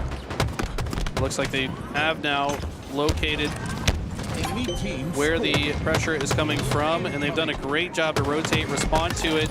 They're getting another team wipe as they cap, which is the worst case scenario for Complexity. Now FaZe can essentially choose their spawn point. They could even force a split spawn. I don't know if they're aware of Breaking Shot spawn, though. It feels like Breaking Shot has a sneaky position, and if he can do something with this, it would be massive for Complexity. He just jumped over his head there. Breaking Shot's still unknown. Oh, perfect shots there from Renegade. Chase grenade goes out, going to stop anyone from Complexity that thinks they have a chance to take him down. It looks like the Halo channel might have just died, so welcome anybody who's coming on through for the Halo action. We got you guys covered on all things Halo here at the Halo World Championship. Renegade takes the top side of Snipe, but he goes down. Frosty earns a double kill, but that ultimately ends up in a trade out 1v1 between Rynoob and Royal 2, as Royal 2 looks to get high ground. And he does. Where's Rynoob? Underneath, below. Oh, the sneaky beaver he is. Oh, he probably saw him. But Royal 2 had to have seen him, right? No, Royal 2 didn't see him. But Rynoob saw him for sure. There was a gun on the floor blocking his line of sight through the crack right there, I think. But Huss has a sniper top tower. He needs to land some shots for Complexity to get back into this. That is not the good start that you want to see. He's kind of pushing them back, but now kind of forced to get into the hill himself, or at least should get a little bit closer to the action. The rest of his team dying at the bottom of the nest. He's going to see what he can do here. It's a good kill on Frosty, but he needs another. Lining up slays and more time. The body shot not enough to keep him alive. It does help take down Snakebite, though, as he drops back to the respawn screen. 2-1 lead here for FaZe Clan, and a minor lead on this particular hill as Frosty earns a slay on the backside of Mud. Now looking to claim his space on the snipe tower, but the push is strong through from Huss. The bait and switch is called for here. Snakebite gets sent out to help Frosty, and Snakebite answers the bell, taking down Huss. Real Life Spartan, thank you so much for your support, man. Appreciate it, and I'm also a big fan. I like your stuff. Who's not a fan of Real Life Spartan? That guy is an absolute goat. He's a badass. He's a handsome hunk. So handsome. Anyways. I'd fuck. What? Breaking shot. Yeah. Now. Goes down. Royal 2. All sorts of fadedness happening here in Seattle. 1-2 still. Complexity looking to tie things up. And Eli, we talk about this all the time. 90 seconds left in regulation. This is a must-win hill for Complexity. I don't know if they'd have enough time if it got down to 1 minute. 3-1 lead for FaZe Clan. That would be all she wrote. 3 do go down, though, for FaZe, so Rynoob and the rest of Complexity have a chance to keep that clock at 133, keep growing on their hill points, and they do. Tie things up at 2. They had to have it. They got it. Complexity showed a little bit of fight. Stuck and respawn. Thank you for the support. Appreciate y'all. That was a massive hill capture for Complexity. I feel like FaZe was kind of overextending and pushing one by one. They could have organized or orchestrated a bit of a better push there, but getting a little bit impatient and now punished for it. And I really love this rotation from Huss. He's getting all the way behind enemy lines. Hill is top center, so any space and distraction that he can create on this side of the map is going to open up space on the other side of the map. Problem is, Renegade has the same idea at the tower side, and he's going to do the same thing for FaZe Clan. So both teams employing the same strategy on opposite sides of the map. Renegade boops his opponent, then boops himself up the top snipe, earning the slay onto Breaking Shot. Methodical with the positioning and use of the equipment here. And My God, just a quick look at the scoreboard. Breaking Shot feels like he's double everybody in the lobby outside of Frosty, who's going pretty much toe-to-toe with his 19. But my God, Breaking Shot, 23, 6, and 15. Goes down, a little bit of a caster curse there, but he's impacting the map with his damage, opening up time and space for Complexity to score more. As Renegade has the snipe tower position. No scope gets cleaned up by Renegade. That's a nice little duo forming between Frosty and Ren. Ren gets the flank shots onto Huss, but he's got to watch his back now as he does just that. Another great use of the repulsor. Takes down another with a headshot. Renegade with masterful control of the snipe tower. Can he stay alive one more? No, he goes down finally. That felt like a priority there for Complexity. This would be so huge if Complexity can cap this. They would take the lead with just 45 seconds to go. Next hill rotates back to that green side of the map. So they've got to be conscientious. If they cap this, they want to also be prepared for next. You don't want to give FaZe a chance, but they've got to close this one out. Easier said than done. Right now, Snakebite, last player on the top of the map here. Renegade had to drop low, but with a perfect grenade, shut that down. Renegade, actually, no, sorry, he's top tower. The Breaking Shot knows that he's top tower and gets the slay. That would be massive. No, Renegade ices up, but Complexity steal it anyways. Breaking Shot just a distraction. And regain. Camo's coming up here as well. But if you focus on Camo, Eli, then you're not focused on the hill and keeping that clock at 34. So FaZe Clan have to battle with the decision on what they want to play for. They do get the Camo, and they do get the hill. How do they get both? Part of the win condition or the opportunity after getting scorned on previously is to rotate to next, but they rotate to not only the hill, but the Camo as well. So FaZe have a chance already at the 50 percentile with 30 seconds left. This is kind of what I warned against, right? Like, if they do cap top center, they got to be prepared for the B side. They over-commit to the Camo push, and FaZe win that and the hill. And FaZe know exactly what to do. If you make any mistake, they will punish you for it. They've got to get some good grenades on Snakebite, but honestly, I haven't seen Complexity get a kill in the last minute. Snakebite looking to earn the final second to tie this game up at 3. Next hill wins. This is insane. This is insane. It's Frosty with tower control first. Most important player on the map. Breaking Shot, last player alive. Snakebite rotating through to reinforce, probably expecting the push to come from this dummy side. Based on where his teammates spawn, just that veteran level of awareness. And this does not look good for Complexity. They've got to make a perfect push here to break this very strong hold from FaZe. Plasma pistol, noob combo. Lands on the Ryan noob. Win for Snakebite. Oh my God, the team grenade, how did that not kill him?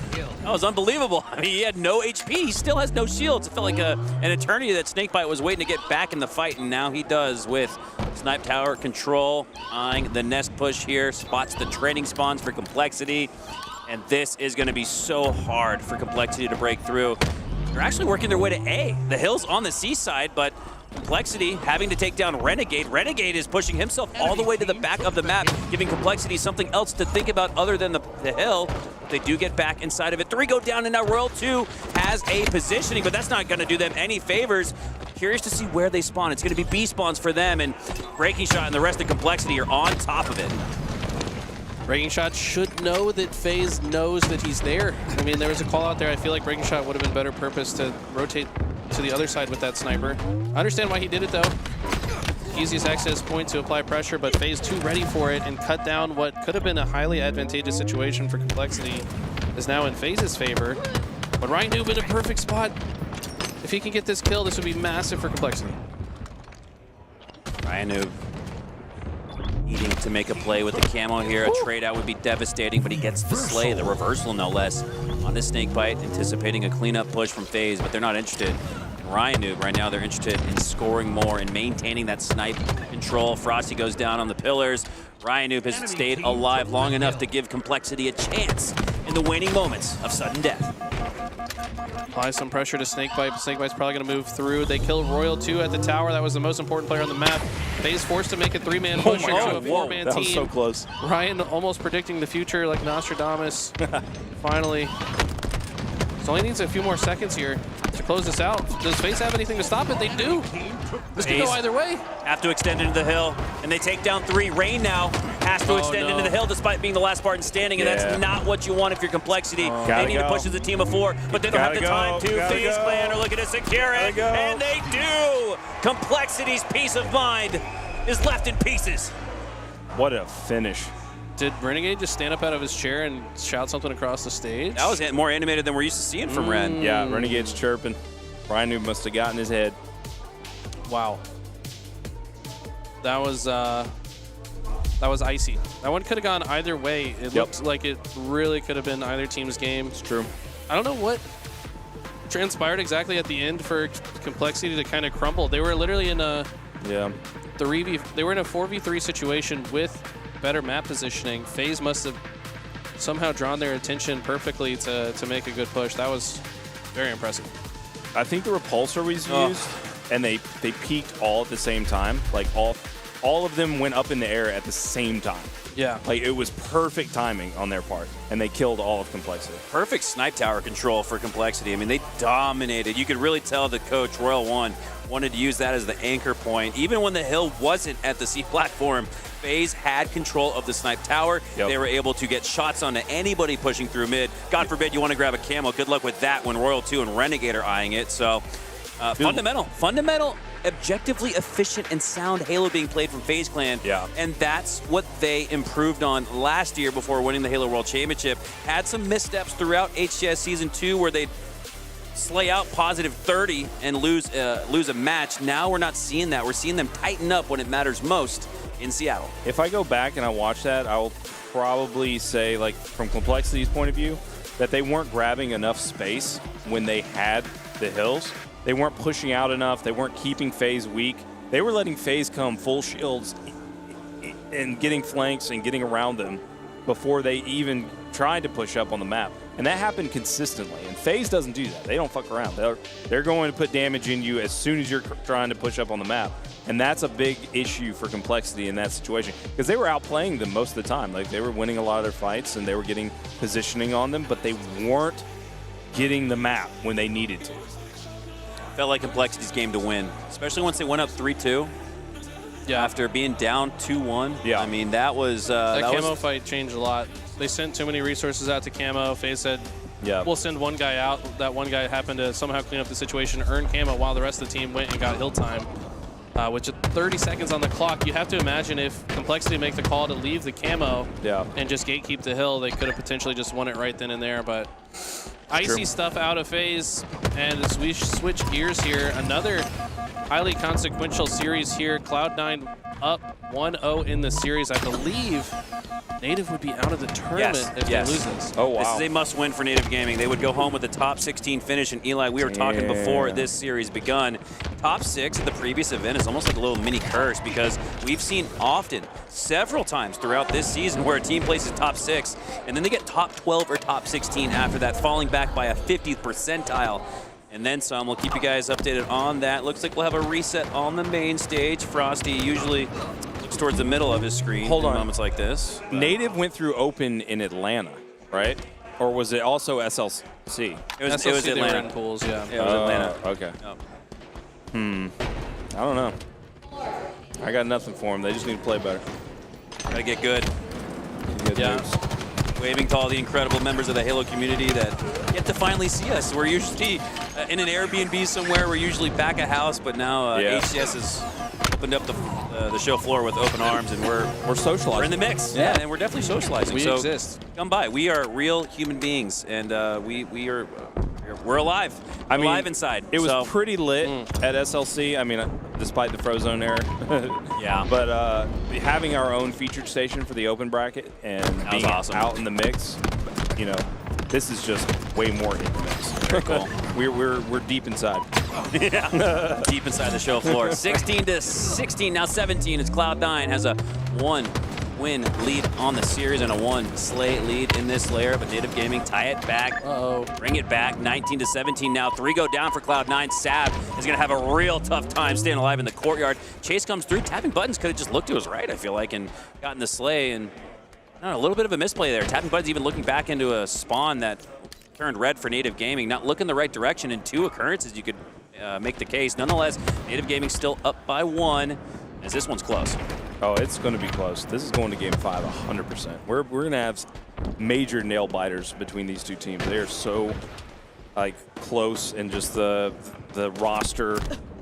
I mean, both rosters can go off at any point. And there's my boy. There's my boy, Manny. That's my pick. But he's good. He's going to win me this draft. I know it. Manny's oh, did he just get another one? Oh my God.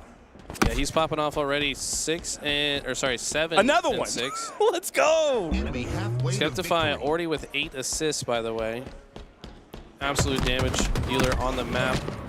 Trades are in Cloud9's favor, so like that trade on Skep's part.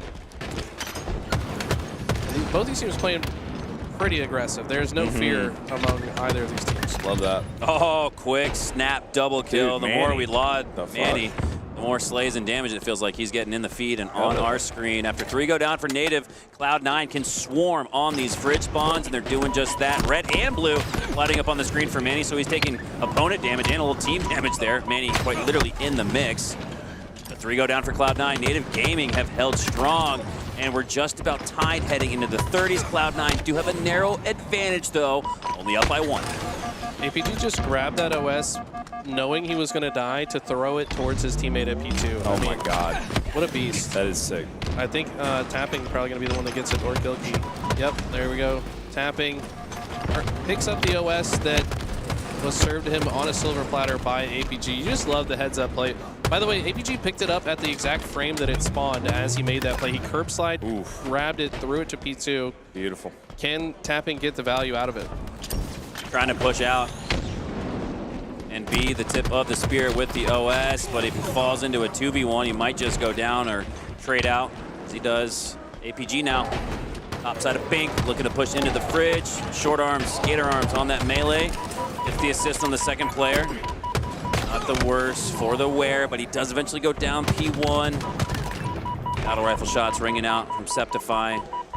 Once free-for-all legend, he knows this map well. 38-2.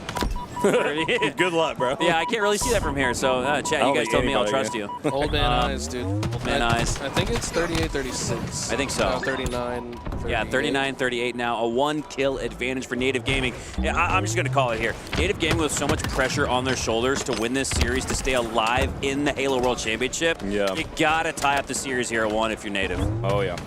In the picture-in-picture, we've got FaZe in the bottom right. Looks like that one is 10-7 in FaZe's favor. How the hell do you see that? Have you seen how thick these glasses are, bro? Oh, yeah. These glasses are mad. He's cheating. Thick with 2 C's. Got some binoculars on. Those specs are thick. That's All right, here we go. Trade. No trade. Wow. Septify stays alive. 42-43. It looks like. Let's go zoom in on this one. We are in the end game here. Final bit of slays. Just less than 2 wipes needed from both of these two teams to win game 2. Septify with some sticky grenade tosses out. Try and take down the member of Native Gaming on P1. That's tapping buttons. Sab, all that attention on the player inside of yellow, is making his move towards a flank now. This is great positioning. I don't think anybody for Native expects it. They do not. Double kill. Wow. Making a triple after the grenade frag toss. Left with no hope. He wants it. He's going for the over. And he gets it. It's not the cleanest, but hey, it's an overkill nonetheless. What the hell? Sab might have just iced up. Dude. Game number 2. I've never seen a non-headshot get an overkill before with a bandit. Like 5-minute shots. Yeah. He was so up in the fight that he didn't have to really get the headshot, right? There's no one else on the map to be worried about next. Like, he could just take his time. That's true. And he hit it. That was awesome. Sab 19-12, really stepping it up here. He's got 3 charges of the thrust pack as well. At least one of those probably going to be utilized for a free kill. Manny gets the opening grenade slay, and that's all she wrote. Native have nowhere to go. Perfect push to close it out as well, and we got a 2-0 victory. Native forced to win the next 3 straight if they want to continue playing in the tournament. Someone says this retires APG, and I completely agree. I don't believe his heart's in it anymore, unfortunately. No, I think he's still got some left in the tank. I think he's capable. I don't know if he wants to, though. We'll see. Yeah. No, he's absolutely capable. I don't question his capability at all. Only his will. Well, his will be put on display if they can force this reverse sweep, because that would be monumental. FaZe, yeah, it would. Looking to be in World Championship form as they have a significant lead up against Complexity. Rhino gets a double, though. That's a pretty big pickup. And Renegade's just going to cut straight through the center of the map, which happens to be the least predictable route, and almost turns 2. That was sick. It's 1.5 instead, and Shock Rifle might be trading hits. Losing close games feels even worse to the mental when you get trounced in the next game. It's like, oh, well, geez, at least we would be tied 1-1 and we could just forget about this. Now you're going to have no hope for getting it. Down 0-2, the doubts start to mount and weigh even heavier on the minds of Complexity as Ree will head back to the respawn screen. Breaking shot the last player alive, but he'll go down staggered out. We might see a split spawn occur here on the C side of the map, unless FaZe has someone there. This might be a split spawn here. Watching to see if any red lights up on the right side of your screen. There it is. The C spawn does come through. Snakebite. Oh my God. Perfect timing, man. I mean, these guys, once you give them control of a map like this that's so easy to predict spawns and collapse on repeat, like, you guys just have no chance. Renegade's just run around no-scoping people in the face with the shock rifle. Like, it's doubled up on the lead. They're about to force another set of split spawns. Snakebite knows there's probably a spawner behind him. That's why he's playing on this side. Yep. He's aware of it. It's just, it's too easy, man. It's too easy for these guys. How often do you see sticky backsmack in the feed? Like, where's Complexity looking to allow that to happen? Of course, it is Renegade, so I don't know if he needs permission to fry. Snakebite doesn't. He's on a spree. 15, 2, and 2. I got to squint. I need Eli's thick glasses to read that scoreboard. Master Curse, he goes down. Let me put those on. You probably won't be able to see shit. Thank you, sir. Dude, Tools is winning. He's winning the draft. Insane. And then Renegade's 13, 5, and 5. This is unfair. This is looking like speaking of Tools, a Gold 3 matchmaking lobby. It's not fair at all. Making Complexity look like 4 Tools clones. That's insane. I do not want to imagine a world in which Tools' clones roam amongst us. Please. 27-46 here. I wouldn't leave my house. I wouldn't even queue into matchmaking. Oh, man. As Complexity, a dominant Game 2 victory. They're going to be chomping on some steak. Well, it's about dinner time here in Seattle. I'm hungry. Me too. So are FaZe. $20 hot dogs over there. Like, yeah. I need to eat. A moral victory potentially for Complexity to not make it a steaktacular, but moral victories don't amount for much at the Halo World Championship. Well, this is the phase we expected, and this is the snakebite that I knew was going to show up, and I am so glad that we're seeing it. 17-4 is insane. Yeah. He's playing perfect. Like, SSG and FaZe are both... No steak. You get hot dogs instead, like 99. It looks so good. $20 hot dogs at that. Back on board here. Here's a close series between an upstart Akavi Esports that is, man, been slaying the upset. This is going to be good.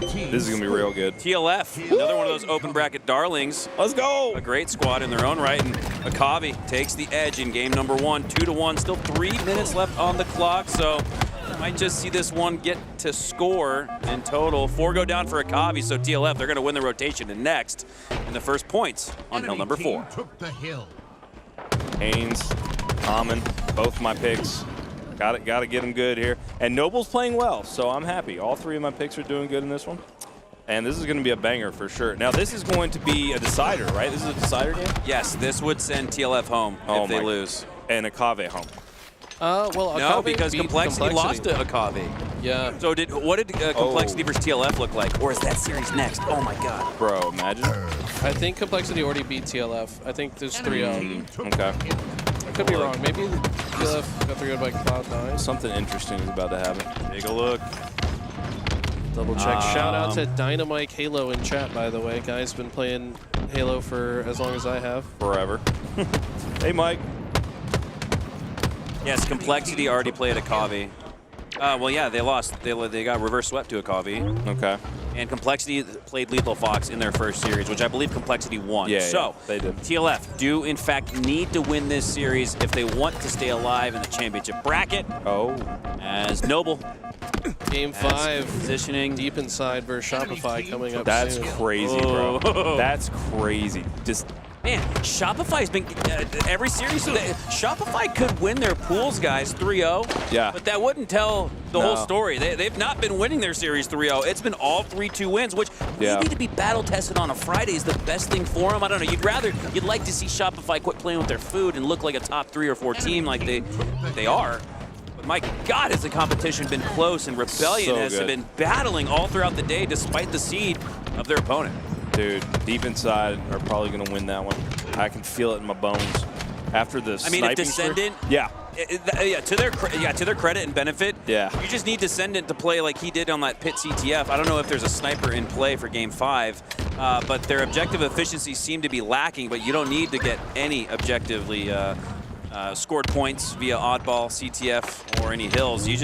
You are the objective in Slayers. So I actually agree with you. You could make the case, despite how good Rebellion's been all year in Slayers, that Dark Inside have the edge in that potential upset.